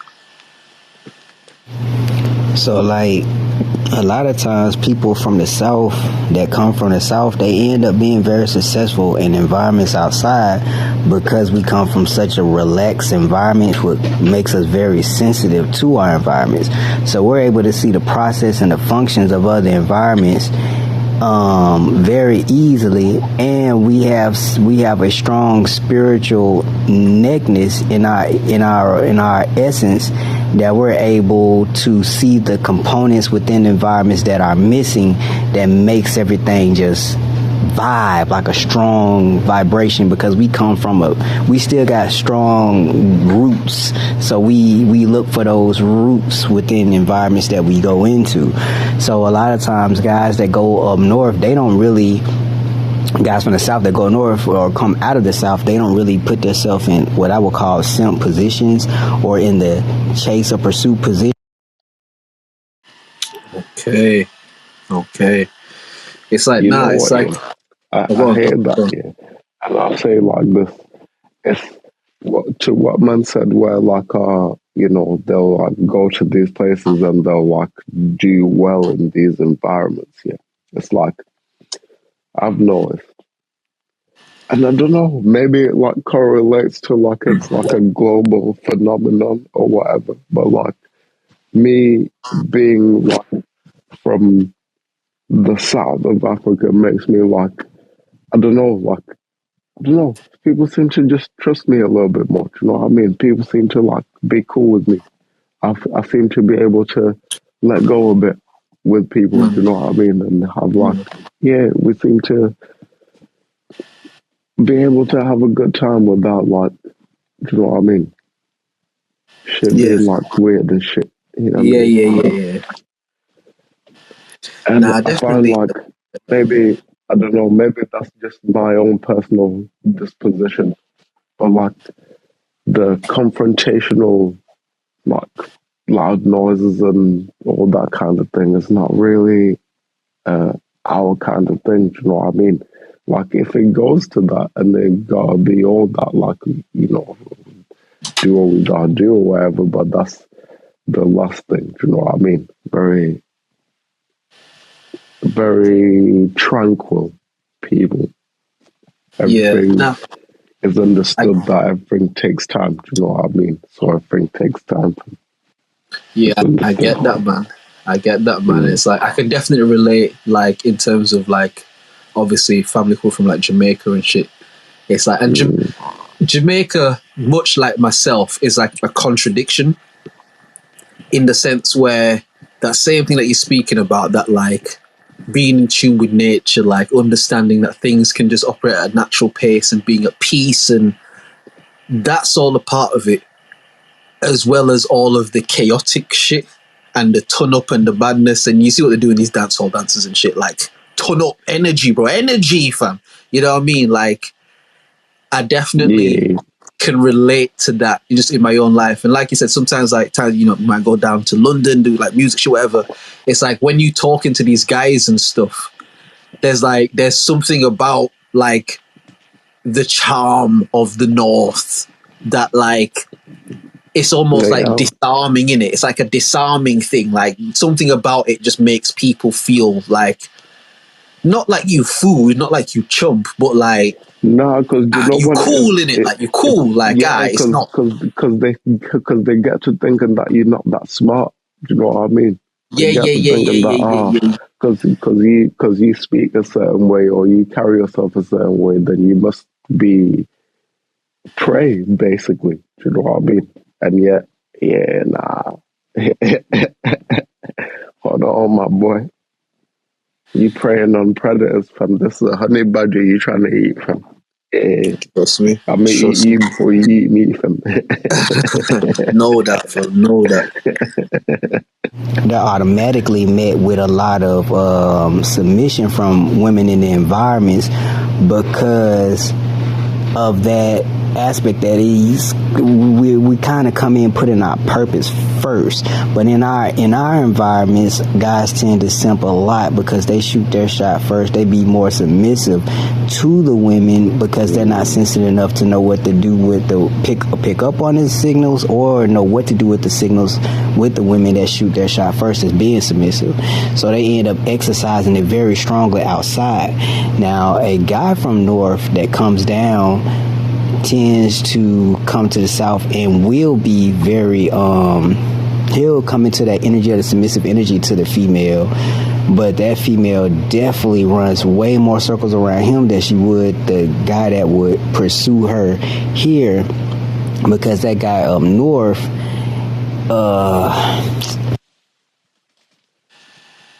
the guy up north lacks a lot of the spiritual energy, the depthness energy that he needs to be able to see the red flags. So he's so hyper over just being able to have her in a prize type of aspect that he's not aware of her finessing him, even though the guys around in the environment could clearly see it that's from here. But because they could just see it, because there's a lot of things that those guys let her do that we wouldn't let her do, especially in public. But then guys here also let women get away with things that they shouldn't. But they tend to get their mind right when they get out of the environment and go other places, because their reaction to the women are being more submissive because more women are shooting their shot, which puts them in a position where they're vetting, which is a position that they don't really have power too much in, or they don't know how to exercise it down south. They're not. So it's like the women down south are the most, to me, not down in no women, but as far as they're stronger in the subtle choosing aspects. But when the men down south are able to pick up on it and more educated on it, that'll be the environment and where the family structure is put back together again to show the rest of the world how to do it. But it's the educational part that's messed up as far as when it comes to relationships. Like, men are taught to be submissive. They're taught to shoot their shot first, jump through hoops, play on the woman's ego to prove himself to her, even though she didn't do anything to earn him. They don't know how to deal with a woman that shoots her shot first, that's willing to be a part of his life and earn her position in his life. They don't know how to utilize that because they're not deeply putting their purpose first. Emperor TQ, my God, King of Kings, fam. Hit the bomb drops and the air horns and the applauses for this next fam. I do want to hit them. I do, but something in me doesn't. But I'll do it. I'll do it.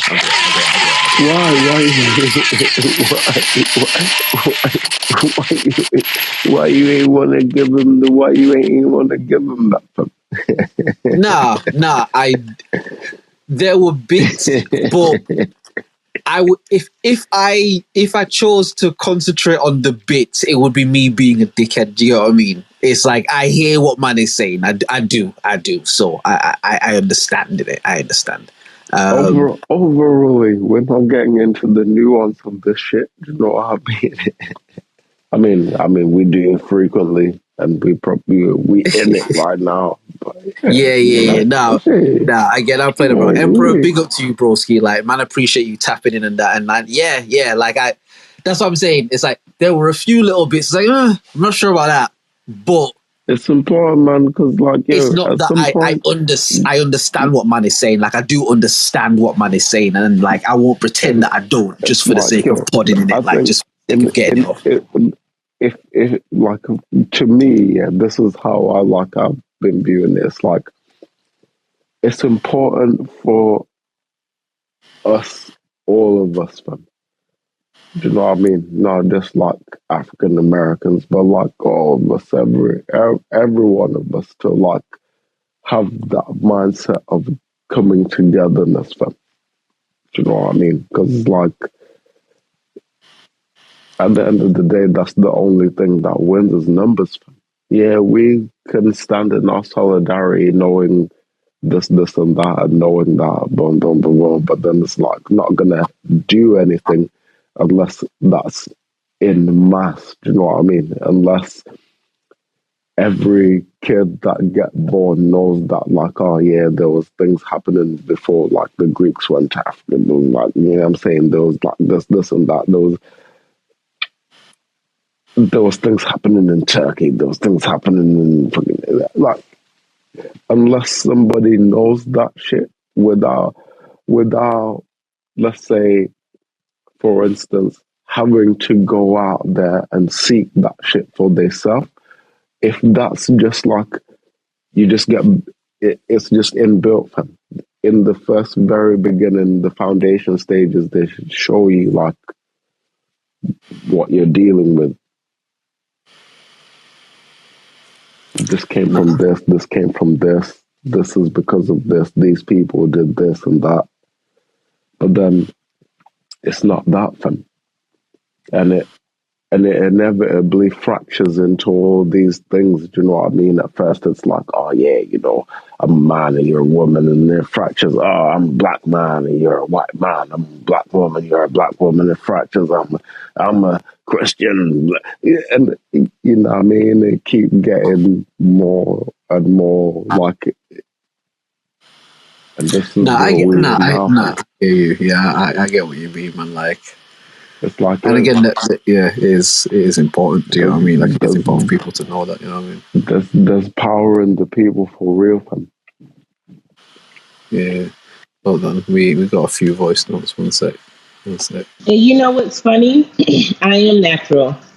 Most women, I'm gonna say most, you're gonna see most women now in their natural phase. You'll see a lot of locks and like afros and afro puffs and like blowouts and shit.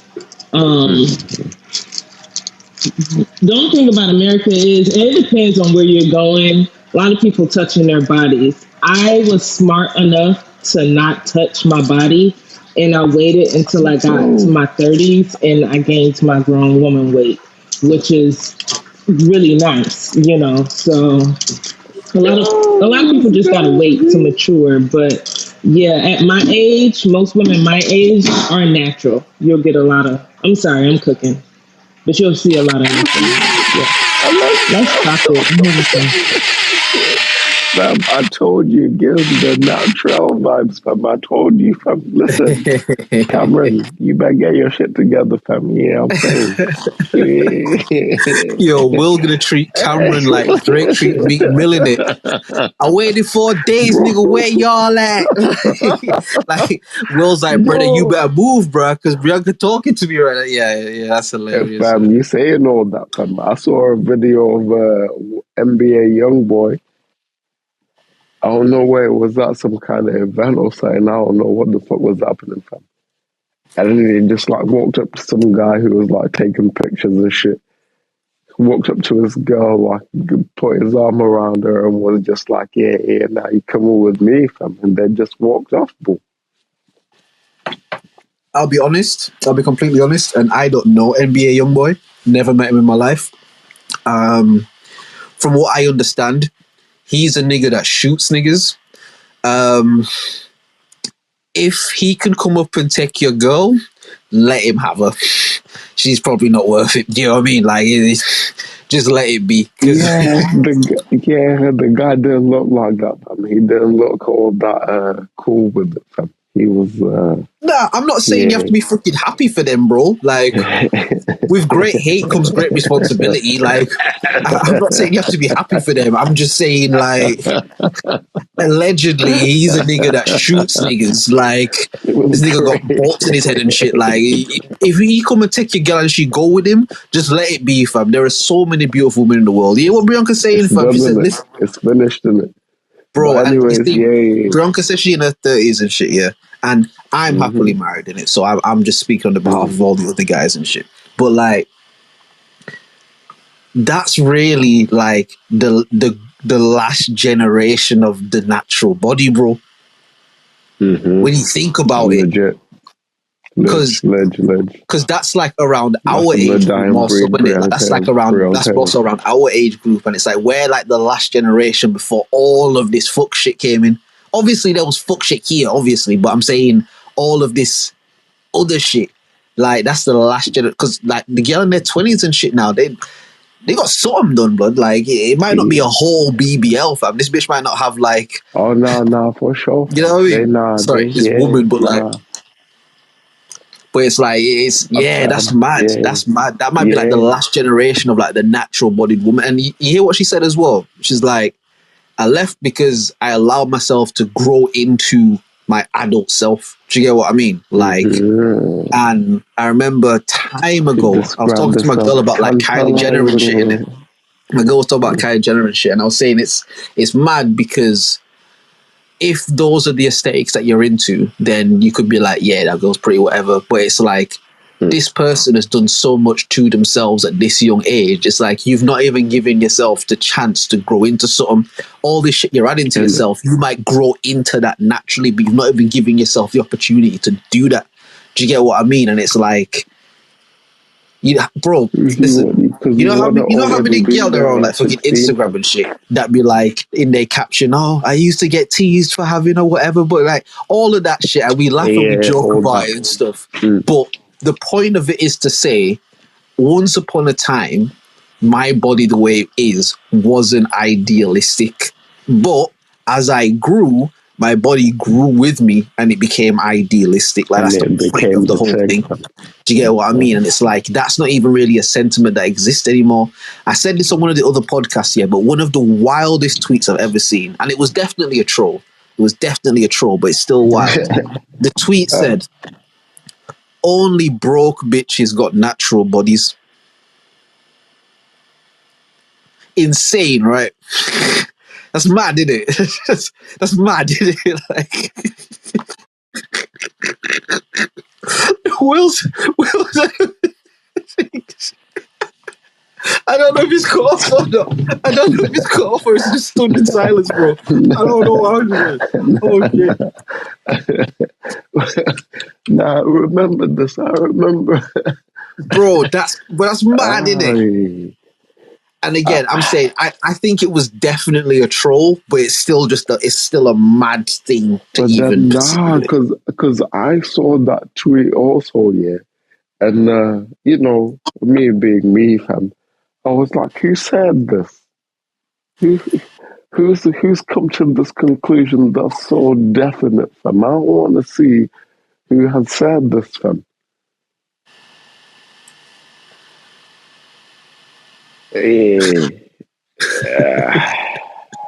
Hold on, let me play some of these voice notes. Secret, you said you're from the southern hemisphere of Africa. Have you ever met an Egyptian? And when you have, and if you have met an Egyptian, how do they treat you? Damn. You know what's super crazy? I haven't met an Egyptian. In all my travels, I've not met somebody from Egypt. Maybe I need to go there. You know what I mean? I probably should go there at some point. Definitely should go there. That sounded like a loaded question. Not in a bad way. Not in a bad way. Like, elaborate on what that question was for. Because that sounds like an interesting thing. Like, I want to hear that. You know what I mean? I want to hear what that was like. Because there's like this whole thing of like, you know, I don't know, maybe it is a bit loaded, but like there's this whole thing of like Egypt and all the stuff that's there, all the like, you know, accomplishments that they found there or whatever, being attributed to not the people that did that shit. You know what I mean? My nigga, I'm sorry. Can I interrupt you for a second? I'm so sorry. Yeah, go ahead. I'm so sorry, bro. Like, just because you just said certain. I was on YouTube today, bro. And because my algorithm is crazy, fucking Piers Morgan, he has a YouTube channel, right, where he interviews people. Morgan. Yeah, that one. That little TV show thing. A thing came up on my YouTube, blood, of, I think there's a new show on Netflix called Cleopatra, and the woman playing Cleopatra is a black woman, innit? There's some motherfucker, bro, who's claiming it's cultural appropriation that this woman is playing Cleopatra, bro. So me being fast, I'm like, let me see what this is, bro. What's this nigga talking about? This guy who claimed he's a comedian. He claimed he's from Egypt, right. A comedian. I can't remember the guy's name. But this nigga like, yo, it's fucked up that this black lady playing Cleopatra because Cleopatra was Egyptian and it's cultural appropriation. All the way fucked up, man. He went and I'm like, brother, you don't know any part of history, man. Bro, I almost threw the phone into the sun. I was like, bro, there's no way this nigga is on this fucking platform saying this shit, bro. Like, do you know what even makes it make less sense here?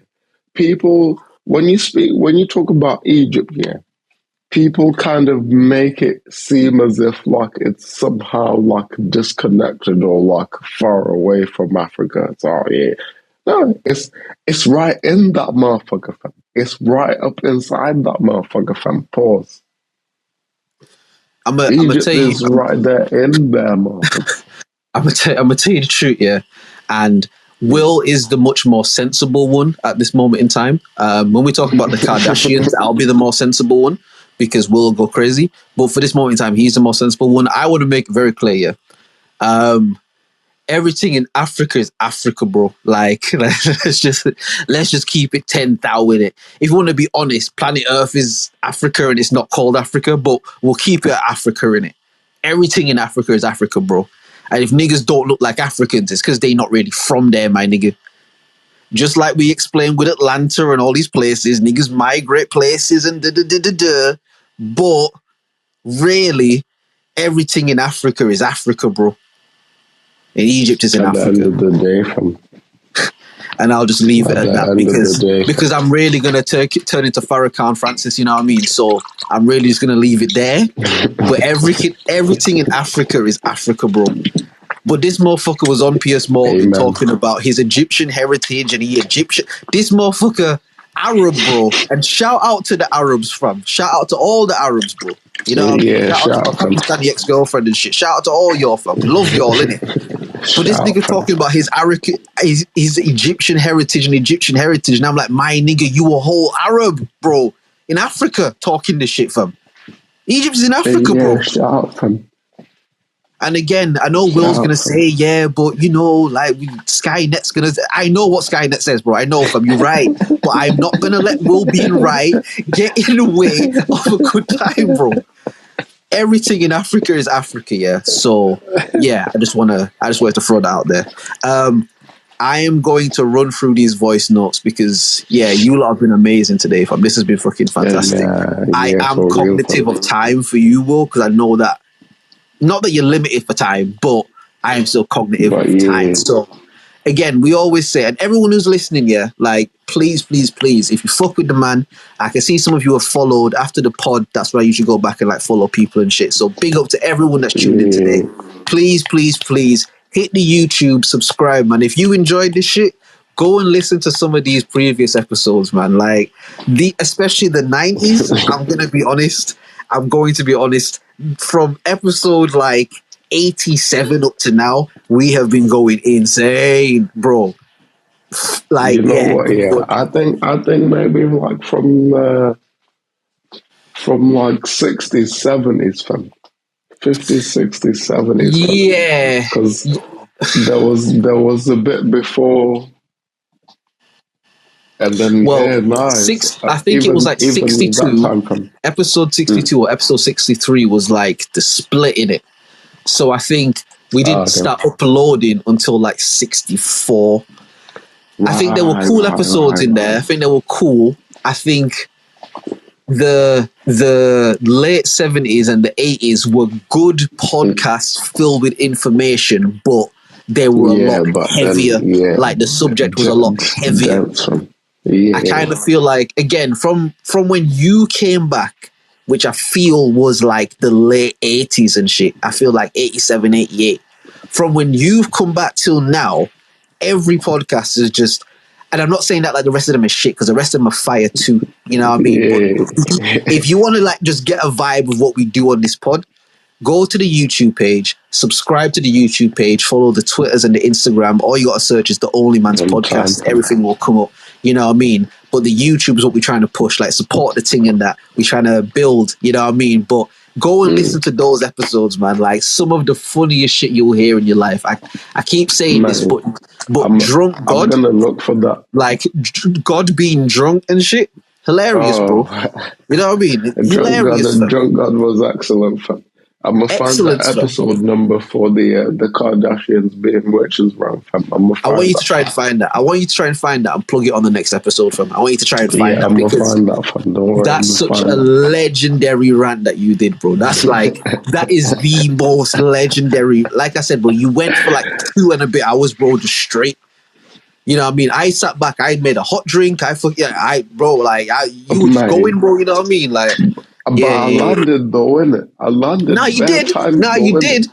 But you landed and then you took off again. Then you landed and then you took off again. And then you landed and then you took off. How many points that there are, fam? Imagine, fam, if there's that many airports to land at, fam.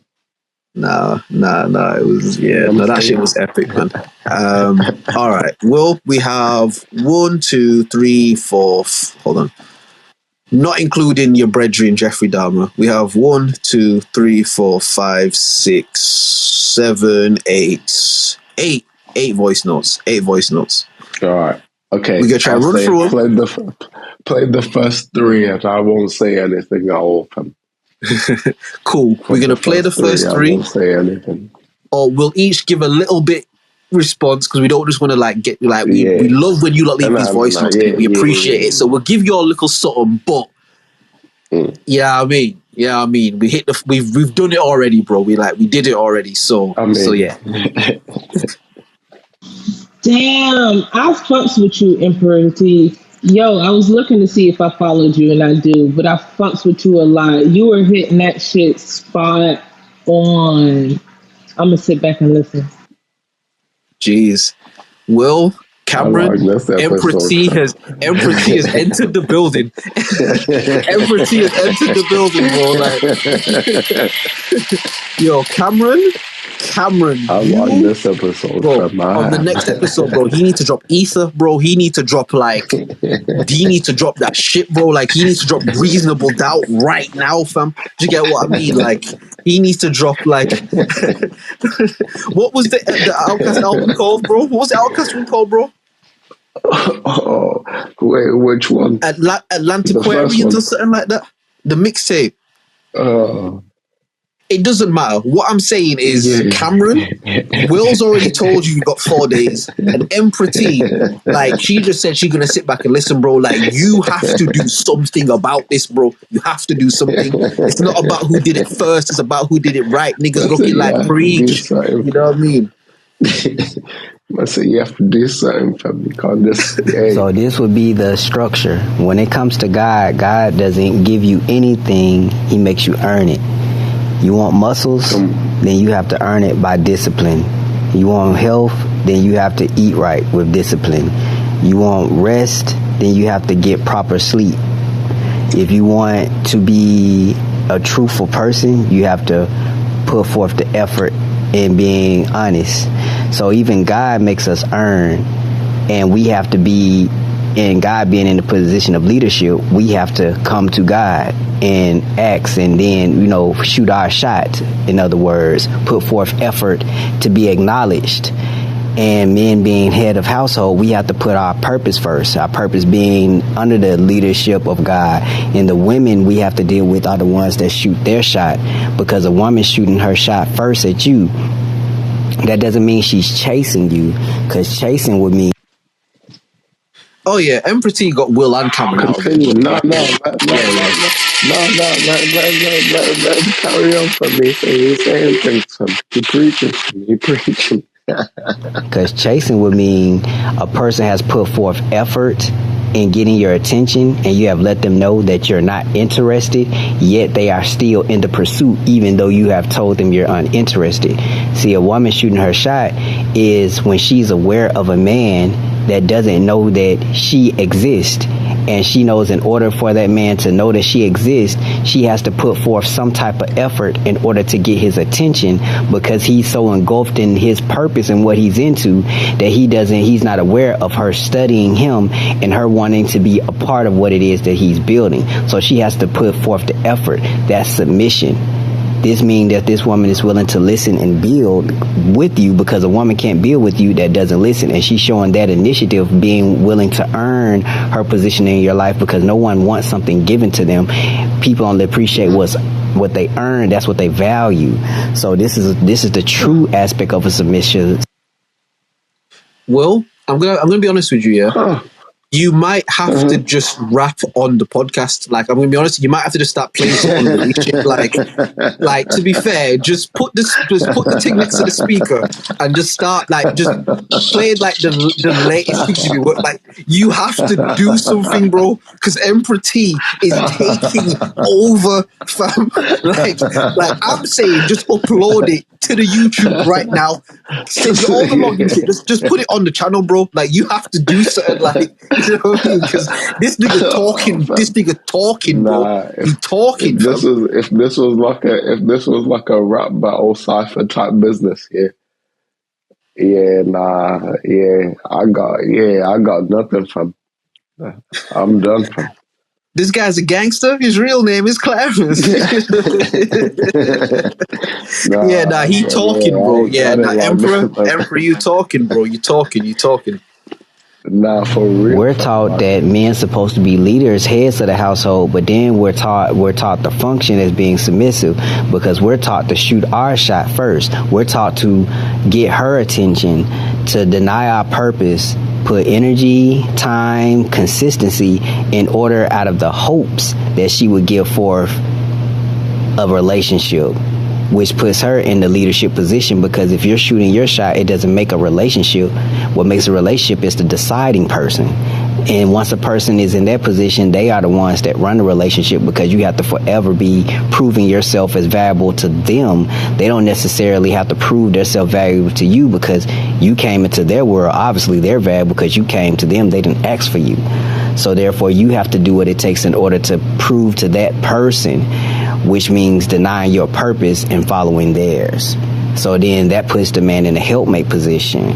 So we have to first... I gave you 4 days, nigga, where y'all at? I drove here in the rain, fucking day y'all at. I'm not sure what it was that really made y'all mad, but I guess this is what I gotta do to make y'all rap. I mean, whoa. I'm gonna say it like this, fam. I'm out the race now, fam. That's preaching, fam. Because I'm learning right there, fam. You know what I'm saying? He teaching me, fam. I'm compete with the teacher, fam. Nah, bro. Hey man, listen, that's the first part of self-awareness, innit? Just understanding, like, yo, there's something else happening here, and I'm not going to get in the way of it, innit? Like, hey man, let me get out of the way. Let me walk my path, and just go and be great in it. Like, you don't want to be the nigga that didn't let record in your studio in it. Like, it's like, nah, just you do what you need to do and just go and be great. Let me be a part of the story. That's for me, fam. That's for me, fam. Yeah, nah, I'm over there, fam. Yeah, I'm out, fam.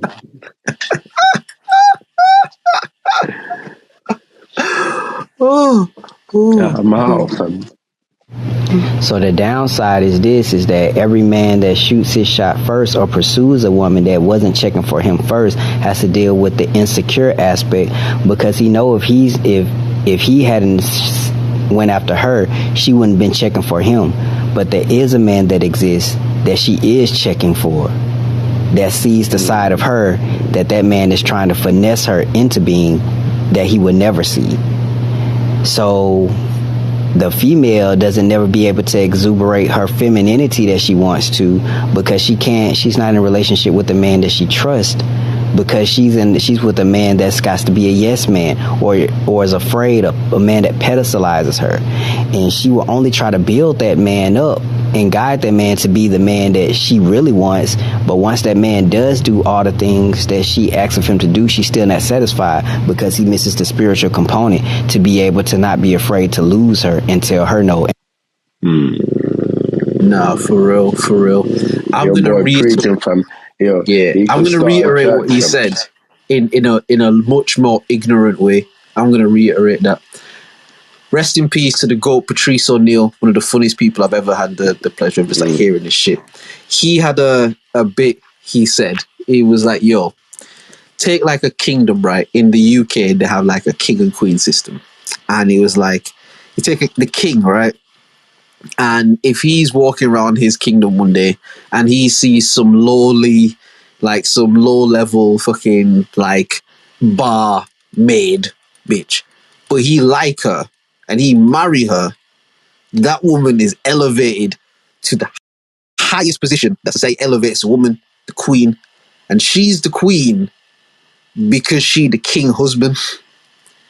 Whereas if you flip it, like with Elizabeth and that, you the queen, you walk around your kingdom and you see a nigga and he can be the strongest, most gallant, fucking fierce warrior nobleman in the whole land, right?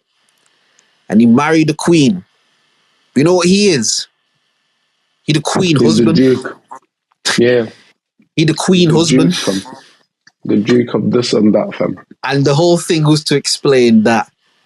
And again, I know you can't you can't generalize, I understand. But the whole point of it is to say the natural order of it is a man elevates a woman to a highest self when done properly. I mean, when a situation is working properly.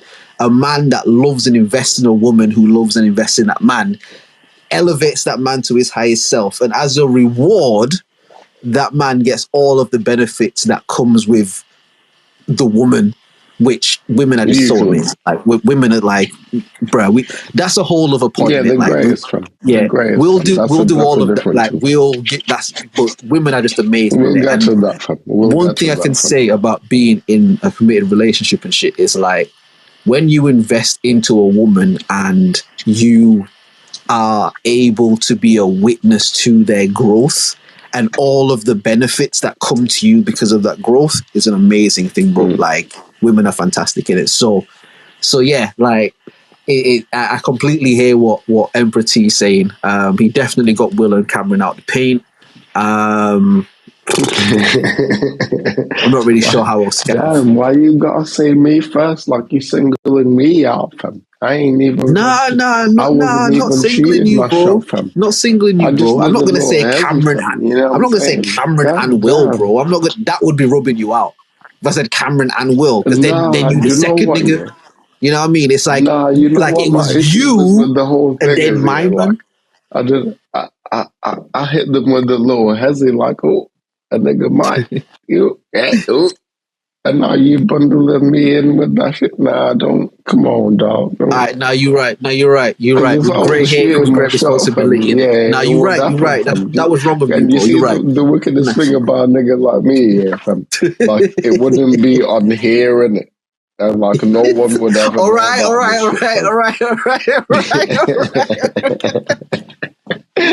Jesus Christ. Will said, nah, in our real life.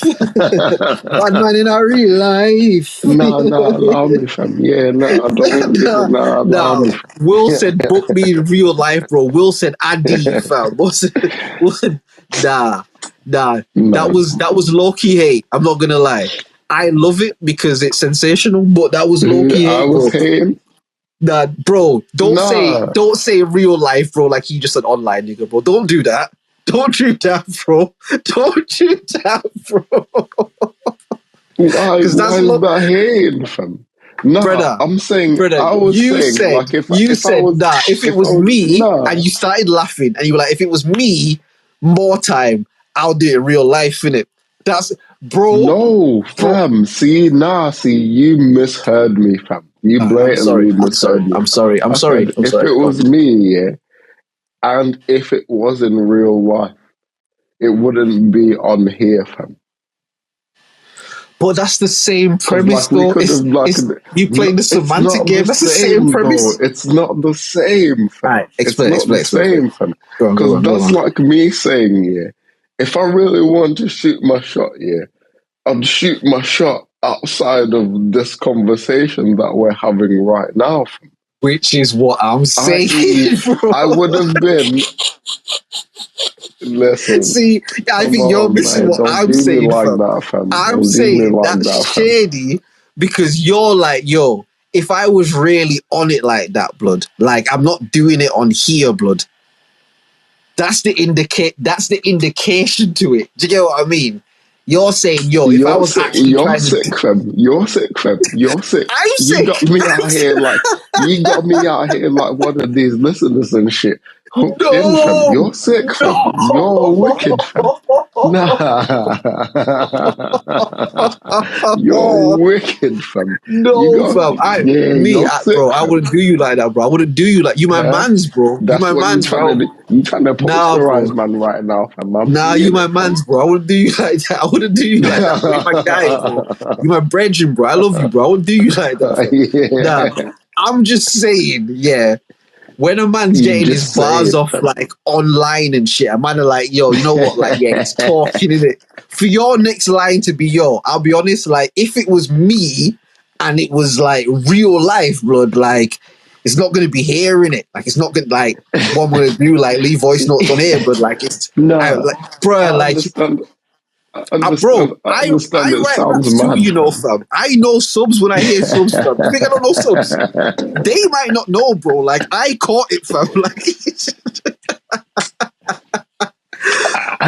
Will, stop, man. Stop. We're supposed to go through the voice notes, man. What the fuck, bro? Why are we still talking? I saw that tweet, and I thought it was the most stupid thing I have ever seen. Like, actually, what? Broke bitches are the ones with natural bodies. Wow. I guess we're the ones with natural hair too, right? Mm-hmm. Yeah, bitches are weird. Like, at this point in America, you have straight shaming and natural body shaming. That's like a real thing. Like, people being shamed for being straight and not wanting that agenda force on their kids and having a natural body. We are literally being shamed. Oh, and for being a woman also. For being a woman. Yeah. Yeah, my times in the wild. God bless the man with good intentions in the wild.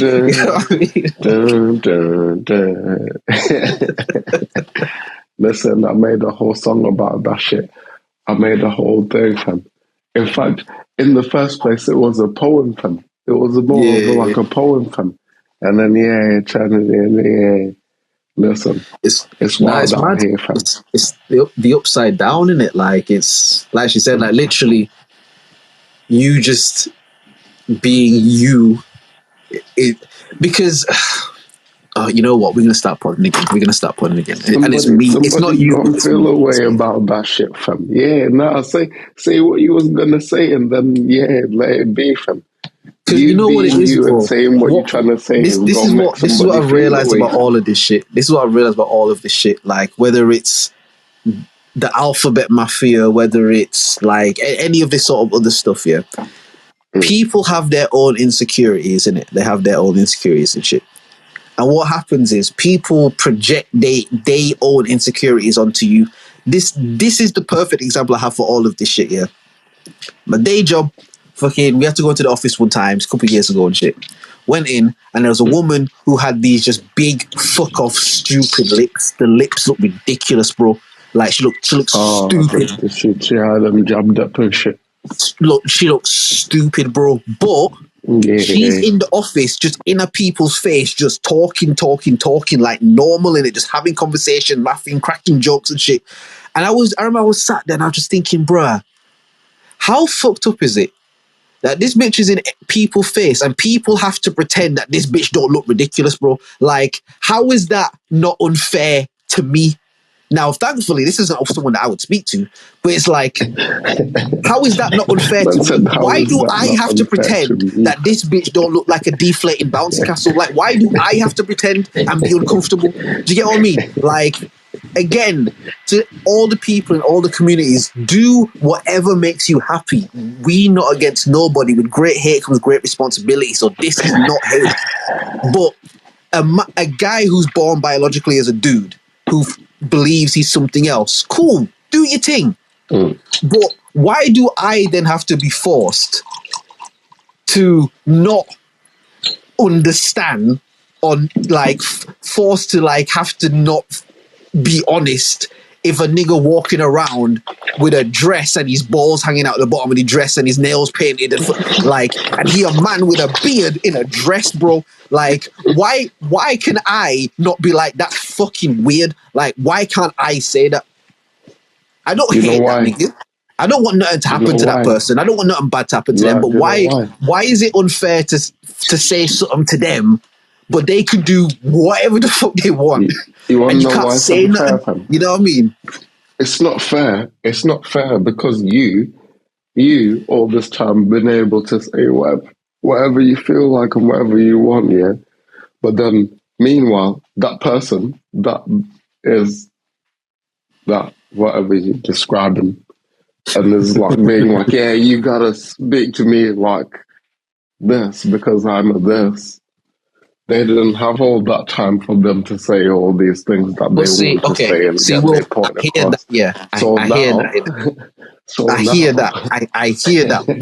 What I'm saying, yeah, because you're right. But what I'm not going to let you do, Will, I am not going to let you be right get in the way of a good time, bro.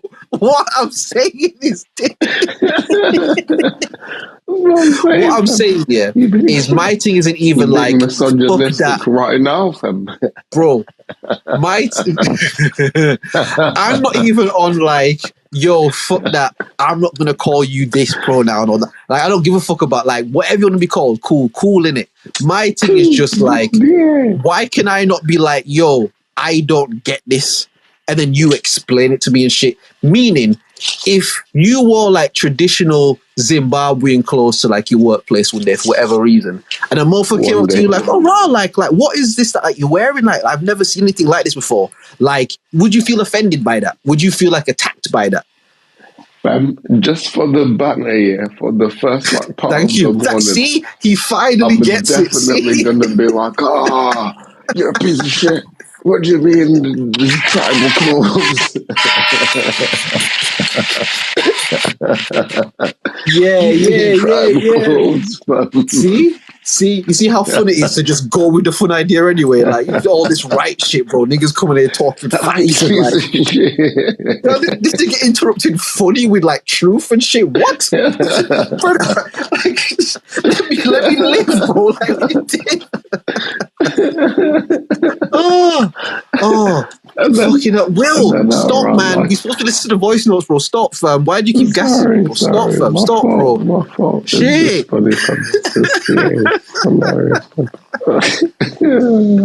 you're right. Actually. No, sorry. I didn't mean to do that. I pressed something. Just play again. Just play again. Happened. I don't know which one it is. It's Okay, there's You're right. yeah. Actually, everything on this continent is Africa, and its original name is Pangea. Because if you put the pieces together, If you really want to get into it, I'll cable on. But yeah, that's a different thing for a different time. Yeah. If you go back to the 80s podcast, like from 81 to like 80, 87 and shit, yeah, you'll get some of that in there. A lot heavier stuff. Like, you know.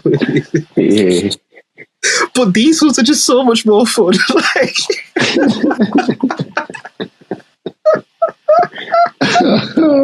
because I just pictured you being in the clothes like, no, fuck out of here, man. What's he talking about? Dashing tables over shit. What does he mean, my tribe?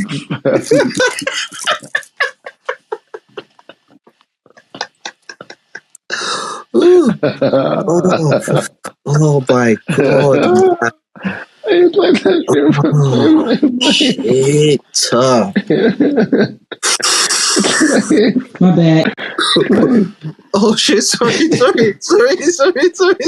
second. Sorry. My bad. It went out. If you put the pieces together, even the itsy bitsy islands, and you think of the ones that have sunken in the shapes of them, Africa was in the middle, and it created the huge landmass, which was called Pangea.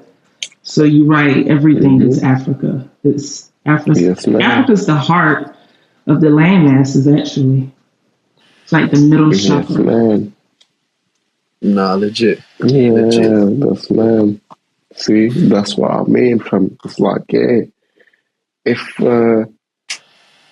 I mean, it seems to me in large numbers now, more and more people are starting to figure out, well, not even figure out, but like starting to come into the information of being like, oh yeah, this is this and this is happening and this is happening. It's like there's no way that you can say that there was no written/recorded history pre,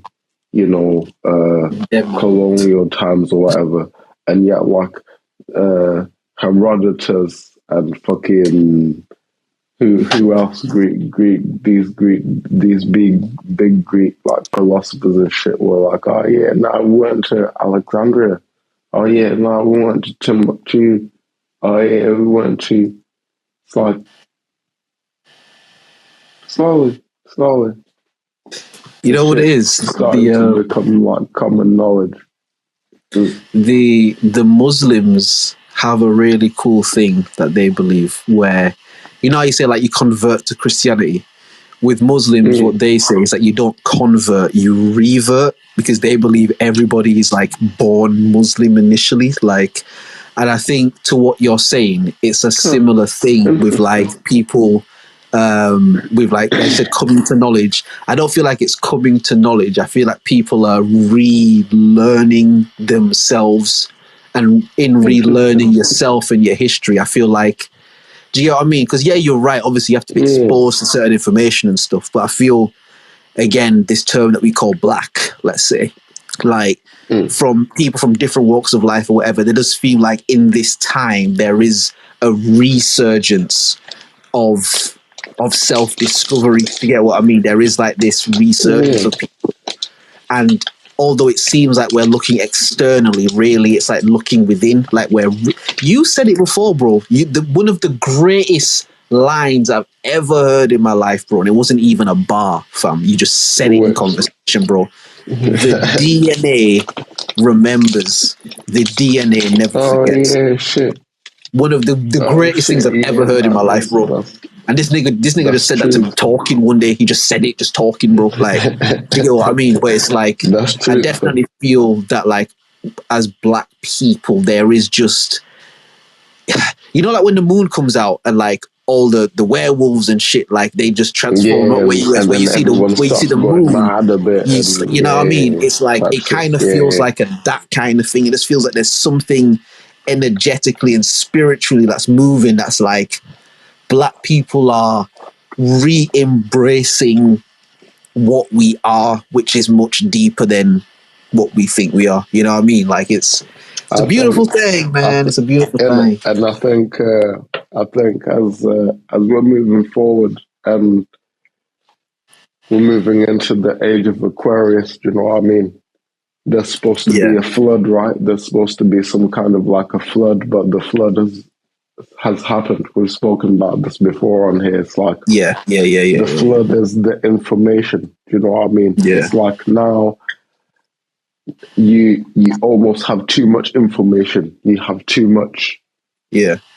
Like a flood. You have too much armor for you to like try and move around, because if you move around, you're not gonna be as fast. Or like if you get into a situation where you drown and you got too much armor on, you're gonna drown in it because armor is heavy for me. And it's, you know what I mean? It's like it's that time now where we're in right now, fam. And I feel like the people that are most able to adapt and change and apply the information that whatever they're taking in, or even to be able to limit the amount of information that they're taking in, like those people are at a greater advantage. Yeah, absolutely. Into the times that we're going in now, do you know what I mean? And I feel like we try or whatever. I mean, for me, speaking for myself personally, if I might try from, I'm not like an expert at being able to be like, oh yeah, that was like bad energy, let me keep that away. Sometimes like, yeah, I'll be like, oh damn, that was bad energy. How can I like help that situation? You know what I mean? Yeah, you're not gonna escape it every time. Just like every time. You know what I mean? I think that's a part of the journey though, bro. I think that's a part of like none of the journey is supposed to be perfect in it. Like again, ultimately we are spiritual beings living a human experience, you get me? Like we're supposed to encounter all of these things so we can understand how to interact with them or not interact with them.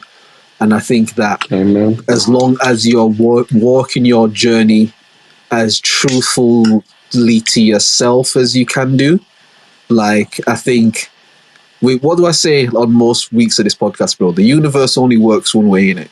And one way.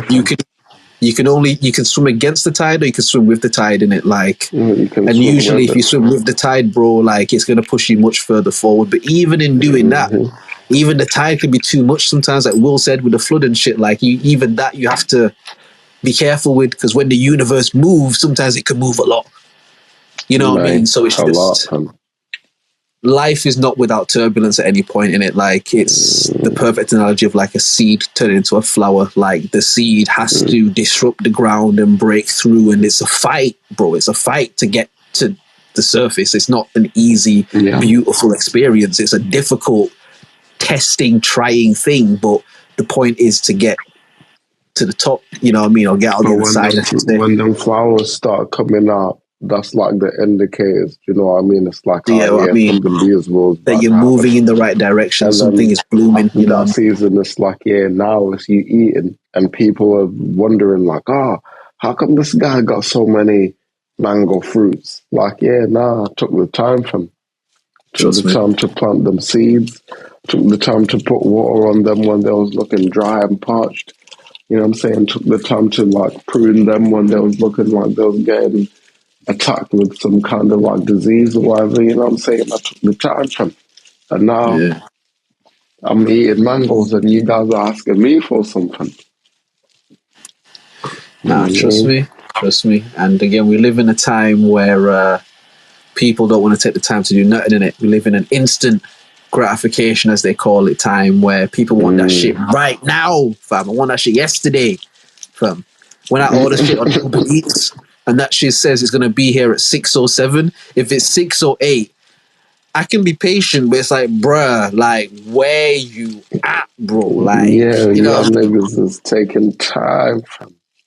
And it's just like you said, man, it's just so important to understand that we, legit, it's like, it's important that we take the time, as Will said, to to grow through our seasons, and all of the seasons aren't always like glamorous. It's not always up, and you know what I mean. It can be shit sometimes, innit? But it's important to allow yourself to go through that process. It's exactly what we were saying about Arsenal earlier in the pod. How they had to go through that period of being shit in order to be what they are today. Do you know what I mean? Like, to be Hove then, you gotta be Hove now type shit. So yeah, man. So fuck it all. This, what a way to sign out of the double digits, innit? Fucking hell, man.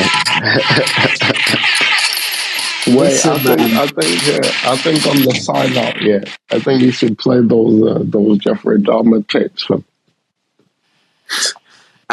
I'm doing this at the request of Will. That is Slow1524, Secret Life of Will. What are the aliases you go by? RG. He's the one endorsing this. I'm playing this because Will told me to. I might shave my head bald tomorrow after this and start smoking cigars. But yeah, let's go. Hey, bro, I'm not gonna lie, bro. That's not it for y'all. The OnlyMans podcast, episode 99, bro. This is your episode 99, and y'all have one person up here, and that's me. Before it was me, it was zero. But what the fuck is y'all talking about? Like, bro, ain't nobody up in here. This is y'all 99 episode. I can just imagine how all the other ones was. Matter of fact, let me look at y'all recorded messages, and I'm about to go see, because this don't make no damn sense. See, you see what you do, Will? You see what you do? I want you to be accountable for telling me to play this nigga bullshit, fam. I want you to stand in front of the people and be like, Will. Play the other one, fam. Yeah, play the other one so I can. Bro, I just got done looking at y'all recording messages. Bro, y'all be having nobody inside y'all podcast, bro. Y'all shit is dead, bro. Like, come on now. Lame ass shit. I'm not gonna lie. At one point, I didn't want to like stoop very low, but I just thought, you know what? You knew, fam. You know what I'm saying? You don't know what's happening around here, fam. I want to say something about, it's about a lot of things, fam, but I'm just let it be, fam. I'm gonna tell you the truth, yeah. I'm gonna tell you the truth. Because Will is right. But if there's one thing we have learned from today's episode is that I'm not going to allow Will being right to get in the way of a good time. A fish nigga, fam. No. Listen. Hell no. A fish nigga. Listen. The nigga's name was Jeffrey Dahmer, right? First of all, so we're going to break this down. This nigga's name was Jeffrey Dahmer. And we're not going to give this nigga too much attention because we've had too many dope people and we're not giving negative shit attention. But we can make this funny, so let's make it funny. This nigga name was Jeffrey Dahmer for one, right? Cool. That's indicator number one for everybody, right? Cool. Now, like I said, when people are leaving the voice notes, like I said earlier, I'm not even seeing the notification come up originally, so I don't even see the voice notes. If that's not the biggest God did moment, like God didn't want this nigga's voice to be on the platform, fam. I know God did. Right? Cool. And shit start going. We get joined by Cameron. We get joined by Brianka. We got, I'm not going to call you your full name because pause, but cannabis, you know what I mean? We got Emperor T. Do you get what I mean? Like, you know what I mean? We got all these dope people giving us this dope insight and stuff. And God forgot this nigga, bro. This is what I be telling you every week, fam. As much Farrakhan shit as I talk, not all of the black people are going to make it, dog. And I don't know if that nigga will black, but I'm just saying, like, they're not all going to make it, bro. Because some of them is like that. You know what I mean? So God bless you, bro. Your stereo avatar was blue or white or something in between. Consider that maybe. And that's why I said big up to Will for giving you a voice on our platform when God didn't want you to have one. Like when God didn't want you to speak, Will wanted you to speak. So maybe you should pray to Will from now on because he literally gave you life in it. Like I was willing to just let you die in the comments, bro. I didn't want to play your shit. I even gave a disclaimer. I didn't want to play your shit, but Will gave you life, so he's your Jesus now. You know what I mean? Will is your Zaddy now, bro. Like you pray to Will as your Father in heaven, yeah. But you know what? I'm gonna be so petty, fam. I'm gonna just cut that shit out. Like, I don't know. Anyway, fuck that. This has been such a great episode. I really wish I just didn't listen to Will and play those recordings, but it's fine because this has been so dope. I want to send big love to Brianka that tapped in today. That was so dope. Yeah, Appreciate you, darling. very dope. You know what I mean? Keep shining, keep glowing. You know what I mean? Natural body gang. You know what I mean? Yeah, I mean, big up to Emperor T as well. You got these niggas out the game, brother. This nigga came in with the goddamn bishop moves, fam. Yeah, bro. You got these niggas out the paint, bro. Like I told you, fam. Secret Life's going in the studio tonight, bro. He's going in the studio tonight. He's uploading the mixtape tonight, bro. Everyone go to the SoundCloud and that. It's going up tonight, fam. You think you can do that to my nigga on his platform? He's gonna stand for that, bro. He gonna let you son him like that, blood. that's what you call like fake love shade, isn't it? Like you're kicking your man's back in, but like you're backing him and shit. Like, nah, bro. You think I'm gonna let you kick my man's back in like that? You make my man look like a dickhead like that. You think I'm gonna stand for that, bro? Like, look at my nigga, bro. Don't you look like a dickhead right now? You think I'm good? Nah, that's crazy, isn't it? That's crazy, isn't it? Oh, fuck it up. But nah, Cannabis V as well. Big up to you, bro. Big up to you, man. I appreciate you guys tapping in. This has been a hilarious episode. This has been an informative episode. Yeah. Episode 98, man. Next week, Sam. Do you know what I mean? Listen. Last week, Cameron, if he there, fam, if he tapping in, fam. For real. And Brianka, you got to tap in as well, man. You got to let us know. You got to let us know what happened. You know what I mean? Next week, we should be here from Friday. Again, for yourselves, it'll work out. Maybe we'll start around like 2 p.m., 3 p.m., but we'll usually run around these sort of times. So tap in with us, man. Like I said, when we finish the episode on stereo, that's when I go and follow everybody back. So if we ain't followed you back on stereo, don't freak out and nothing. Like, just give it time. Do you get what I mean? Very quickly, just to the point that Will's brethren, and I'm so glad that throughout the pod I kept calling him your brethren. I'm so glad that. Nah, I'm throwing you all the way under this bus right now. You going all the way under this bus, from like, you know what I mean?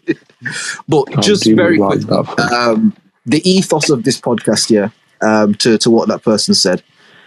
The ethos of this pod is Will and I both like do shit like to high levels, and one thing that we wanted to do with this podcast is wanted to build it really ground roots, meaning we have the means to market and promote and do all of the things that people do with podcasts to get like followers and views and subscribers and shit like that. But we're very, very committed to building something naturally and believing, like we said before, that the universe works one way and the people that need to come and hear the shit will come and hear the shit. Like, we have a strong belief that that's how it will go. And every week we're finding the right people that need to come and connect with it are connecting with it. You know what I mean? Our little thing is growing and shit. So just for anyone who like cares about stuff like that, I know it feels like I'm going on about it, but I just want to say that I appreciate all three of you guys in here that have like tapped in with us, giving us jokes. Like thank you all so much. Fuck that nigga. Fuck everything that nigga said, dog. Because like y'all make this shit so lively, and doing this every week, giving all this time to do this, to just tap in with people like you guys and that, makes all of this shit worth it. Do you get what I mean? Even if no one listens, bro, like, what you think niggas do this because we want, like, bruh, like, we do this because it's important to record these thoughts, dog. You know what I mean? It's important to record these things and leave certain in the world, fam. So if you rock with us, man. Help us build our little thing, you know what I mean, that we don't promote or share or tell anybody about. We just trust the universe to bring the right people here, and then y'all is here in it. So please go to the YouTube, subscribe to that, the Instagrams, the Twitters. I said on last week's pod, we haven't been updating the social media as much, but if y'all start following it and that, we'll get more on it. But the YouTube is really where we got a lot of the stuff, man. So I'm unless Will wants to add anything else, understanding that he's got shit to do tomorrow. Unless he wants to add anything else. Nah, I mean, I don't got much to add, to be honest with you, fam. I think today's soap opera was beautiful, fam. Oh, this The was fact that amazing, we bro. is This like, was yeah, amazing, fam. This was amazing, fam. Yeah, man. Like, and again, just couldn't have written it better, fam. thank you to all the people that have rocked with us all this way. Like niggas like Ultra Melanin, your girl Natural. You know what I mean? Like, there's been couple Yeah, people along the all way, this man. time, Thank you to fam. everybody that's rocked with this shit, and we're gonna keep doing this shit, man. You know what I mean? Even if y'all don't catch Yeah, it on we stereo, here, you'll fam. catch it on Still, YouTube, man. We here. You know what I mean? And we still it's here, fam. episode 99. You know what I mean? We're going into the 100s. And yeah, man, I feel good about that shit. You know what I mean? And we definitely gonna try and Yeah, man. incorporate some new things. You know what I mean? And yeah. Nah, we're gonna have some new things in there happening. You know what I'm saying? Yeah. But I think the most important thing is that like the thing's still gonna be happening. You know what I mean? Man, we here, dog. We listen. We Yeah. not these fuck ass niggas that need like attention and views and shit to feel good about ourselves. Our shit fire, dog. Like, if there was no one listening Fam. here and me and Will was having these conversations, bro, I'd be cracking up the same way, dog. Like, we not these new generation babies that need constant validation, bro. Like, all my 90s Nah, we babies, straight 80s with babies, that. you know what I mean? Y'all know the fucking vibes. You know what I mean? And even some of the younger kids, y'all know the No vibes too. childish, But fam. yeah, man, we the last of the Mohicans, blood, the last of the naturals. You know what I mean? We the last of the naturals.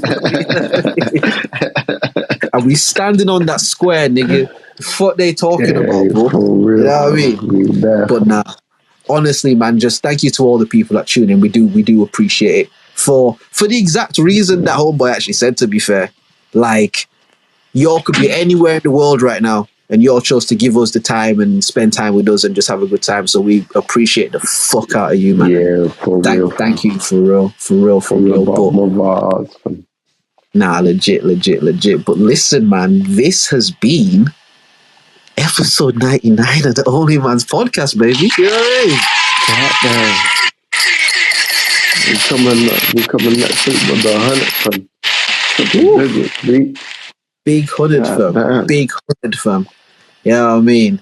I've already done all the thanks and the big ups and shit, so I'm not gonna do that to y'all again. But Will, like I said, unless there's anything else you want to add, man, we not only have we done it, but we've done it again, bro. You know what I mean? Like, done it you know what I mean?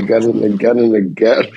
Blood, like, yeah, fam, we in at this, so yeah, man. If not, we can definitely sign out, broski. You know what I mean? Nah, I think yeah, I don't got much to add. We done went through all the things that I had, or say nothing.